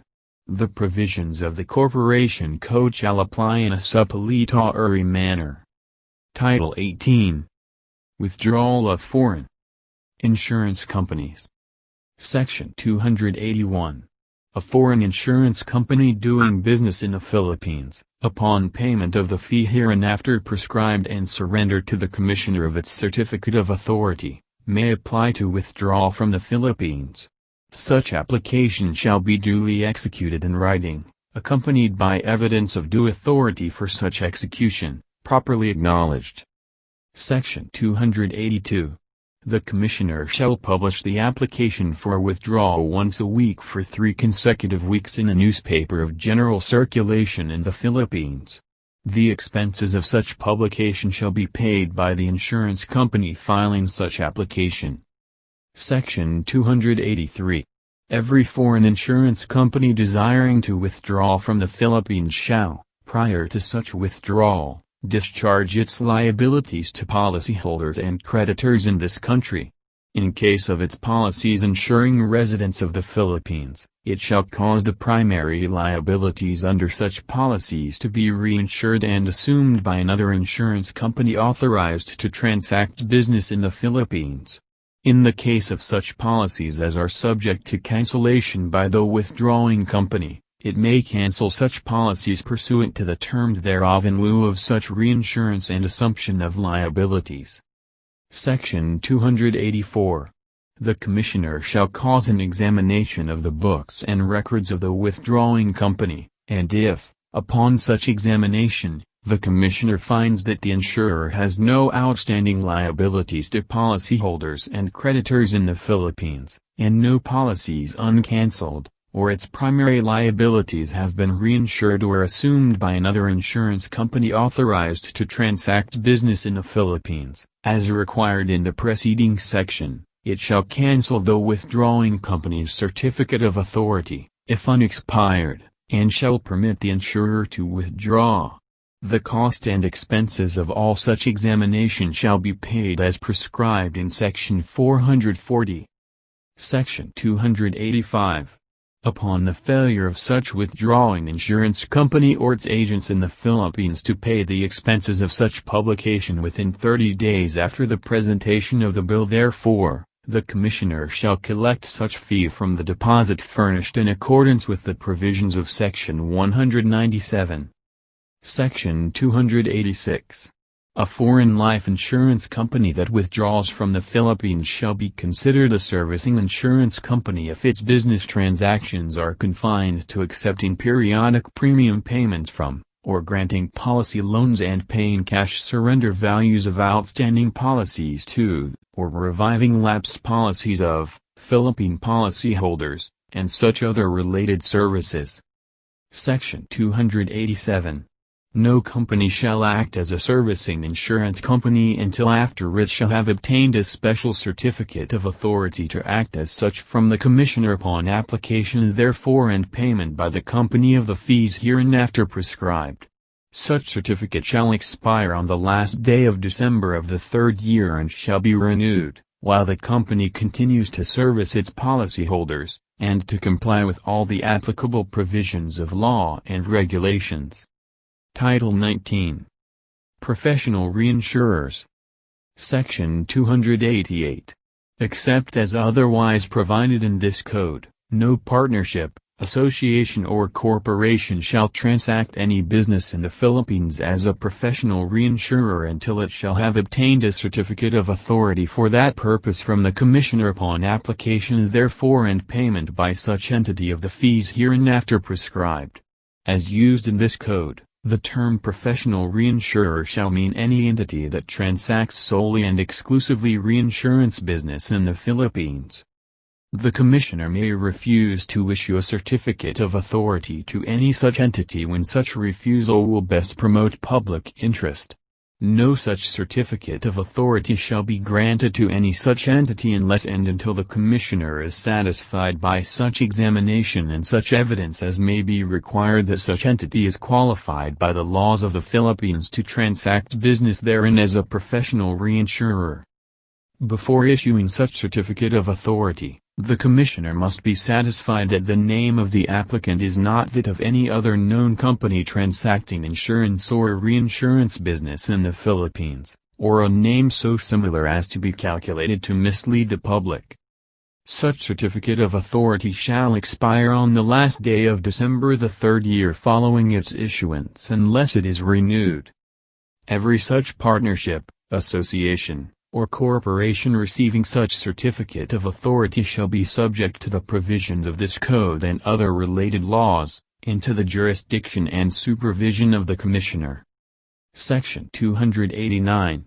Any partnership, association, or corporation authorized to transact solely reinsurance business must have a capitalization of at least 3 billion pesos paid in cash, of which at least 50% is paid up and the remaining portion thereof is contributed surplus, which in no case shall be less than 400 million pesos or such capitalization as may be determined by the Secretary of Finance, upon the recommendation of the Commissioner, provided that 25% of the paid-up capital must be invested in securities satisfactory to the Commissioner, consisting of bonds or other instruments of debt of the Government of the Philippines or its political subdivisions or instrumentalities, or of government-owned or controlled corporations and entities, including the Bangko Sentral ng Pilipinas, and deposited with the Commissioner, and the remaining 75% in such other securities as may be allowed and permitted by the Commissioner, which securities shall at all times be maintained free from any lien or encumbrance, provided, further, that the aforesaid capital requirement is without prejudice to other requirements to be imposed under any risk-based capital method that may be adopted by the Commissioner, provided, finally, that the provisions of this chapter applicable to insurance companies shall as far as practicable be likewise applicable to professional reinsurers. Title 20. Holding Companies. Section 290. As used in this title, the following terms shall have the respective meanings hereinafter set forth unless the context shall otherwise require. A. Person means an individual, partnership, firm, association, corporation, trust, any similar entity or any combination of the foregoing acting in concert. B. Control, including the terms controlling, controlled by and under common control with, means the possession directly or indirectly of the power to direct or cause the direction of the management and policies of a person, whether through the ownership of voting securities by a contract other than a commercial contract for goods or non-management services or otherwise. Subject to Section 292, control shall be presumed to exist if any person directly or indirectly owns, controls or holds with the power to vote 40% or more of the voting securities of any other person, provided that no person shall be deemed to control another person solely by reason of his being an officer or director of such other person. C. Holding company means any person who directly or indirectly controls any authorized insurer. D. Controlled insurer means an authorized insurer controlled directly or indirectly by a holding company. E. Controlled person means any person, other than a controlled insurer, who is controlled directly or indirectly by a holding company. F. Holding company system means a holding company together with its controlled insurers and controlled persons. Section 291.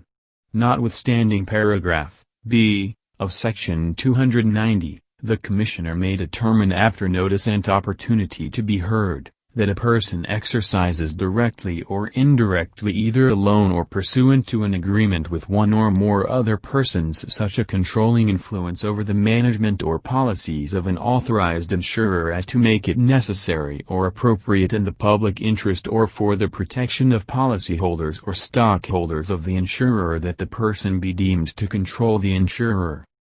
Section 292. The Commissioner may determine upon application that any person, either alone or pursuant to agreement with one or more other persons, does not or will not upon the taking of some proposed action control another person.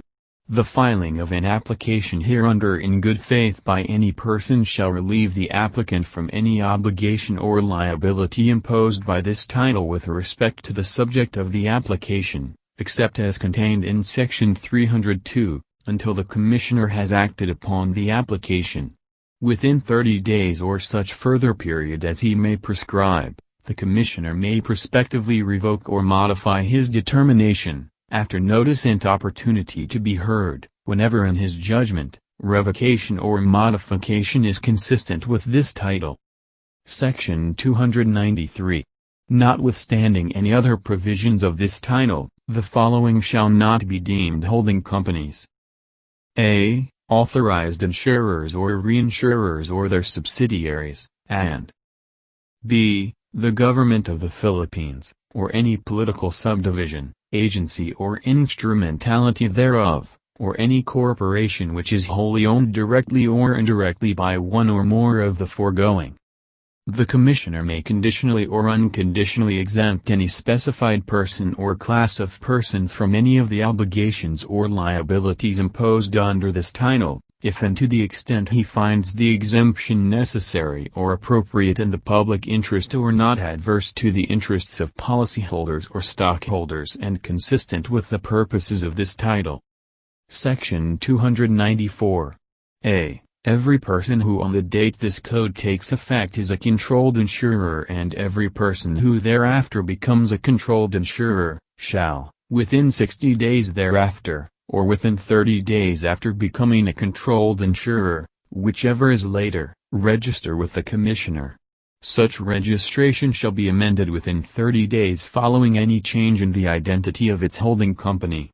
The Commissioner may grant one or more reasonable extensions of the time to register. B. Every registrant shall furnish the Commissioner with the following information concerning its holding company. 1. A copy of its charter or articles of incorporation and its bylaws. 2. The identities of its principal shareholders, officers, directors and controlled persons, and 3. Information as to its capital structure and financial condition, and a description of its principal business activities. Section 295. Every controlled insurer shall file with the Commissioner such reports or material as he may direct for the purpose of disclosing information concerning the operations of persons within the holding company system which may materially affect the operations, management or financial condition of the insurer. Section 296. Every holding company and every controlled person within a holding company system shall be subject to examination by order of the Commissioner if he has cause to believe that the operations of such persons may materially affect the operations, management or financial condition of any controlled insurer with the system and that he is unable to obtain relevant information from such controlled insurer. The grounds relied upon by the Commissioner for such examination shall be stated in his order, which order shall be subject to judicial review only at the instance of the person sought to be examined. Such examination shall be confined to matters specified in the order. The cost of such examination shall be assessed against the person examined and no portion thereof shall thereafter be reimbursed to it directly or indirectly by the controlled insurer. Section 297. The Commissioner shall keep the contents of each report made pursuant to this title and any information obtained by him in connection therewith confidential and shall not make the same public without the prior written consent of the controlled insurer to which it pertains unless the Commissioner after notice and an opportunity to be heard shall determine that the interests of policyholders, stockholders or the public will be served by the publication thereof. In any action or proceeding by the Commissioner against the person examined or any other person within the same holding company system a report of such examination published by him shall be admissible as evidence of the facts stated therein. Section 298. Transactions within a holding company system to which a controlled insurer is a party shall be subject to the following. A. The terms shall be fair and equitable. B. Charges or fees for services performed shall be reasonable. C. Expenses incurred and payments received shall be allocated to the insurer on an equitable basis in conformity with customary insurance accounting practices consistently applied. The books, accounts and records of each party to all such transactions shall be maintained as to clearly and accurately disclose the nature and details of the transactions including such accounting information as is necessary to support the reasonableness of the charges or fees to the respective parties. Section 299. The prior written approval of the Commissioner shall be required for the following transactions between a controlled insurer and any person in its holding company system: sales, purchases, exchanges, loans or extensions of credit, or investments, involving 5% or more of the insurer's admitted assets as of the 31st day of December next preceding. Section 300. The following transactions between a controlled insurer and any person in its holding company system may not be entered into unless the insurer has notified the Commissioner in writing of its intention to enter into any such transaction at least 30 days prior thereto, or such shorter period as he may permit, and he has not disapproved it within such period. A. Sales, purchases, exchanges, loans or extensions of credit, or investments, involving more than 0.5% but less than 5% of the insurer's admitted assets as of the 31st day of December next preceding. B. Reinsurance treaties or agreements. C. Rendering of services on a regular or systematic basis, or D. Any material transaction, specified by regulation, which the Commissioner determines may adversely affect the interest of the insurer's policyholders or stockholders or of the public. Nothing herein contained shall be deemed to authorize or permit any transaction which, in the case of a non-controlled insurer, would be otherwise contrary to law. Section 301. The Commissioner, in reviewing transactions pursuant to Sections 299 and 300, shall consider whether the transactions comply with the standards set forth in Section 298 and whether they may adversely affect the interests of policyholders. This section shall not apply to transactions subject to other sections of this code which impose notice or approval requirements greater than those prescribed by this title. Section 302. A. No person, other than an authorized insurer, shall acquire control of any domestic insurer, whether by purchase of its securities or otherwise, except 1. After 20 days written notice to its insurer or such shorter period as the Commissioner may permit, of its intention to acquire control, and 2. With the prior written approval of the Commissioner. B. The Commissioner shall disapprove the acquisition of control of a domestic insurer if he determines, after notice and an opportunity to be heard, that such action is reasonably necessary to protect the interest of the people of this country. The following shall be the only factors to be considered by him in reaching the foregoing determination. 1. The financial condition of the acquiring person and the insurer. 2. The trustworthiness of the acquiring person or any of its officers or directors. 3. A plan for the proper and effective conduct of the insurer's operations. 4. The source of the funds or assets for the acquisition.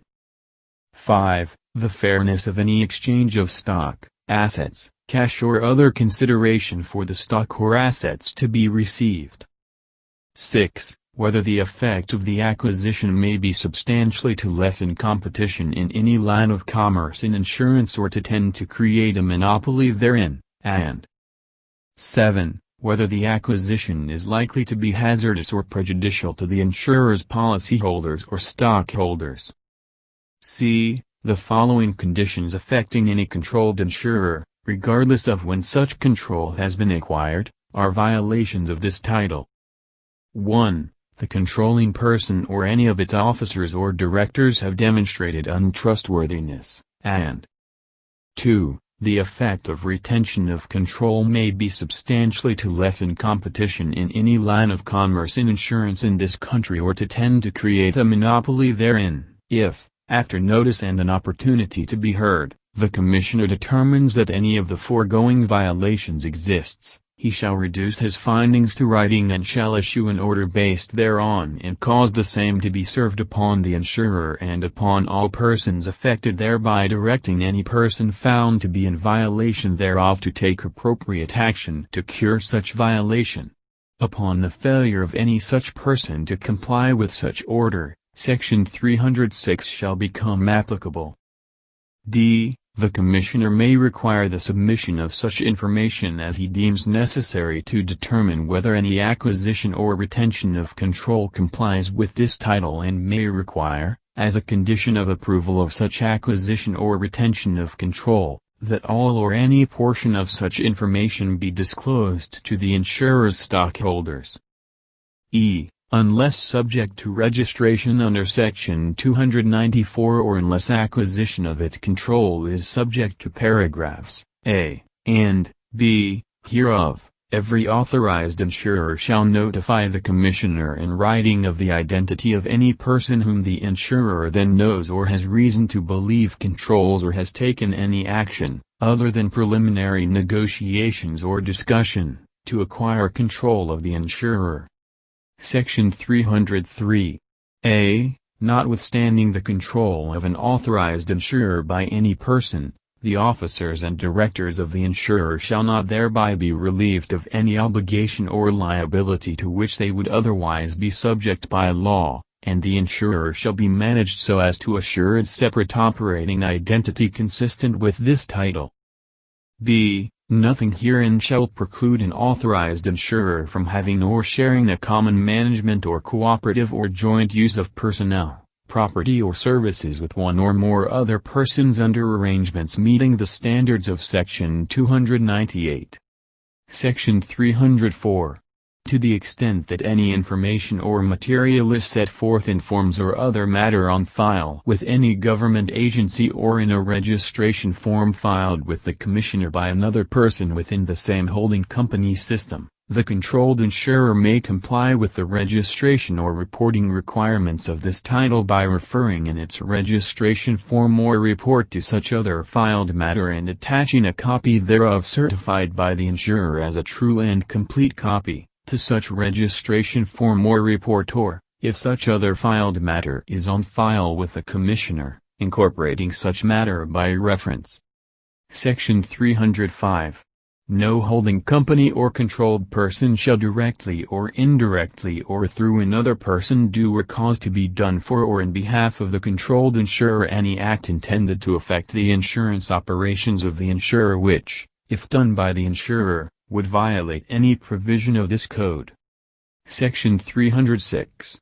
In addition to any other penalty provided by law, the Commissioner may, upon the willful failure of any person within a holding company system to comply with this title or any regulation or order promulgated hereunder, a. proceed under Title 14 or Title 15, Chapter 3 of this code with respect to insurer within the holding company system, or b. revoke or refuse to renew the authority to do business in this country of an insurer within the holding company system or refuse to issue such authority to any other insurer in the system, or c. direct that, in addition to any other penalty provided by law, such person forfeit to the people of this country a sum not less than 5,000 pesos for a first violation and 25,000 pesos for any subsequent violation.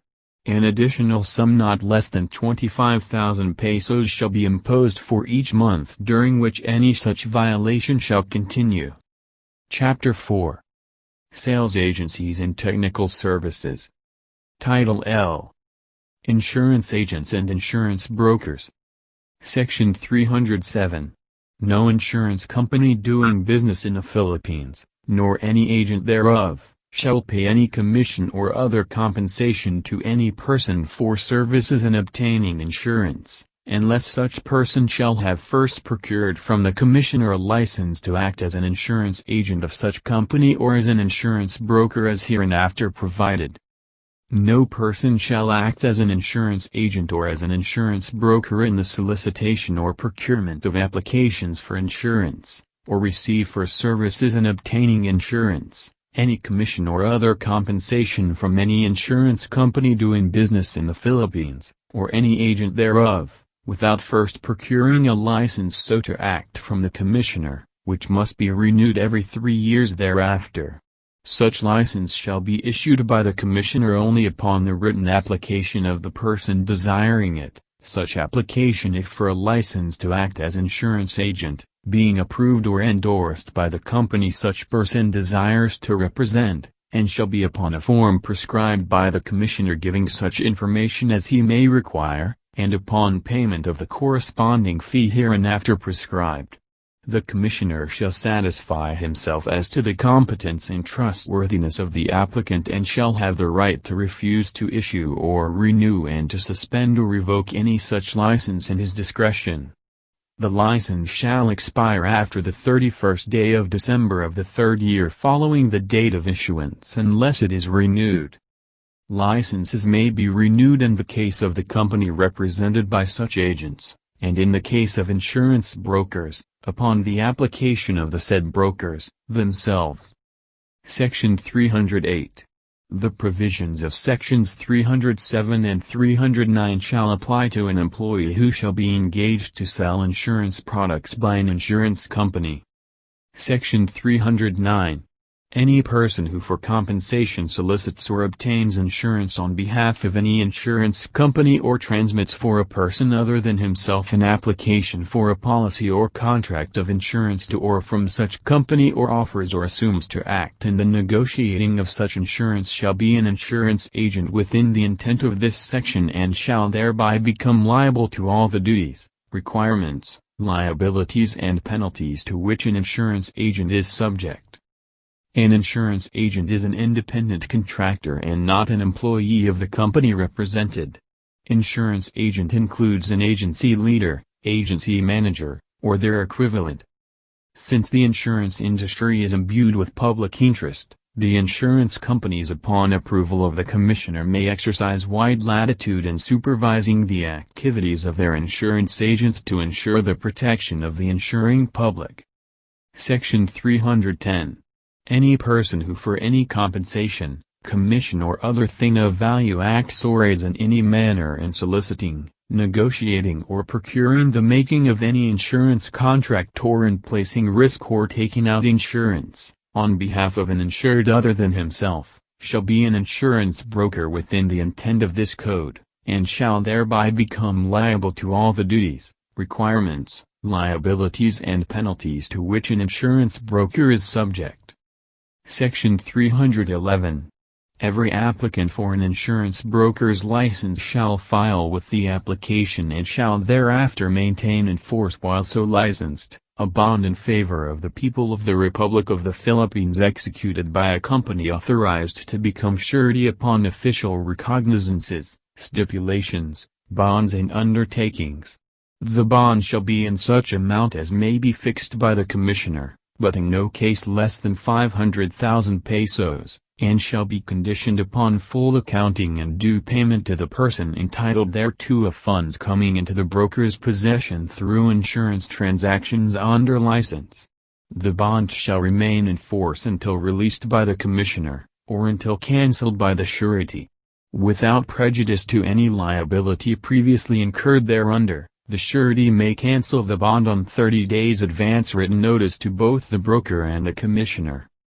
Upon approval of the application, the applicant must also file 2 errors and omissions, professional liability or professional indemnity, policies issued separately by 2 insurance companies authorized to do business in the Philippines, satisfactory to the commissioner to indemnify the applicant against any claim or claims for breach of duty as insurance broker which may be made against him by reason of any negligent act, error or omission, whenever or wherever committed or alleged to have been committed, on the part of the applicant or any person who has been, is now, or may hereafter during the subsistence of the policies be employed by the said applicant in his capacity as insurance broker, provided, that the filing of any claim or claims under one of such policies shall preclude the filing of the said claim or claims under the other policy. The said policies shall be in such amounts as may be prescribed by the commissioner, depending upon the size or amount of the broking business of the applicant, but in no case shall the amount of each of such policies be less than 500,000 pesos. Section 312. The commissioner shall, in order to determine the competence of every applicant to have the kind of license applied for, require such applicant to submit to a written examination and to pass the same to the satisfaction of the commissioner. The commissioner may delegate or authorize the administration of the examination to an independent organization, subject to such conditions that the commissioner may provide. Section 313. An applicant for the written examination mentioned in the preceding section must be of good moral character and must not have been convicted of any crime involving moral turpitude. He must satisfactorily show to the commissioner that he has been trained in the kind of insurance contemplated in the license applied for. Such examination may be waived if it is shown to the satisfaction of the commissioner that the applicant has undergone extensive education and/or training in insurance. Section 314. An application for the issuance or renewal of a license to act as an insurance agent or insurance broker may be refused, or such license, if already issued or renewed, shall be suspended or revoked if the commissioner finds that the applicant for, or holder of, such license a. has willfully violated any provision of this code, or b. has intentionally made a material misstatement in the application to qualify for such license, or c. has obtained or attempted to obtain a license by fraud or misrepresentation, or d. has been guilty of fraudulent or dishonest practices, or e. has misappropriated or converted to his own use or illegally withheld monies required to be held in a fiduciary capacity, or f. has not demonstrated trustworthiness and competence to transact business as an insurance agent or insurance broker in such manner as to safeguard the public, or g. has materially misrepresented the terms and conditions of policies or contracts of insurance which he seeks to sell or has sold, or h. has failed to pass the written examination prescribed, if not otherwise exempt from taking the same. In addition to the foregoing causes, no license to act as insurance agent or insurance broker shall be renewed if the holder thereof has not been actively engaged as such agent or broker in accordance with such rules as the Commissioner may prescribe. Section 315. The premium, or any portion thereof, which an insurance agent or insurance broker collects from an insured and which is to be paid to an insurance company because of the assumption of liability through the issuance of policies or contracts of insurance, shall be held by the agent or broker in a fiduciary capacity and shall not be misappropriated or converted to his own use or illegally withheld by the agent or broker. Any insurance company which delivers to an insurance agent or insurance broker a policy or contract of insurance shall be deemed to have authorized such agent or broker to receive on its behalf payment of any premium which is due on such policy or contract of insurance at the time of its issuance or delivery or which becomes due thereon. In order to ensure faithful performance by the insurance agent or insurance broker of these fiduciary responsibilities, the Insurance Commissioner shall prescribe the minimum terms and conditions on such matters in the standard agency or broker's agreement between the agents and/or the broker with the insurance companies. Section 316. Any provision of existing laws to the contrary notwithstanding, no person shall, within the Philippines, sell or offer for sale a variable contract or do or perform any act or thing in the sale, negotiation, making or consummating of any variable contract other than for himself unless such person shall have a valid and current license from the Commissioner authorizing such person to act as a variable contract agent. No such license shall be issued unless and until the Commissioner is satisfied, after examination, that such person is by training, knowledge, ability and character qualified to act as such agent. Any such license may be withdrawn and cancelled by the Commissioner after notice and hearing, if he shall find that the holder thereof does not then have the qualifications required for the issuance of such license. Section 317. It shall be unlawful for any person, company or corporation in the Philippines to act as general agent of any insurance company unless he is empowered by a written power of attorney duly executed by such insurance company, and registered with the Commissioner to receive notices, summons and legal processes for and in behalf of the insurance company concerned in connection with actions or other legal proceedings against said insurance company. It shall be the duty of said general agent to notify the Commissioner of his post office address in the Philippines, or any change thereof. Notices, summons, or processes of any kind sent by registered mail to the last registered address of such general agent of the company concerned or to the Commissioner shall be sufficient service and deemed as if served on the insurance company itself. Section 318.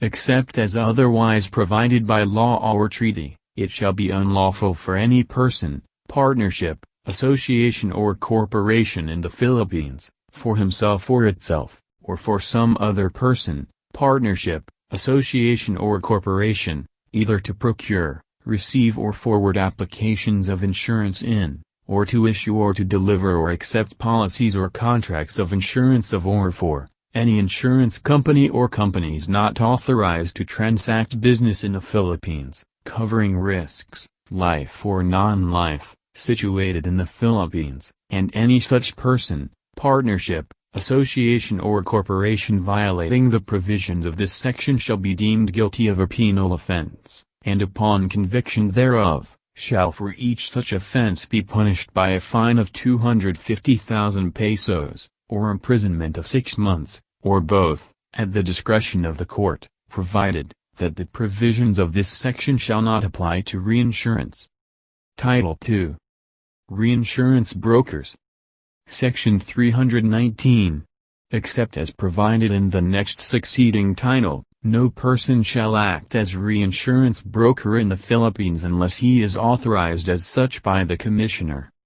A reinsurance broker is one who, for compensation, not being a duly authorized agent, employee or officer of an insurer in which any reinsurance is effected, acts or aids in any manner in negotiating contracts of reinsurance, or placing risks of effecting reinsurance, for any insurance company authorized to do business in the Philippines.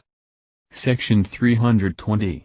Upon application and payment of the corresponding fee hereinafter prescribed, and the filing of 2 errors and omissions, professional liability or professional indemnity, policies hereinafter described, a person may, if found qualified, be issued a license to act as reinsurance broker by the Commissioner. No such license shall be valid after December 31st of the 3rd year following its issuance unless it is renewed. The errors and omissions, professional liability or professional indemnity, policies mentioned above shall indemnify the applicant against any claim or claims for breach of duty as reinsurance broker which may be made against him by reason of any negligent act, error or omission, whenever or wherever committed or alleged to have been committed, on the part of the applicant or any person who has been, is now, or may hereafter during the subsistence of the policies be employed by the said applicant in his capacity as reinsurance broker, provided that the filing of any claim or claims under one of such policies shall preclude the filing of the said claim or claims under the other policy. The said policies shall be issued separately by 2 insurance companies authorized to do business in the Philippines and shall be in such amounts as may be prescribed by the Insurance Commissioner, depending upon the size or amount of the broking business of the applicant, but in no case shall the amount of each of such policies be less than 500,000 pesos. Section 321. The Commissioner may recall, suspend or revoke the license granted to a reinsurance broker for violation of any existing law, rule and regulation, or any provision of this code after due notice and hearing. Title III. Resident Agents. Section 322. No person shall act as resident agent, as hereinafter defined, unless he is registered as such with the Commissioner. Section 323.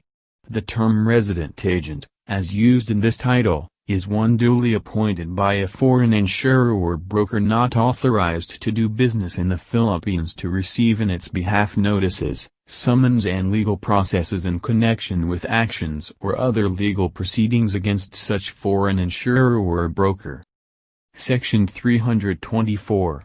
The application for a certificate of registration as resident agent filed with the Commissioner must be accompanied with a copy of the power of attorney, duly notarized and authenticated by the Philippine consul in the place where such foreign insurer or broker is domiciled, empowering the applicant to act as resident agent and to receive notices, summons and legal processes for and in behalf of such foreign insurer or broker in connection with any action or legal proceeding against such foreign insurer or broker. Section 325. It shall be the duty of such resident agent to notify immediately the Commissioner of any change of his office address. Section 326. A certificate of registration issued to a resident agent shall expire on the 31st day of December of the 3rd year following its issuance unless it is renewed. The Commissioner may, after due notice and hearing, recall or cancel the certificate of registration issued to a resident agent for violation of any existing law, rule or regulation, or any provision of this code. Title IV. Non-Life Company Underwriter. Section 327. No person shall act, and no company shall employ any person, as non-life company underwriter, whose duty and responsibility it shall be to select, evaluate and accept risks for, and to determine the terms and conditions, including those pertaining to amounts of retentions, under which such risks are to be accepted by the company, unless such underwriter is registered as such with the Commissioner. Section 328. Every non-life insurance company doing business in the Philippines must maintain at all times a register of risks accepted and a claims register for each line of risks engaged in by such non-life insurance company with such entries therein as are now or as may hereafter be required by the Commissioner, and it shall be the responsibility of the underwriter on the particular line of risk involved to see to it that the said registers are well maintained and kept, and that all entries therein are properly and correctly recorded. Such register shall be open to inspection and examination of duly authorized representatives of the Commissioner at all times during business hours. Section 329. No person shall be registered with the Commissioner, unless such person shall be at least 21 years of age on the date of such registration, a resident of the Philippines, of good moral character and with no conviction of any crime involving moral turpitude, has had at the time such registration is made at least 2 years of underwriting work in the particular line of risk involved, and has passed such qualifying written examination that the Commissioner shall conduct at such time and in such place as he may decide to hold for applicants desiring to act as underwriters. Such examination shall not be required of any person who has served as non-life company underwriter for a period of at least 5 years, if the Commissioner is satisfied of the applicant's competence as shown by the results of his underwriting work in the non-life insurance company or companies that employed him in that capacity. The minimum underwriting experience herein required may be reduced or waived if it is shown to the satisfaction of the Commissioner that the non-life company underwriter has undergone extensive education and/or training in insurance. Section 330. Any applicant who misrepresents or omits any material fact in his application for registration as a non-life company underwriter, or commits any dishonest act in taking or in connection with the qualifying written examination for underwriters, shall be barred from being registered as such non-life company underwriter and, if already registered, his registration shall be cancelled and the certificate of registration issued in his favor shall be recalled immediately by the Commissioner. In the event that the certificate of authority of a non-life insurance company to transact business is suspended or revoked due to business failure arising largely from the imprudent and injudicious acceptance of risks by the underwriter concerned, the registration of such underwriter shall likewise be cancelled and his certificate of registration shall be recalled by the Commissioner, and no similar certificate shall thereafter be issued in his favor. Section 331. No certificate of registration issued to an underwriter shall be valid after December 31st of the third year following its issuance unless it is renewed. The Commissioner may, after due notice and hearing, also suspend or cancel such certificate for violation of existing laws, rules and regulations or of any provisions of this Code. Title 5. Adjusters. Section 332. No person, partnership, association, or corporation shall act as an adjuster, as hereinafter defined, unless authorized so to act by virtue of a license issued or renewed by the Commissioner pursuant to the provisions of this Code, provided, that in the case of a natural person, he must be a Filipino citizen and in the case of a partnership, association or corporation, at least 60% of its capital must be owned by citizens of the Philippines. Section 333. An adjuster may be an independent adjuster or a public adjuster. The term independent adjuster means any person, partnership, association or corporation which, for money, commission or any other thing of value, acts for or on behalf of an insurer in the adjusting of claims arising under insurance contracts or policies issued by such insurer. The term public adjuster means any person, partnership, association or corporation which, for money, commission or any other thing of value, acts on behalf of an insured in negotiating for, or effecting, the settlement of a claim or claims of the said insured arising under insurance contracts or policies, or which advertises for or solicits employment as an adjuster of such claims. Section 334. For every line of insurance claim adjustment, Adjusters shall be licensed either as independent adjusters or as public adjusters. No adjuster shall act on behalf of an insurer unless said adjuster is licensed as an independent adjuster, and no adjuster shall act on behalf of an insured unless said adjuster is licensed as a public adjuster, provided, however, that when a firm or person has been licensed as a public adjuster, he shall not be granted another license as independent adjuster and vice versa.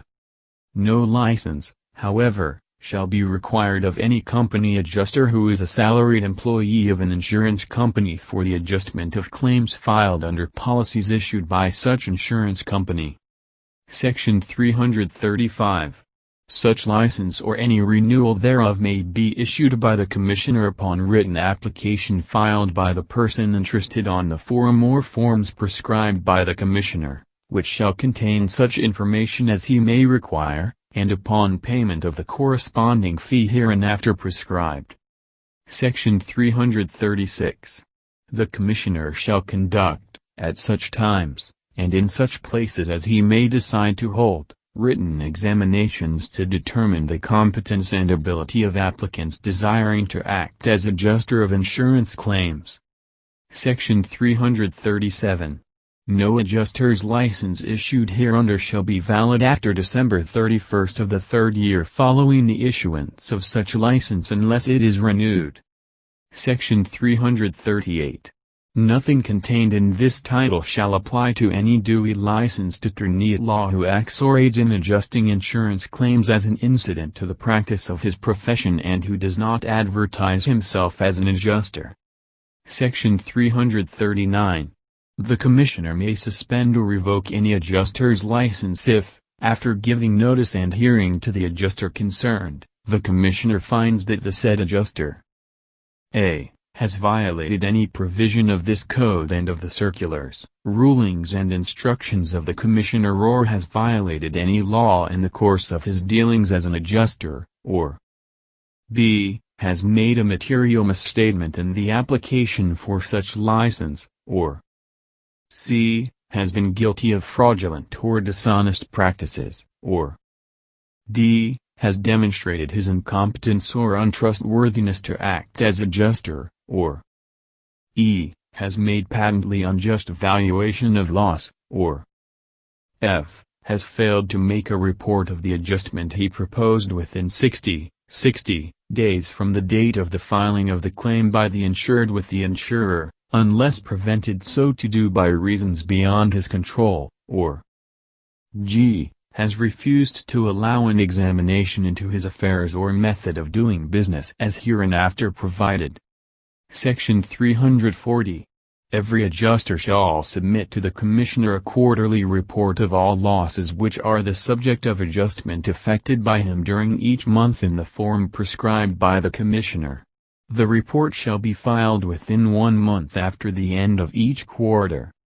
Section 341. Every adjuster shall keep his or its books, records, reports, accounts, and vouchers in such manner that the Commissioner or his duly authorized representatives may readily verify the quarterly reports of the said adjuster and ascertain whether the said adjuster has complied with the provisions of law or regulations obligatory upon him or whether the method of doing business of the said adjuster has been fair, just and honest. Section 342. The Commissioner shall, at least once a year and whenever he considers the public interest so demands, cause an examination to be made into the affairs and method of doing business of every adjuster. Section 343. Any violation of any provision of this title shall be punished by a fine of not less than 10,000 pesos, or by imprisonment at the discretion of the court, provided, that, in case of a partnership, association or corporation, the said penalty shall be imposed upon the partner, president, manager, managing director, director or a person in charge of its business or responsible for the violation. Title VI. Actuaries. Section 344. No life insurance company shall be licensed to do business in the Philippines, nor shall any life insurance company doing business in the Philippines be allowed to continue doing such business unless they shall engage the services of an actuary duly accredited with the Commissioner, who shall, during his tenure of office, be directly responsible for the direction and supervision of all actuarial work connected with or that may be involved in the business of the insurance company. The Commissioner may also require non-life insurance companies to engage the services of an accredited actuary, in accordance with the rules and regulations that the Commissioner will formulate. Section 345. Any person may be officially accredited by the Commissioner to act as an actuary in any life insurance company or in any mutual benefit association authorized to do business in the Philippines upon application therefor and the payment of the corresponding fee hereinafter prescribed, provided that a. He is a Fellow of good standing of the Actuarial Society of the Philippines at the time of his appointment and remains in such good standing during the tenure of his engagement, or b. In the case of one who is not a Fellow of the Actuarial Society of the Philippines, he meets all the requirements of the said society for accreditation as a Fellow of the Society, and has been given permission by the pertinent government authorities in the Philippines to render services in the Philippines, in the event that he is not a citizen of the Philippines. The registration of the actuary shall be suspended or revoked by the Commissioner on the following grounds. 1. Failure to adequately perform required functions and duties under this code. 2. Failure to disclose conflict of interest. 3. Failure to comply with the Code of Conduct of the Actuarial Society of the Philippines, or 4. Such other grounds that may be determined by the Commissioner. No actuary engaged by a life insurance company shall be at the same time a stockholder or a director of the board, chief executive officer or chief financial officer of the company, or hold any position that the Commissioner may determine to have an inherent conflict of interest to the position of an actuary. No certificate of registration issued under this title shall be valid after December 31st of the third year following its issuance unless it is renewed. Section 346. The following documents, which are from time to time submitted to the Commissioner by a life insurance company authorized to do business in the Philippines, shall be duly certified by an accredited actuary employed by such company. A. Policy reserves, claims or loss reserves and net due and deferred premiums. B. Statements of bases and net premiums, loading for gross premiums, and on non-forfeiture values and reserves, when applying for approval of gross premiums, reserves and non-forfeiture values. C. Policies of insurance under any plan submitted to the Commissioner as required by law. D. Annual statements and valuation reports submitted to the Commissioner as required by law. E. Financial projection showing the probable income and outgo and reserve requirements, enumerating the actuarial assumptions and basis of projections. F. Valuation of annuity funds or retirement plans. The Commissioner may also require non-life insurance companies to submit, from time to time, similar documents which shall be duly certified by an accredited actuary employed by such company. Any life insurance company authorized to do business in the Philippines may employ any person who is not officially accredited under either of the qualifications for any kind of actuarial work, provided that he shall not, at any time, have the authority to certify to the correctness of the foregoing documents. Section 347. No accredited actuary shall serve more than one client or employer at the same time. However, one already in the employ of an insurance company may be allowed by the Commissioner to serve a mutual benefit association or any other insurance company, provided the following conditions are first complied with. A. That the request to engage his services by the other employer is in writing. B. That his present employer acquiesced to it in writing, and C. that he furnishes the Commissioner with copies of said request and acquiescence. No external auditor shall be engaged by supervised persons or entities unless it has been issued an accreditation certificate by the Commissioner. The accreditation certificate shall be valid until December 31st of the third year from issuance unless it is revoked or suspended. The Commissioner shall issue rules and regulations to govern the accreditation of the external auditor and the revocation or suspension of the accreditation. Title 7. Rating Organization and Rate Making. Section 348. Every organization which now exists or which may hereafter be formed for the purpose of making rates to be used by more than one insurance company authorized to do business in the Philippines shall be known as a rating organization. The term rate as used in this title shall generally mean the ratio of the premium to the amount insured and shall include, as the context may require, either the consideration to be paid or charged for insurance contracts, including surety bonds, or the elements and factors forming the basis for the determination or application of the same, or both. Section 349. Every rating organization which now exists or which may hereafter be formed shall be subject to the provisions of this title. Section 350. No rating organization hereafter formed shall commence rate-making operations until it shall have obtained a license from the Commissioner.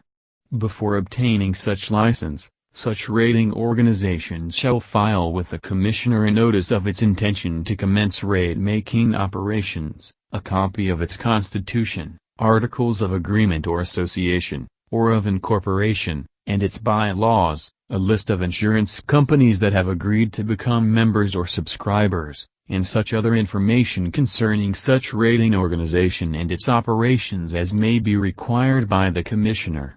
If the Commissioner finds that the organization has complied with the provisions of law and that it has a sufficient number of members or subscribers and is otherwise qualified to function as a rating organization, the Commissioner may issue a license to such rating organization authorizing it to make rates for the kinds of insurance or subdivisions thereof as may be specified in such license.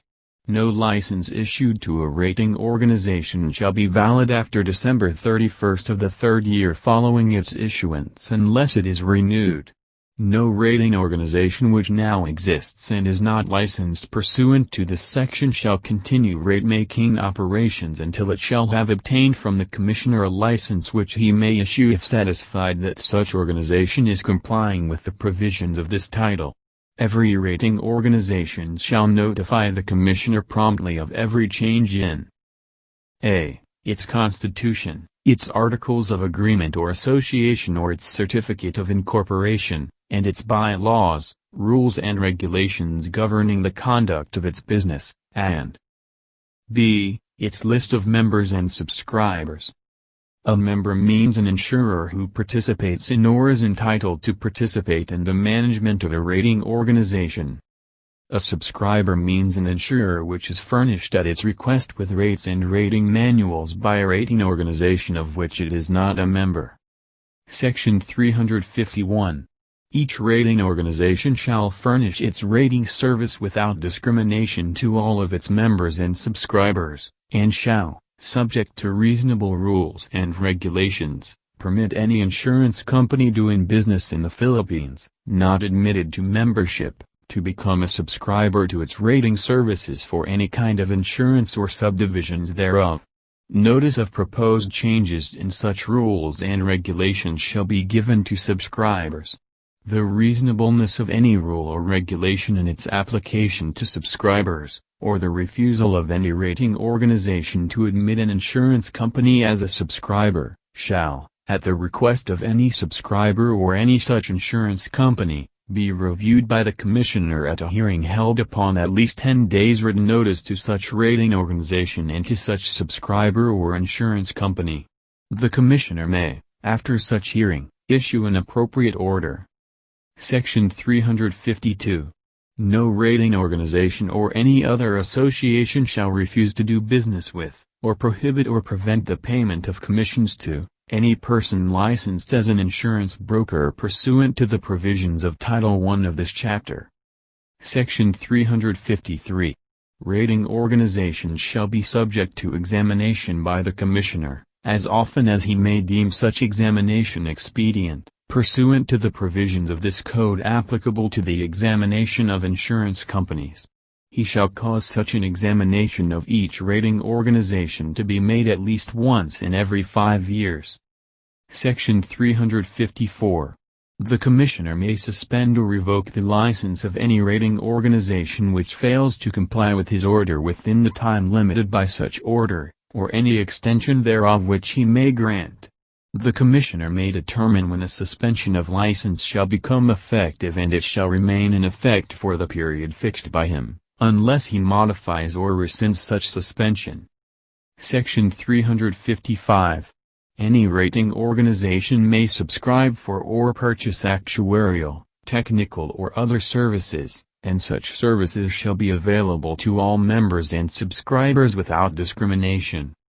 Section 356.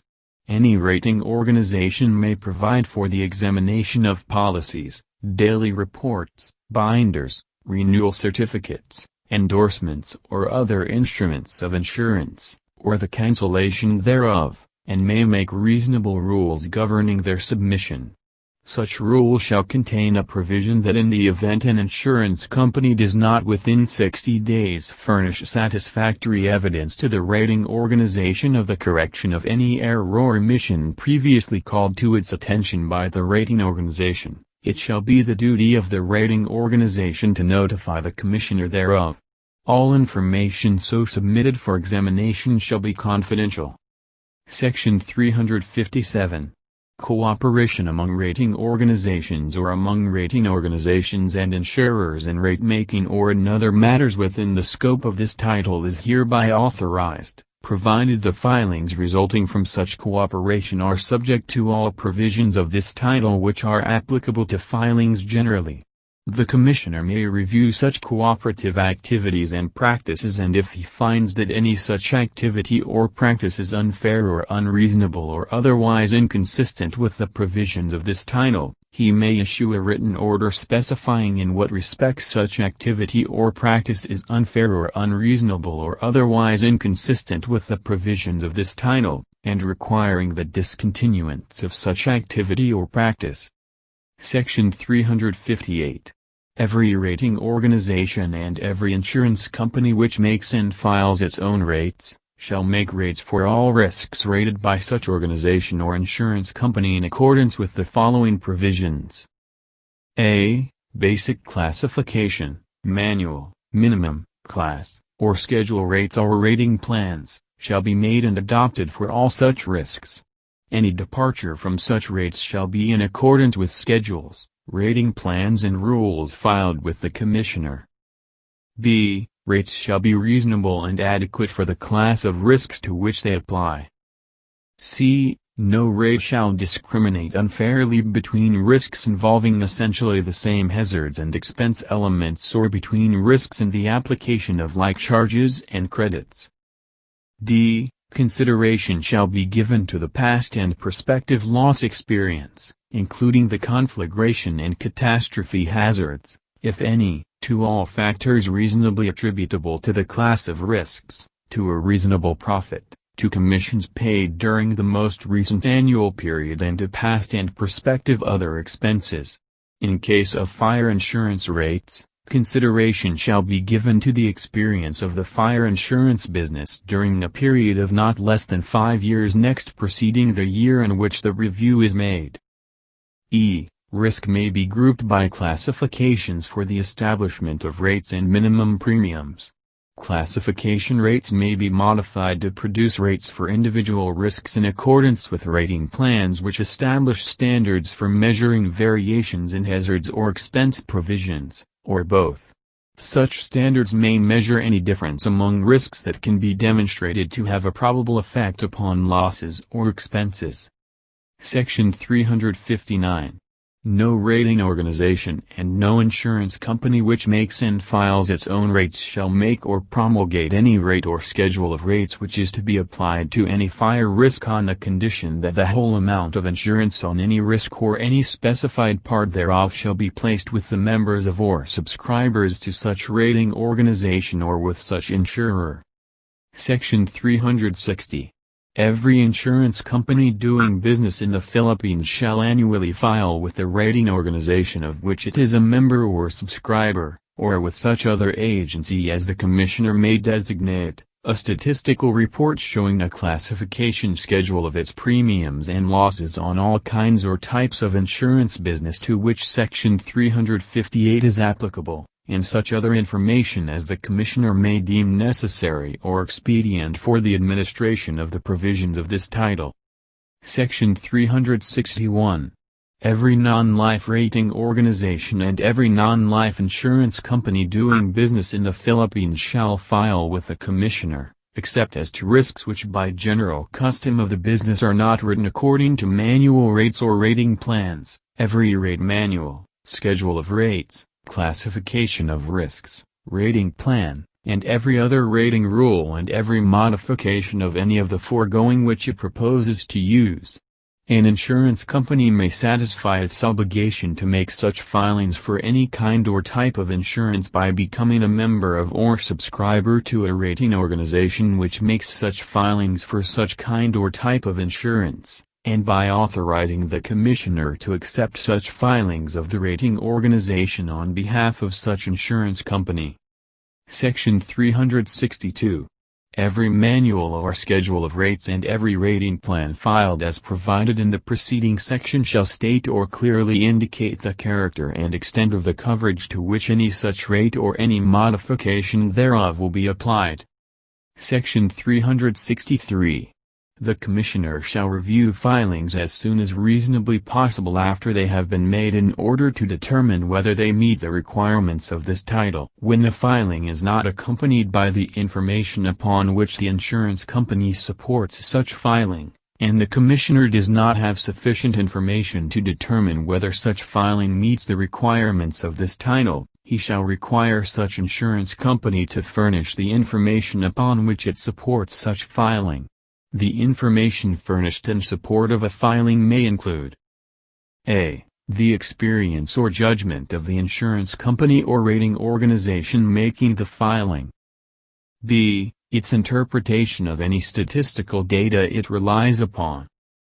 c. The experience of other insurance companies or rating organization, or d. Any other relevant factors. Section 364. If the Commissioner finds that any rate filings theretofore filed with him do not comply with the provisions of this title or that they provide rates or rules which are inadequate, excessive, unfairly discriminatory or otherwise unreasonable, he may order the same withdrawn and at the expiration of 60 days thereafter the same shall be deemed no longer on file. Before making any such finding and order, the Commissioner shall give notice, not less than 10 days in advance, and a hearing, to the rating organization, or to the insurer, which filed the same. Such order shall not affect any contract or policy made or issued prior to the expiration of such 60-day period. Section 365. No member or subscriber of a rating organization, and no insurance company doing business in the Philippines, or agent, employee or other representative of such company, and no insurance broker shall charge or demand a rate or receive a premium which deviates from the rates, rating plans, classifications, schedules, rules and standards, made and last filed by a rating organization or by or on behalf of the insurance company, or shall issue or make any policy or contract involving a violation of such rate filings. Section 366. Notwithstanding any other provisions of this title, upon the written application of the insurer, stating his reasons therefor, filed with and approved by the Commissioner, a rate in excess of that provided by a filing otherwise applicable may be used on any specific risk. Section 367. Whenever the Commissioner shall determine, after notice and a hearing, that the rates charged or filed on any class of risks are excessive, discriminatory, inadequate or unreasonable, he shall order that such rates be appropriately adjusted. For the purpose of applying the provisions of this section, the Commissioner may from time to time approve reasonable classifications of risks for any or all such classes, having due regard to the past and prospective loss experience, including conflagration or catastrophe hazards, if any, to all other relevant factors and to a reasonable profit. Section 368. Nothing contained in this title shall be construed as requiring any insurer to become a member of or subscriber to any rating organization. Section 369. Agreements may be made among insurance companies with respect to the equitable apportionment among them of insurance which may be afforded applicants who are in good faith entitled to but are unable to procure such insurance through ordinary methods, and such insurance companies may agree among themselves on the use of reasonable rates and modifications for such insurance, such agreements and rate modifications to be subject to the approval of the Commissioner, provided, however, that the provisions of this section shall not be deemed to apply to workmen's compensation insurance. Section 370. No insurance company doing business in the Philippines or any agent thereof, no insurance broker, and no employee or other representative of any such insurance company, agent, or broker, shall make, procure or negotiate any contract of insurance or agreement as to policy contract, other than is plainly expressed in the policy or other written contract issued or to be issued as evidence thereof, or shall directly or indirectly, by giving or sharing a commission or in any manner whatsoever, pay or allow or offer to pay or allow to the insured or to any employee of such insured, either as an inducement to the making of such insurance or after such insurance has been effected, any rebate from the premium which is specified in the policy, or any special favor or advantage in the dividends or other benefits to accrue thereon, or shall give or offer to give any valuable consideration or inducement of any kind, directly or indirectly, which is not specified in such policy or contract of insurance, nor shall any such company, or any agent thereof, as to any policy or contract of insurance issued, make any discrimination against any Filipino in the sense that he is given less advantageous rates, dividends or other policy conditions or privileges than are accorded to other nationals because of his race. Section 371. No insurance company doing business in the Philippines, and no officer, director, or agent thereof, and no insurance broker or any other person, partnership or corporation shall issue or circulate or cause or permit to be issued or circulated any literature, illustration, circular or statement of any sort misrepresenting the terms of any policy issued by any insurance company of the benefits or advantages promised thereby, or any misleading estimate of the dividends or share of surplus to be received thereon, or shall use any name or title of any policy or class of policies misrepresenting the true nature thereof, nor shall any such company or agent thereof, or any other person, partnership or corporation make any misleading representation or incomplete comparison of policies to any person insured in such company for the purpose of inducing or tending to induce such person to lapse, forfeit, or surrender his said insurance. Section 372.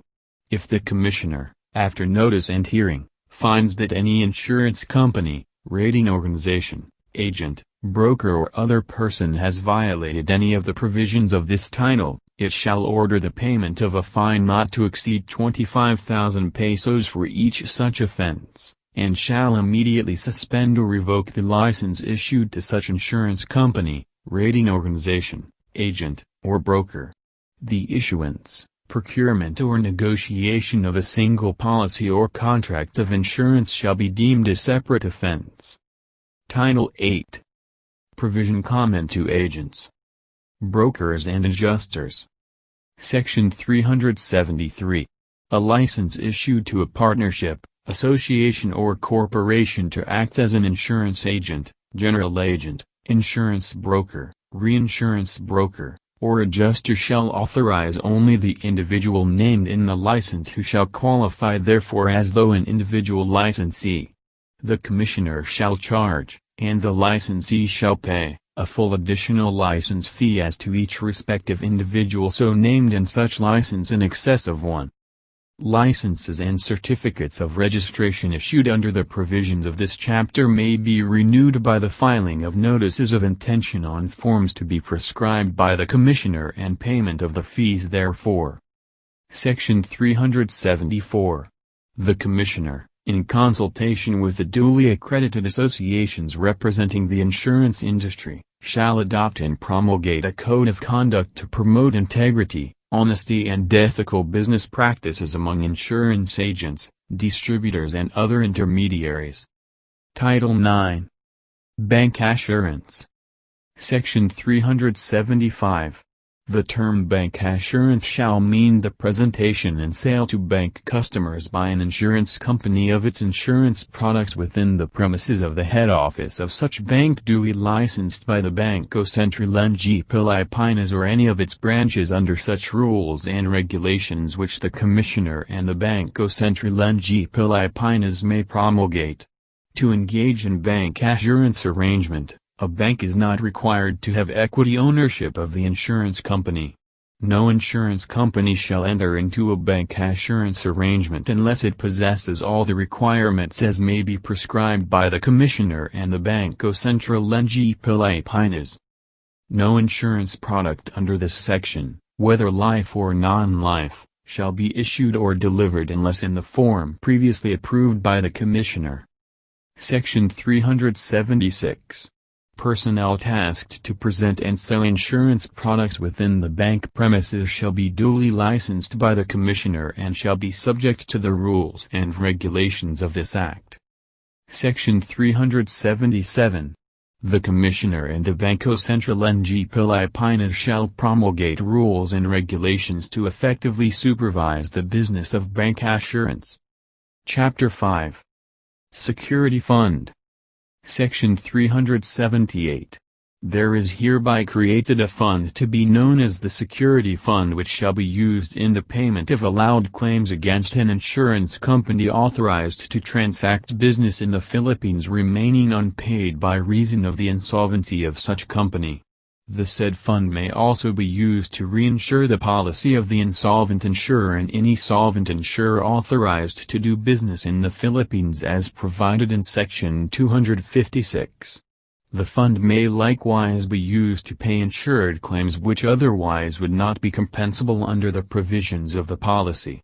No payment from the security fund shall, however, be made to any person who owns or controls 10% or more of the voting shares of stock of the insolvent insurer, and no payment on any one claim shall exceed 20,000 pesos. Section 379. Such fund shall consist of all payments made to the fund by insurance companies authorized to do business in the Philippines.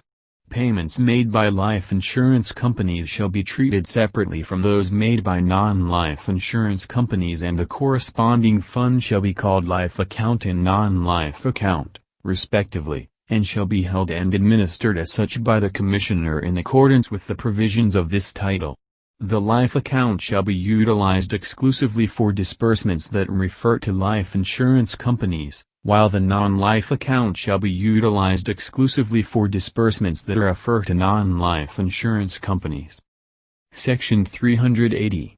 All insurance companies doing business in the Philippines shall contribute to the security fund, life or non-life account, as the case may be, the aggregate amount of 5 million pesos for each account. The contributions of the life insurance companies and of the non-life insurance companies shall be in direct proportion to the ratio between a particular life insurance company or a particular non-life insurance company's net worth and the aggregate net worth of all life insurance companies or all non-life insurance companies, as the case may be, as shown in their latest financial statements approved by the Commissioner.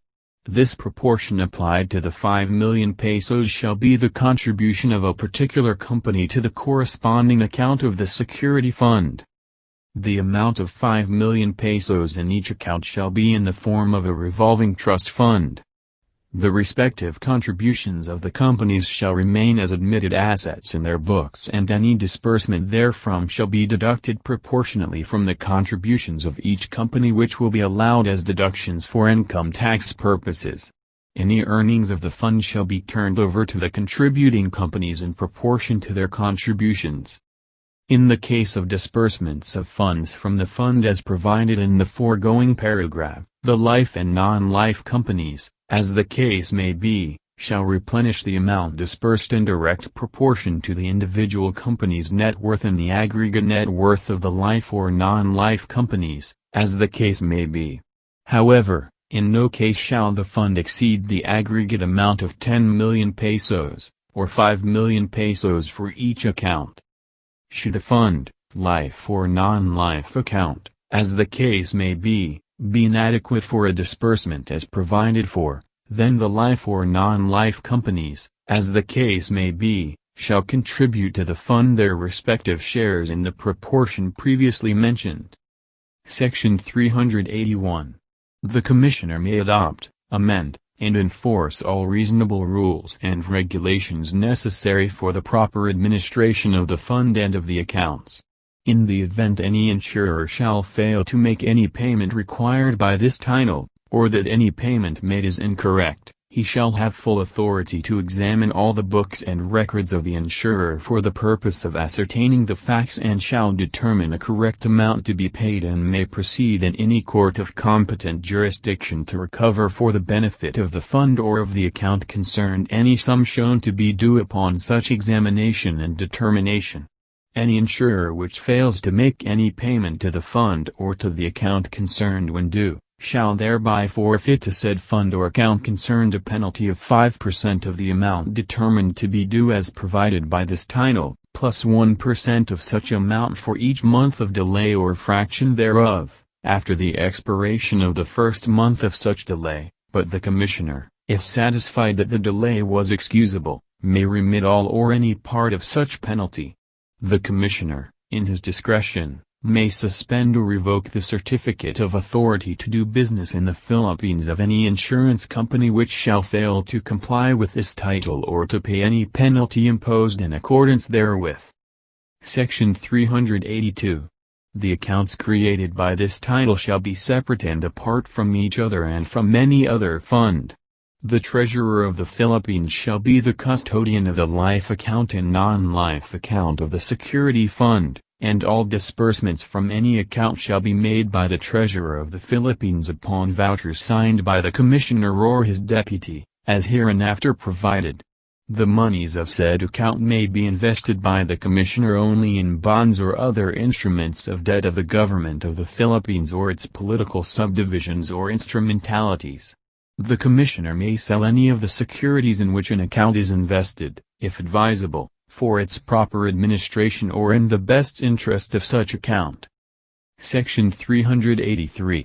Payments from either the life insurance account or non-life account, as the case may be, shall be made by the Treasurer of the Philippines to the Commissioner, upon the authority of appropriate certificate filed with him by the Commissioner acting in such capacity.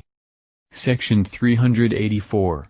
The Commissioner may, in his discretion, designate or appoint a duly authorized representative or representatives to appear and defend before any court or other body or official having jurisdiction any or all actions or proceedings against principals or assureds on insurance policies or contracts issued to them where the insurer has become insolvent or unable to meet its insurance obligations.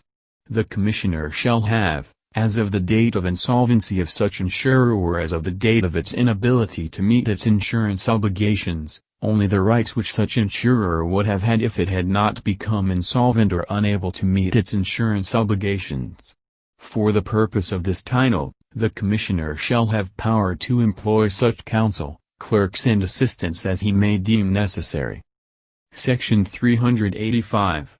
The expense of administering an account shall be paid out of the account concerned. The Commissioner shall serve as administrator of the fund and of the accounts without additional compensation, but may be allowed and paid from the account concerned expenses incurred in the performance of his duties in connection with said account. The compensation of those persons employed by the Commissioner shall be deemed administration expense payable from the account concerned. The Commissioner shall include in his annual report to the Secretary of Finance a statement of the expenses of administration of the fund and of the life account and non-life account for the preceding year. Chapter 6. Compulsory Motor Vehicle Liability Insurance. Section 386. For purposes of this chapter. A. Motor vehicle is any vehicle as defined in Section 3, Paragraph A, of Republic Act No. 4136, otherwise known as the Land Transportation and Traffic Code. B. Passenger is any fare-paying person being transported and conveyed in and by a motor vehicle for transportation of passengers for compensation, including persons expressly authorized by law or by the vehicle's operator or his agents to ride without fare. C. Third party is any person other than a passenger as defined in this section and shall also exclude a member of the household, or a member of the family within the second degree of consanguinity or affinity, of a motor vehicle owner or land transportation operator, as likewise defined herein, or his employee in respect of death, bodily injury, or damage to property arising out of and in the course of employment. D. Owner or motor vehicle owner means the actual legal owner of a motor vehicle, in whose name such vehicle is duly registered with the Land Transportation Office. E. Land Transportation Operator means the owner or owners of motor vehicles for transportation of passengers for compensation, including school buses. F. Insurance policy or policy refers to a contract of insurance against passenger and third-party liability for death or bodily injuries and damage to property arising from motor vehicle accidents. Section 387. It shall be unlawful for any land transportation operator or owner of a motor vehicle to operate the same in the public highways unless there is in force in relation thereto a policy of insurance or guarantee in cash or surety bond issued in accordance with the provisions of this chapter to indemnify the death, bodily injury, and/or damage to property of a third party or passenger, as the case may be, arising from the use thereof. Section 388. The Commissioner shall furnish the Land Transportation Office with a list of insurance companies authorized to issue the policy of insurance or surety bond required by this chapter. Section 389. The Land Transportation Office shall not allow the registration or renewal of registration of any motor vehicle without first requiring from the land transportation operator or motor vehicle owner concerned the presentation and filing of a substantiating documentation in a form approved by the Commissioner evidencing that the policy of insurance or guarantee in cash or surety bond required by this chapter is in effect. Section 390. Every land transportation operator and every owner of a motor vehicle shall, before applying for the registration or renewal of registration of any motor vehicle, at his option, either secure an insurance policy or surety bond issued by any insurance company authorized by the Commissioner or make a cash deposit in such amount as herein required as limit of liability for purposes specified in Section 387. A. In the case of a land transportation operator, the insurance guarantee in cash or surety bond shall cover liability for death or bodily injuries of third parties and/or passengers arising out of the use of such vehicle in the amount not less than 12,000 pesos per passenger or third party and in amount, for each of such categories, in any one accident of not less than the set forth in the following scale. 1. Motor vehicles with an authorized capacity of 26 or more passengers, 50,000 pesos. 2. Motor vehicles with an authorized capacity of from 12 to 25 passengers, 40,000 pesos. 3. Motor vehicles with an authorized capacity of from 6 to 11 passengers, 30,000 pesos. 4. Motor vehicles with an authorized capacity of 5 or less passengers, 5,000 pesos multiplied by the authorized capacity. Provided, however, that such cash deposit made to, or surety bond posted with, the Commissioner shall be resorted to by him in cases of accidents, the indemnities for which to third parties and or passengers are not settled accordingly by the land transportation operator, and, in that event, the said cash deposit shall be replenished or such surety bond shall be restored within 60 days after impairment or expiry, as the case may be, by such land transportation operator. Otherwise, he shall secure the insurance policy required by this chapter. The aforesaid cash deposit may be invested by the Commissioner in readily marketable government bonds, and or securities. b. In the case of an owner of a motor vehicle, the insurance or guarantee in cash or surety bond shall cover liability for death or injury to third parties in an amount not less than the set forth in the following scale in any one accident. 1. Private cars. I. Bantam, 20,000 pesos. 2. Light, 20,000 pesos, and 3. Heavy, 30,000 pesos. 2. Other private vehicles. I. Tricycles, motorcycles and scooters, 12,000 pesos. 2. Vehicles with an unladen weight of 2,600 kilos or less, 20,000 pesos. 3. Vehicles with an unladen weight of between 2,601 kilos and 3,930 kilos, 30,000 pesos, and 4. Vehicles with an unladen weight over 3,930 kilos, 50,000 pesos. The Commissioner may, if warranted, set forth schedule of indemnities for the payment of claims for death or bodily injuries with the coverages set forth herein. Section 391. Any claim for death or injury to any passenger or third party pursuant to the provisions of this chapter shall be paid without the necessity of proving fault or negligence of any kind, provided, that for purposes of this section, a. The total indemnity in respect of any person shall not be less than 15,000 pesos. b. The following proofs of loss, when submitted under oath, shall be sufficient evidence to substantiate the claim.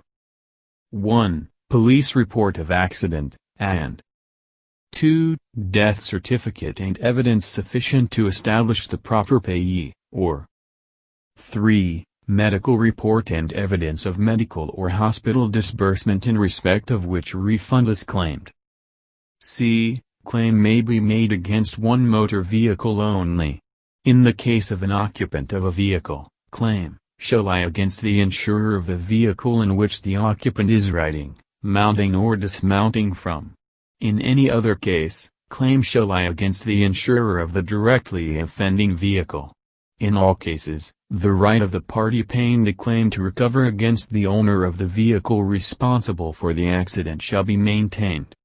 Section 392. No land transportation operator or owner of motor vehicle shall be unreasonably denied the policy of insurance or surety bond required by this chapter by the insurance companies authorized to issue the same. Otherwise, the Land Transportation Office shall require from said land transportation operator or owner of the vehicle, in lieu of a policy of insurance or surety bond, a certificate that a cash deposit has been made with the Commissioner in such amount required as limits of indemnity in Section 392. Answer for the passenger and or third-party liability of such land transportation operator or owner of the vehicle. No insurance company may issue the policy of insurance or surety bond required under this chapter unless so authorized under existing laws.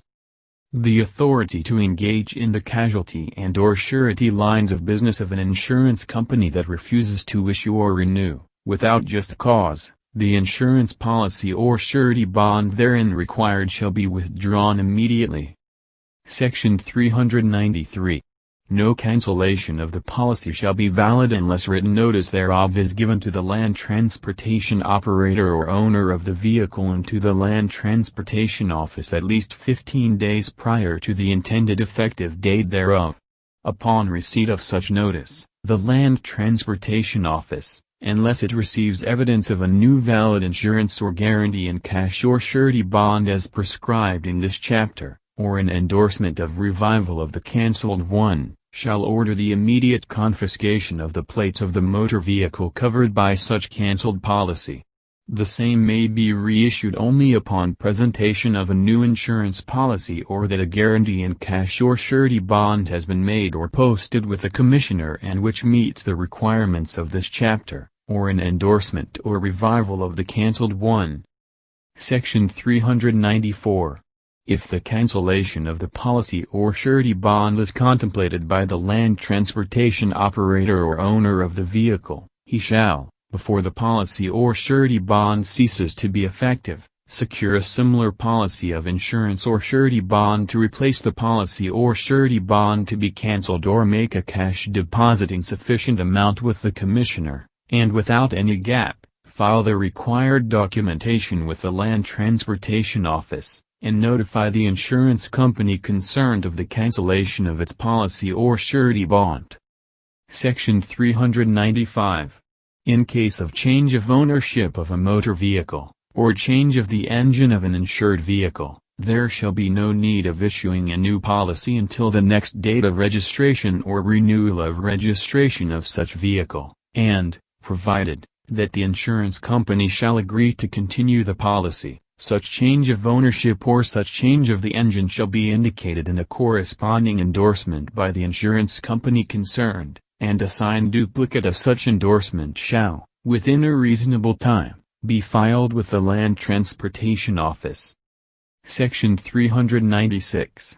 In the settlement and payment of claims, the indemnity shall not be availed of by any accident victim or claimant as an instrument of enrichment by reason of an accident, but as an assistance or restitution insofar as can fairly be ascertained.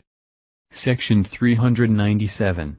Any person having any claim upon the policy issued pursuant to this chapter shall, without any unnecessary delay, present to the insurance company concerned a written notice of claim setting forth the nature, extent and duration of the injuries sustained as certified by a duly licensed physician. Notice of claim must be filed within 6 months from the date of accident, otherwise, the claim shall be deemed waived. Action or suit for recovery of damage due to loss or injury must be brought, in proper cases, with the Commissioner or the courts within 1 year from denial of a claim, otherwise, the claimant's right of action shall prescribe. Section 398. The insurance company concerned shall forthwith ascertain the truth and extent of the claim and make payment within 5 working days after reaching an agreement. If no agreement is reached, the insurance company shall pay only the no-fault indemnity provided in Section 391 without prejudice to the claimant from pursuing his claim further, in which case, he shall not be required or compelled by the insurance company to execute any quitclaim or document releasing it from liability under the policy of insurance or surety bond issued. In case of any dispute in the enforcement of the provisions of any policy issued pursuant to this chapter, the adjudication of such dispute shall be within the original and exclusive jurisdiction of the Commissioner, subject to the limitations provided in Section 439. Section 399. It shall be unlawful for a land transportation operator or owner of motor vehicle to require his or its drivers or other employees to contribute in the payment of premiums. Section 400. No government office or agency having the duty of implementing the provisions of this chapter nor any official or employee thereof shall act as agent in procuring the insurance policy or surety bond provided for herein. The commission of an agent procuring the said policy or bond shall in no case exceed 10% of the amount of the premiums therefor.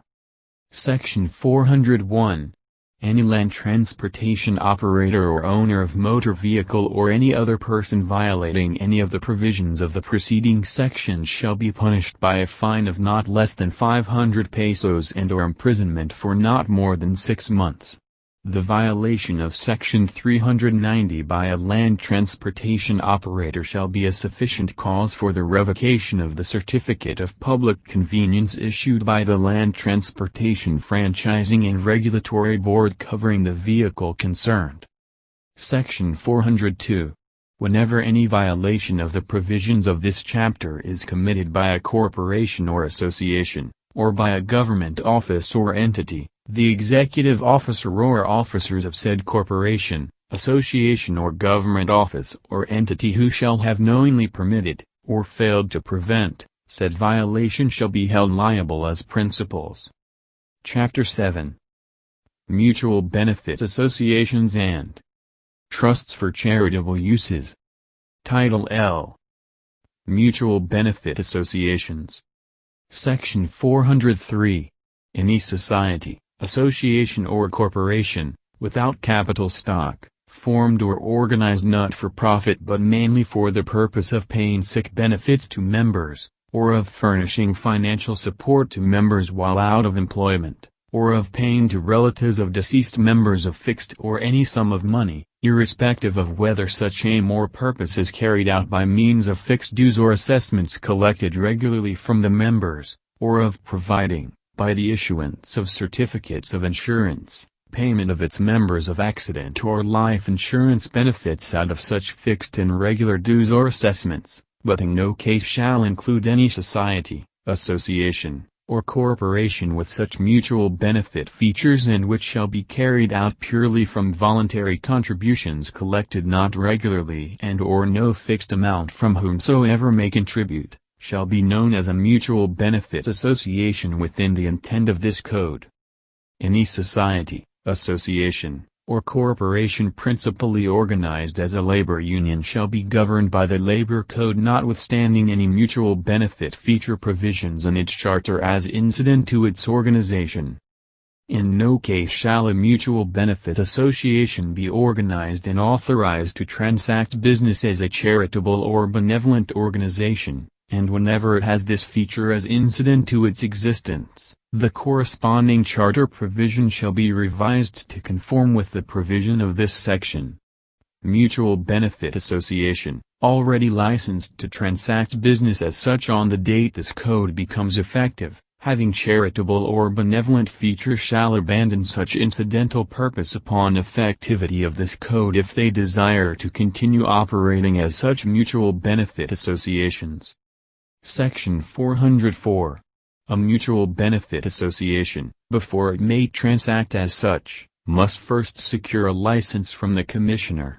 The application for such license shall be filed with the Commissioner together with certified true copies of the Articles of Incorporation or the Constitution and by-laws of the association, and all amendments thereto, and such other documents or testimonies as the Commissioner may require.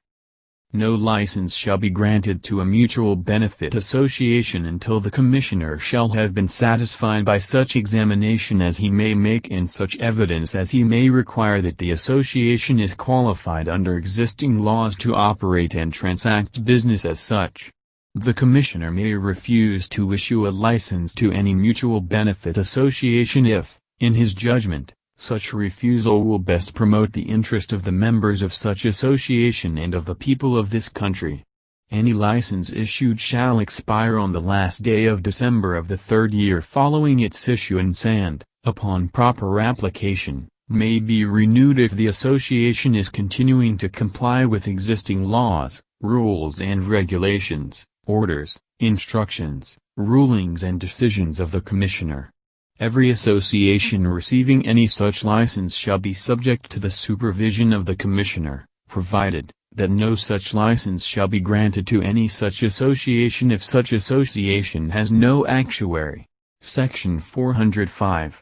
No mutual benefit association shall be issued a license to operate as such unless it has constituted and established a guarantee fund by depositing with the Commissioner an initial minimum amount of 5 million pesos in cash, or in government securities with a total value equal to such amount, to answer for any valid benefit claim of any of its members.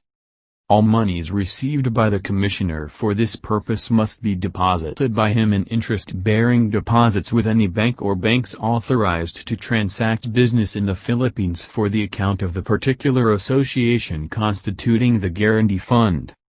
Any accrual to such fund, be it interest earned or dividend additions on monies or securities so deposited, may, with the prior approval of the Commissioner, be withdrawn by the association if there is no pending benefit claim against it, including interest thereon or dividend additions thereto. The Commissioner, prior to or after licensing a mutual benefit association, may require such association to increase its guarantee fund from the initial minimum amount required to an amount equal to the capital investment required of an existing domestic insurance company under Section 209 of this Code. Section 406. Every mutual benefit association licensed to do business as such shall issue membership certificates to its members specifying the benefits to which such members are entitled. Such certificates, together with the articles of incorporation of the association or its constitution and bylaws, and all existing laws as may be pertinent shall constitute the agreement, as of the date of its issuance, between the association and the member. The membership certificate shall be in a form previously approved by the Commissioner. Section 407. A mutual benefit association may, by reinsurance agreement, cede in whole or in part any individual risk or risks under certificates of insurance issued by it, only to a life insurance company authorized to transact business or to a professional reinsurer authorized to accept life risks in the Philippines, provided that a copy of the draft of such reinsurance agreement shall be submitted to the Commissioner for his approval. The association may take credit for the reserves on such ceded risks to the extent reinsured. Section 408. The constitution or bylaws of a mutual benefit association must distinctly state the purpose for which dues and/or assessments are made and collected and the portion thereof which may be used for expenses. Death benefit and other relief funds shall be created and used exclusively for paying benefits due the members under their respective membership certificates. A general fund shall likewise be created and used for expenses of administration of the association. A mutual benefit association shall only maintain free and unassigned surplus of not more than 20% of its total liabilities as verified by the Commissioner. Any amount in excess shall be returned to the members by way of dividends, enhancing the equity value or providing benefits in kind and other relevant services. In addition, subject to the approval of the Commissioner, a mutual benefit association may allocate a portion for capacity building and research and development such as developing new products and services, upgrading and improving operating systems and equipment and continuing member education. Section 409. Every outstanding membership certificate must have an equity value equivalent to at least 50% of the total contributions collected thereon. The equity value only applies to basic life insurance product and excludes optional products. Section 410. Every mutual benefit association must accumulate and maintain, out of the periodic dues collected from its members, sufficient reserves for the payment of claims or obligations for which it shall hold funds and securities satisfactory to the Commissioner consisting of bonds of the Government of the Philippines, or any of its political subdivisions and instrumentalities, or in such other good securities as may be approved by the Commissioner. The reserve liability shall be established in accordance with actuarial procedures and shall be approved by the Commissioner.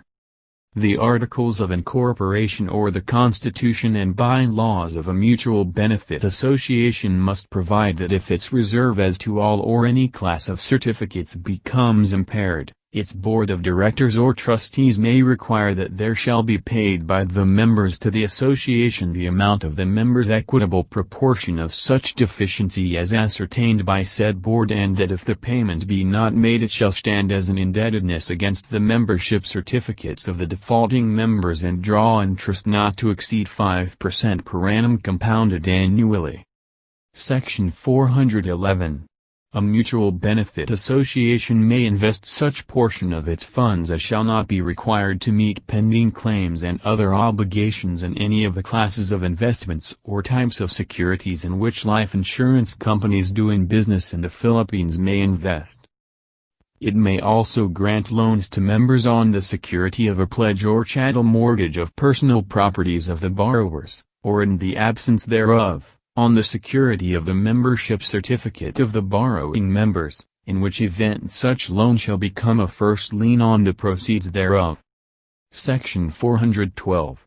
The Commissioner or any of his duly designated representatives, shall have the power of visitation, audit and examination into the affairs, financial condition, and methods of doing business of all mutual benefit associations, and he shall cause such examination to be made at least once every 2 years or whenever it may be deemed proper and necessary.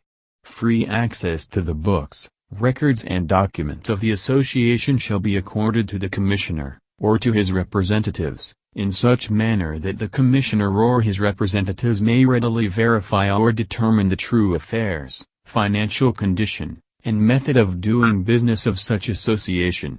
In the course of such examination, the Commissioner or his duly designated representative shall have authority to administer oaths and take testimony or other evidence on any matter relating to the affairs of the association. All minutes of the proceedings of the Board of Directors or Trustees of the association, and those of the regular or special meetings of the members, shall be taken, and a copy thereof, in English or in Filipino, shall be submitted to the Commissioner's representatives or examiners in the course of such examination. A copy of the findings of such examination, together with the recommendations of the Commissioner, shall be furnished the association for its information and compliance, and the same shall be taken up immediately in the meetings of the Board of Directors or Trustees and of the members of the association. Section 413. Every mutual benefit association shall, annually on or before the 30th day of April of each year, render to the Commissioner an annual statement in such form and detail as may be prescribed by the Commissioner, signed and sworn to by the President, Secretary, Treasurer, and Actuary of the association, showing the exact condition of its affairs on the preceding 31st day of December. Section 414.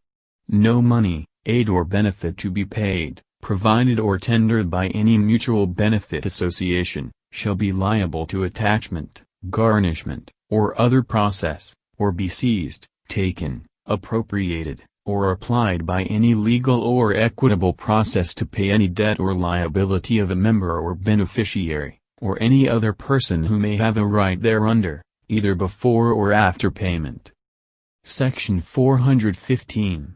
Any member of a mutual benefit association shall have the right at all times to change the beneficiary or beneficiaries or add another beneficiary or other beneficiaries in accordance with the rules and regulations of the association unless he has expressly waived this right in the membership certificate. Every association may, under such rules as it may adopt, limit the scope of beneficiaries and provide that no beneficiary shall have or obtain any vested interest in the proceeds of any certificate until the certificate has become due and payable under the terms of the membership certificate. Section 416. Any chapter affiliate independently licensed as a mutual benefit association may consolidate or merge with any other similar chapter affiliate or with the mother association. Section 417.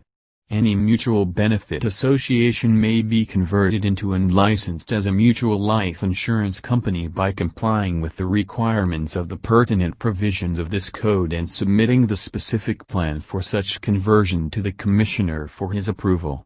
Such plan, as approved, shall then be submitted to the members either in the regular meeting or in a special meeting called for the purpose for their adoption. The affirmative vote of at least 2/3 of all the members shall be necessary in order to consider such plan as adopted. No such conversion shall take effect unless and until approved by the Commissioner. Section 418. No mutual benefit association shall be dissolved without first notifying the Commissioner and furnishing him with a certified copy of the resolution authorizing the dissolution, duly adopted by the affirmative vote of 2/3 of the members at a meeting called for that purpose, the financial statements as of the date of the resolution, and such other papers or documents as may be required by the Commissioner. No dissolution shall proceed until and unless approved by the Commissioner, and all proceedings in connection therewith shall be witnessed and attested by his duly designated representative. No mutual benefit association shall be officially declared as dissolved until after the Commissioner so certifies that all outstanding claims against the association have been duly settled and liquidated. Section 419. The Commissioner shall, after notice and hearing, have the power either to suspend or revoke the license issued to a mutual benefit association if he finds that the association has a. failed to comply with any provision of this code, b. failed to comply with any other law or regulation obligatory upon it, c. failed to comply with any order, ruling, instruction, requirement or recommendation of the Commissioner, d. exceeded its power to the prejudice of its members, e. conducted its business fraudulently or hazardously, f. rendered its affairs and condition to one of insolvency, or g. failed to carry out its aims and purposes for which it was organized due to any cause. After receipt of the order from the Commissioner suspending or revoking the license, the association must immediately exert efforts to remove such cause or causes which brought about the order and, upon proper showing, may apply with the Commissioner for the lifting of the order and restoration or revival of the license so revoked or suspended. Section 420. For failure to remove such cause or causes which brought about the suspension or revocation of the license of a mutual benefit association, the Commissioner shall apply under this code for an order from the proper court to liquidate such association. The provisions of Titles 14 and 15, Chapter 3, pertaining to the appointment of a conservator and proceedings upon insolvency of an insurance company shall, insofar as practicable, apply to mutual benefit associations. Section 421. To secure the enforcement of any provision under this title, the Commissioner may issue such rules, rulings, instructions, orders and circulars. Section 422. The violation of any provision of this title shall subject the person violating or the officer of the association responsible therefor to a fine of not less than 10,000 pesos, or imprisonment of not exceeding 3 years, or both such fine and imprisonment, at the discretion of the court. Section 423. All provisions of this code governing life insurance companies and such other provisions whenever practicable and necessary, shall be applicable to mutual benefit associations. Title II. Trusts for charitable uses. Section 424. The term trust for charitable uses, within the intent of this code, shall include all the real or personal properties or funds, as well as those acquired with the fruits or income therefrom or in exchange or substitution thereof, given to or received by any person, corporation, association, foundation, or entity, except the national government, its instrumentalities or political subdivisions, for charitable, benevolent, educational, pious, religious, or other uses for the benefit of the public at large or a particular portion thereof or for the benefit of an indefinite number of persons. Section 425. The term trustee shall include any individual, corporation, association, foundation, or entity, except the national government, its instrumentalities or political subdivisions, in charge of, or acting for, or concerned with the administration of, the trust referred to in the section immediately preceding and with the proper application of trust property. Section 426. The term trust property shall include all real or personal properties or funds pertaining to the trust as well as those acquired with the fruits or income therefrom or in exchange or substitution thereof. Section 427. All trustees shall, before entering in the performance of the duties of their trust, obtain a certificate of registration from the Commissioner. The registration shall expire on December 31st of the third year following its issuance unless it is renewed.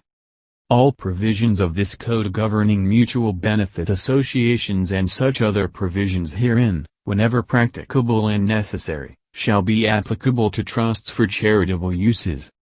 Section 428. The treasurer of a charitable trust shall file a fidelity bond in the amount commensurate with the value of the trust property in his custody, as may be determined by the Commissioner.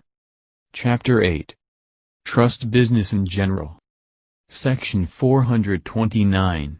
An insurance company may engage in limited trust business, consisting of managing funds pertaining only to retirement and pre-need plans, provided it has secured a license to do so from the Banco Central de Filipinas.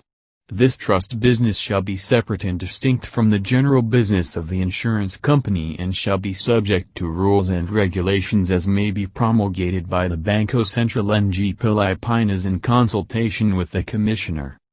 Chapter 9. Registration, Responsibilities and Oversight of Self-Regulatory Organizations.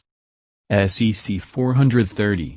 The Commissioner shall have the power to register as a self-regulatory organization, or otherwise grant licenses, and to regulate, supervise, examine, suspend or otherwise discontinue, as a condition for the operation of organizations whose operations are related to or connected with the insurance market such as, but not limited to, associations of insurance companies, whether life or non-life, reinsurers, actuaries, agents, brokers, dealers, mutual benefit associations, trusts, rating agencies, and other persons regulated by the Commissioner, which are engaged in the business regulated by this code. The Commissioner may prescribe rules and regulations which are necessary or appropriate in the public interest or for the protection of investors to govern self-regulatory organizations and other organizations licensed or regulated pursuant to the authority granted hereunder including, but not limited to, the requirement of cooperation within and among all participants in the insurance market to ensure transparency and facilitate exchange of information. Section 431. An association cannot be registered as a self-regulatory organization unless the Commissioner determines that a. The association is so organized and has the capacity to be able to carry out the purposes of this code and to comply with, and to enforce compliance by its members and persons associated with its members, with the provisions of this code, the rules and regulations thereunder, and the rules of the association. b. The rules of the association, notwithstanding anything in the Corporation Code to the contrary, provide the following. 1. Qualifications and the disqualifications on membership of the association. 2. A fair representation of its members to serve on the board of directors of the association and the administration of its affairs, and that any natural person associated with a juridical entity that is a member shall also be deemed to be a member for this purpose. 3. The president of the association and at least 2 independent directors as members of the board of directors of the association. 4. Equitable allocation of reasonable dues, fees, and other charges among members and other persons using any facility or system which the association operates or controls. 5. The prevention of fraudulent and manipulative acts and practices to protect the insuring public and the promotion of just and equitable principles of business. 6. Members and persons associated with its members subject to discipline for violation of any provision of this code, the rules or regulations thereunder, or the rules of the association. 7. Fair procedure for the disciplining of members and persons associated with members, and 8. The prohibition or limitation of access to services offered by the association or a member thereof. Section 432. A self-regulatory organization may examine and verify the qualifications of an applicant to become a member in accordance with procedures established by the rules of the association. A self-regulatory organization shall deny membership or condition the membership of an entity, if it does not meet the standards of financial responsibility, operational capability, training, experience, or competence that are prescribed by the rules of the association, or has engaged, and there is a reasonable likelihood it will again engage, in acts or practices inconsistent with just and equitable principles of fair trade. A self-regulatory organization may deny membership to an entity not engaged in a type of business in which the rules of the association require members to be engaged. Section 433. Upon the filing of an application for registration as a self-regulatory organization under this title, the Commissioner shall have 90 days within which to either grant registration or institute a proceeding to determine whether registration should be denied. In the event proceedings are instituted, the Commissioner shall have 270 days within which to conclude such proceedings, at which time he shall, by order, grant or deny such registration. Section 434.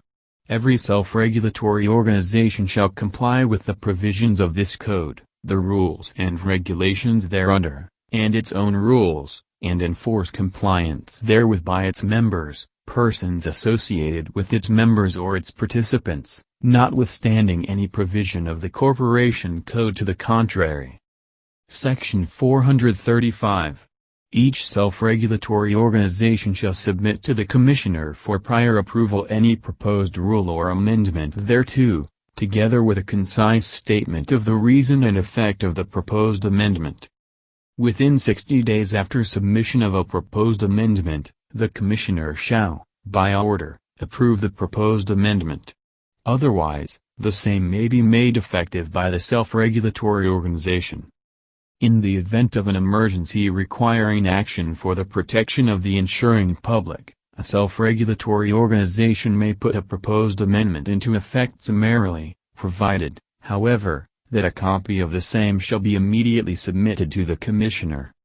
The Commissioner is further authorized, if after making appropriate request in writing to a self-regulatory organization that such organization effect on its own behalf specified changes in its rules and practices and, after due notice and hearing, it determines that such changes have not been effected, and that such changes are necessary, by rule or regulation or by order, may alter, abrogate or supplement the rules of such self-regulatory organization insofar as necessary or appropriate to effect such changes in respect of such matters as a. Safeguards in respect of the financial responsibility of members and adequate provision against the evasion of financial responsibility through the use of corporate forms or special partnerships. b. The supervision of market practices. c. The manner, method and place of soliciting business. d. The fixing of reasonable rates of fees, interest, listing and other charges, but not rates of commission, and self-regulatory organization, and e. The supervision, auditing and disciplining of members. In addition to the general powers of the Commissioner over the entities under supervision, the Commissioner, after due notice and hearing, is authorized, in the public interest and to protect the insuring public. 1. To suspend for a period not exceeding 12 months or to revoke the registration of a self-regulatory organization, or to censure or impose limitations on the activities, functions and operations of such self-regulatory organization, if the Commission finds that such a self-regulatory organization has willfully violated or is unable to comply with any provision of this code or of the rules and regulations thereunder, or its own rules, or has failed to enforce compliance therewith by a member of, person associated with a member, or a participant in such self-regulatory organization. 2. To expel from a self-regulatory organization any member thereof or any participant therein who is found to have willfully violated any provision of this code, or suspend for a period not exceeding 12 months for violation of any provision of this code or any other law administered by the Commission, or the rules and regulations thereunder, or affected, directly or indirectly, any transaction for any person who, such member or participant had reason to believe, was violating in respect of such transaction any of such provisions, and 3. To remove from office or censure any officer or director of a self-regulatory organization if it finds that such officer or director has violated any provision of this code, any other law administered by the Commissioner, the rules or regulations thereunder and the rules of such self-regulatory organization, or has abused his authority, or without reasonable justification or excuse has failed to enforce compliance with any of such provisions. Section 436. A self-regulatory organization is authorized to discipline a member of or participant in such self-regulatory organization, or any person associated with a member, including suspending or expelling such member or participant, or suspending or barring such person from being associated with a member, if engaged in acts or practices inconsistent with just and equitable principles of fairness or in willful violation of any provision of this code, any other law administered by the Commission, the rules or regulations thereunder, or the rules of the self-regulatory organization.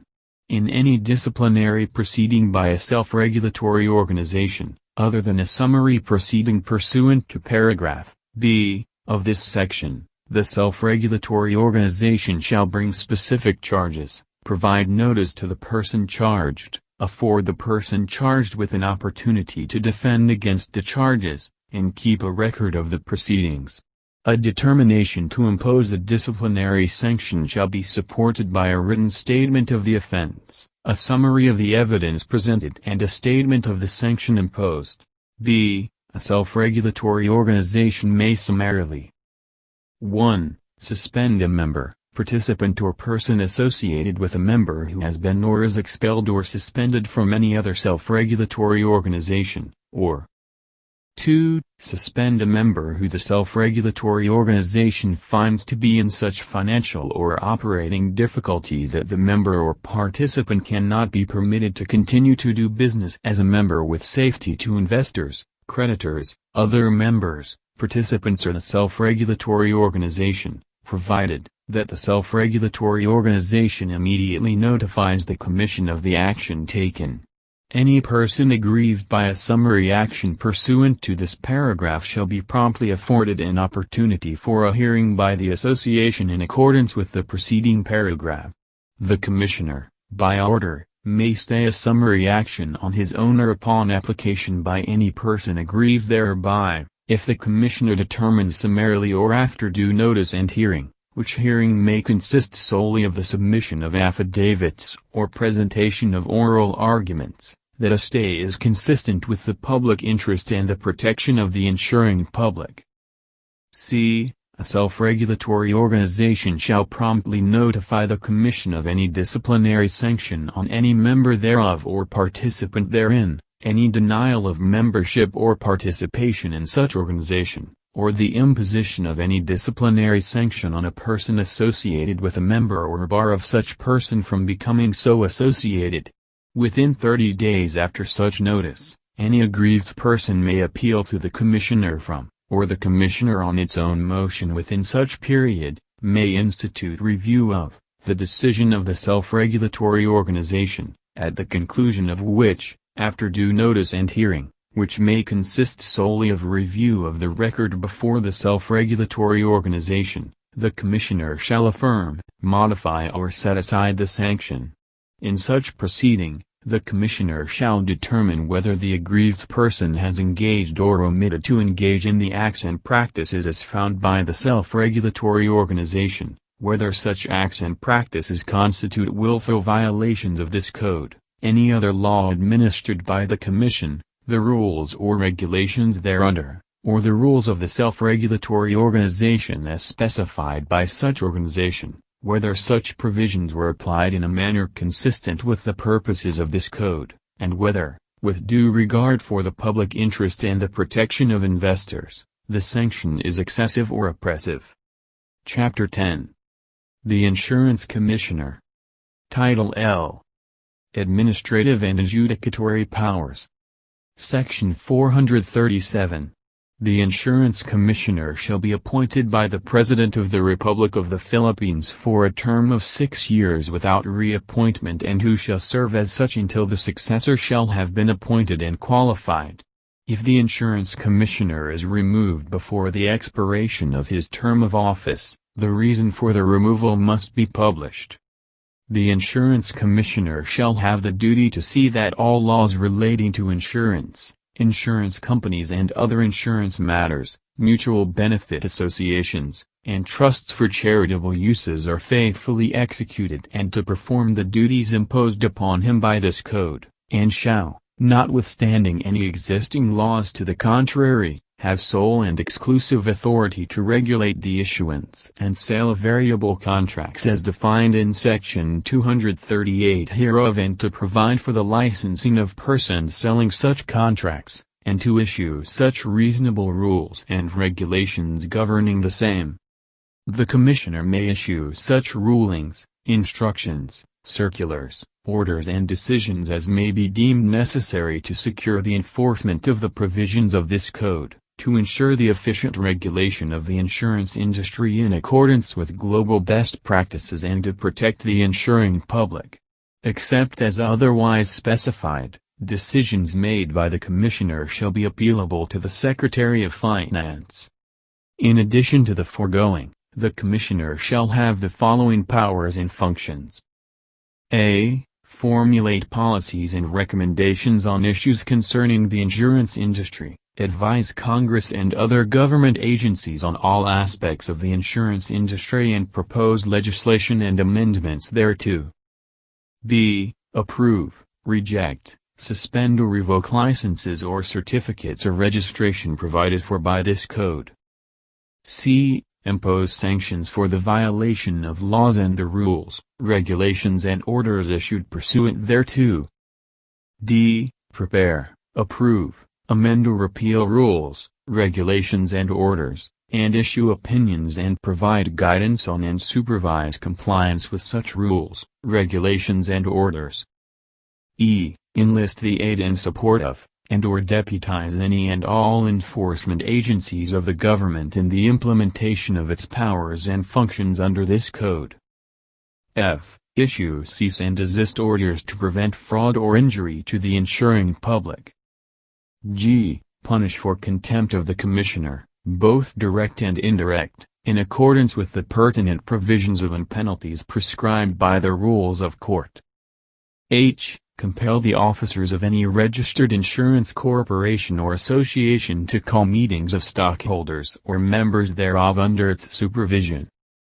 I. Issue subpoena duces tecum and summon witnesses to appear in any proceeding of the Commission and, in appropriate cases, order the examination, search and seizure of all documents, papers, files and records, tax returns, and books of accounts of any entity or person under investigation as may be necessary for the proper disposition of the cases before it, subject to the provisions of existing laws. J. Suspend or revoke, after proper notice and hearing, the license or certificate of authority of any entity or person under its regulation, upon any of the grounds provided by law. K. Conduct an examination to determine compliance with laws and regulations if the circumstances so warrant as determined by appropriate rules and regulations. L. Investigate not oftener than once a year from the last date of examination to determine whether an institution is conducting its business on a safe and sound basis, provided that the deficiencies, irregularities found by or discovered by an audit shall be immediately addressed.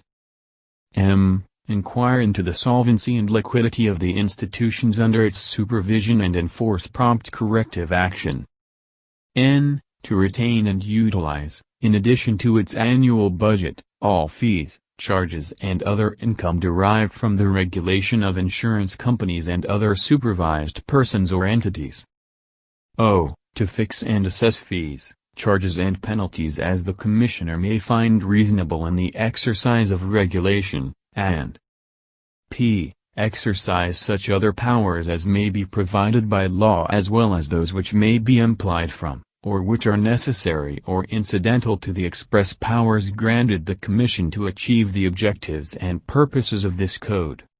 The Commission shall indemnify the Commissioner, Deputy Commissioner, and other officials of the Commission, including personnel performing supervision and examination functions, for all costs and expenses reasonably incurred by such persons in connection with any civil or criminal actions, suits or proceedings to which they may be made a party to by the reason of the performance of their duties and functions, unless they are finally adjudged in such actions, suits or proceedings to be liable for negligence or misconduct.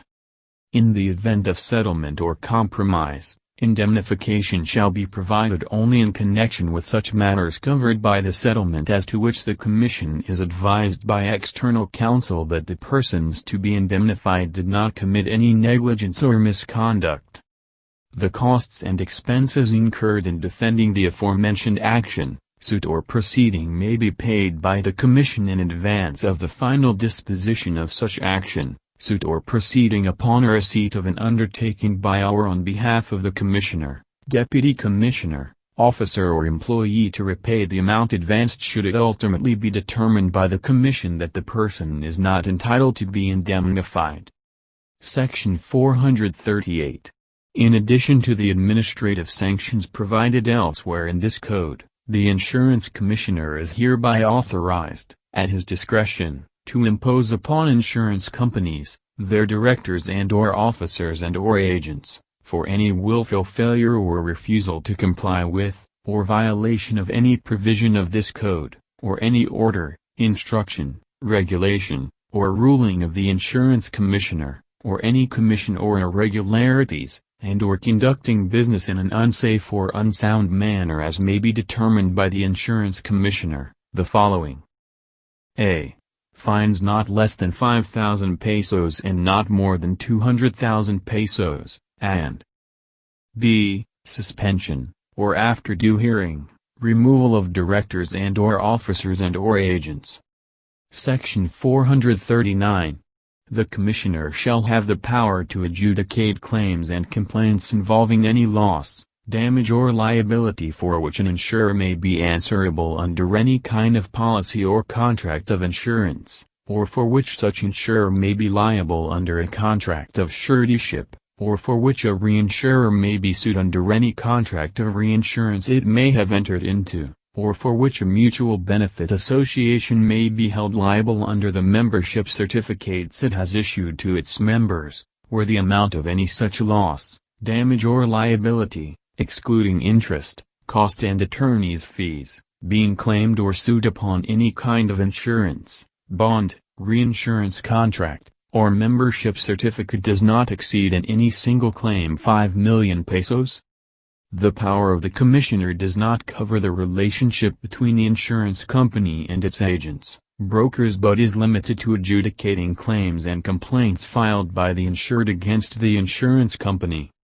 The Commissioner may authorize any officer or group of officers under him to conduct investigation, inquiry and/or hearing and decide claims, and he may issue rules governing the conduct of adjudication and resolution of cases. The rules of court shall have supplementary application. The party filing an action pursuant to the provisions of this section thereby submits his person to the jurisdiction of the Commissioner. The Commissioner shall acquire jurisdiction over the person of the impleaded party or parties in accordance with and pursuant to the provisions of the rules of court. The authority to adjudicate granted to the Commissioner under this section shall be concurrent with that of the civil courts, but the filing of a complaint with the Commissioner shall preclude the civil courts from taking cognizance of a suit involving the same subject matter. Any decision, order or ruling rendered by the Commissioner after a hearing shall have the force and effect of a judgment. Any party may appeal from a final order, ruling or decision of the Commissioner by filing with the Commissioner within 30 days from receipt of copy of such order, ruling or decision a notice of appeal to the Court of Appeals in the manner provided for in the Rules of Court for appeals from the Regional Trial Court to the Court of Appeals. For the purpose of any proceeding under this section, the Commissioner, or any officer thereof designated by him is empowered to administer oaths and affirmation, subpoena witnesses, compel their attendance, take evidence, and require the production of any books, papers, documents, or contracts or other records which are relevant or material to the inquiry. A full and complete record shall be kept of all proceedings had before the Commissioner, or the officers thereof designated by him, and all testimony shall be taken down and transcribed by a stenographer appointed by the Commissioner. In order to promote party autonomy in the resolution of cases, the Commissioner shall establish a system for resolving cases through the use of alternative dispute resolution. Title II. Fees and other sources of funds. Section 440. A. For the issuance or renewal of certificates of authority, licenses and certificates of registration, pursuant to pertinent provisions of this code, the Commissioner shall collect and receive fees which shall be not less than the following. For each certificate of authority issued to an insurance company doing business in the Philippines, 200 pesos. For each special certificate of authority issued to a servicing insurance company, 100 pesos.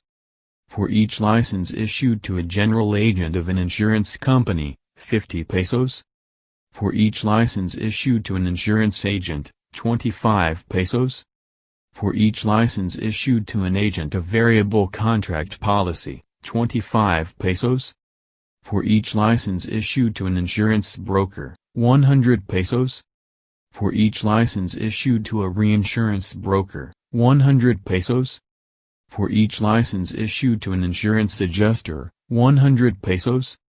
For each certificate of registration issued to an actuary, 50 pesos. For each certificate of registration issued to a resident agent, 50 pesos. For each license issued to a rating organization, 100 pesos. For each certificate of registration issued to a non-life company underwriter, 50 pesos. For each license issued to a mutual benefit association, 10 pesos. For each certificate of registration issued to a trust for charitable uses, 10 pesos.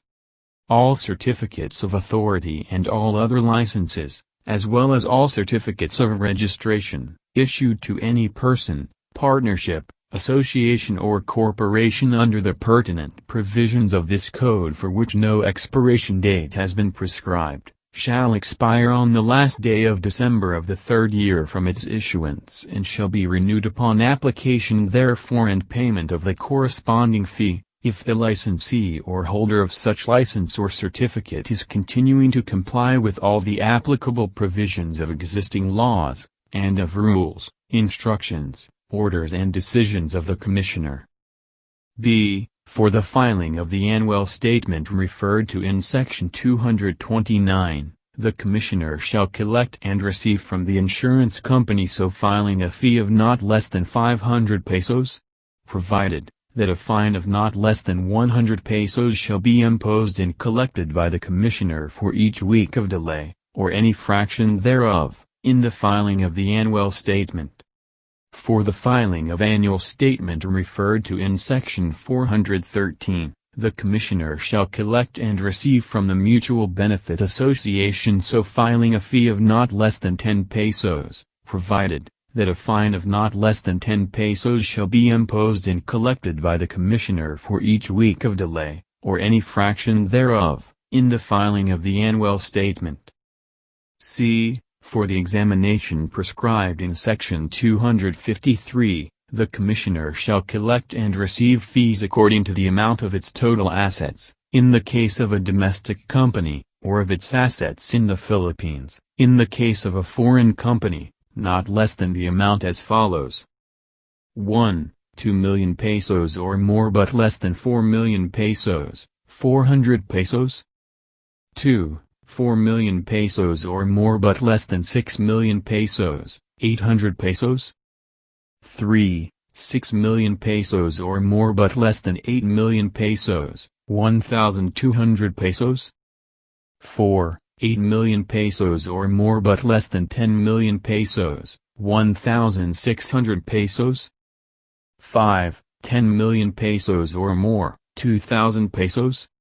Provided that if the said examination is made in places outside the Metropolitan Manila area, besides these fees, the Commissioner shall require of the company examined the payment of the actual and necessary traveling and subsistence expenses of the examiner or examiners concerned. For the examination prescribed in Section 412, the Commissioner shall collect and receive a minimum fee of not less than 100 pesos from the Mutual Benefits Association examined, provided that if such association has total assets of more than 100,000 pesos, an additional fee of not less than 10 pesos for every 50,000 pesos in excess thereof shall be imposed. D. For the filing of an application to withdraw from the Philippines under Title 18, the Commissioner shall collect and receive from the foreign company so withdrawing a fee of not less than 1,000 pesos. E. The Commissioner may fix and collect fees or charges for documents, transcripts, or other materials which may be furnished by him not in excess of reasonable cost. Section 441. The Commissioner, in accordance with the rules and regulations of the Department of Budget and Management and other relevant regulatory agencies, shall source the salary, allowances and other expenses from the retained amount of the fees, charges, penalties and other income from the regulation of insurance companies and other covered persons and entities, and from the insurance fund, which is created out of the proceeds of taxes on insurance premiums mentioned in Section 255 of the National Internal Revenue Code, as amended. Miscellaneous Provisions. Section 442.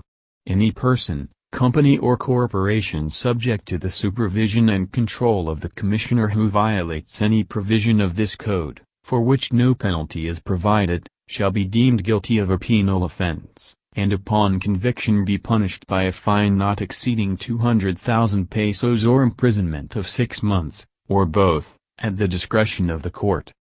If the offense is committed by a company or corporation, the officers, directors, or other persons responsible for its operation, management, or administration, unless it can be proved that they have taken no part in the commission of the offense, shall likewise be guilty of a penal offense, and upon conviction be punished by a fine not exceeding 200,000 pesos or imprisonment of 6 months, or both, at the discretion of the court.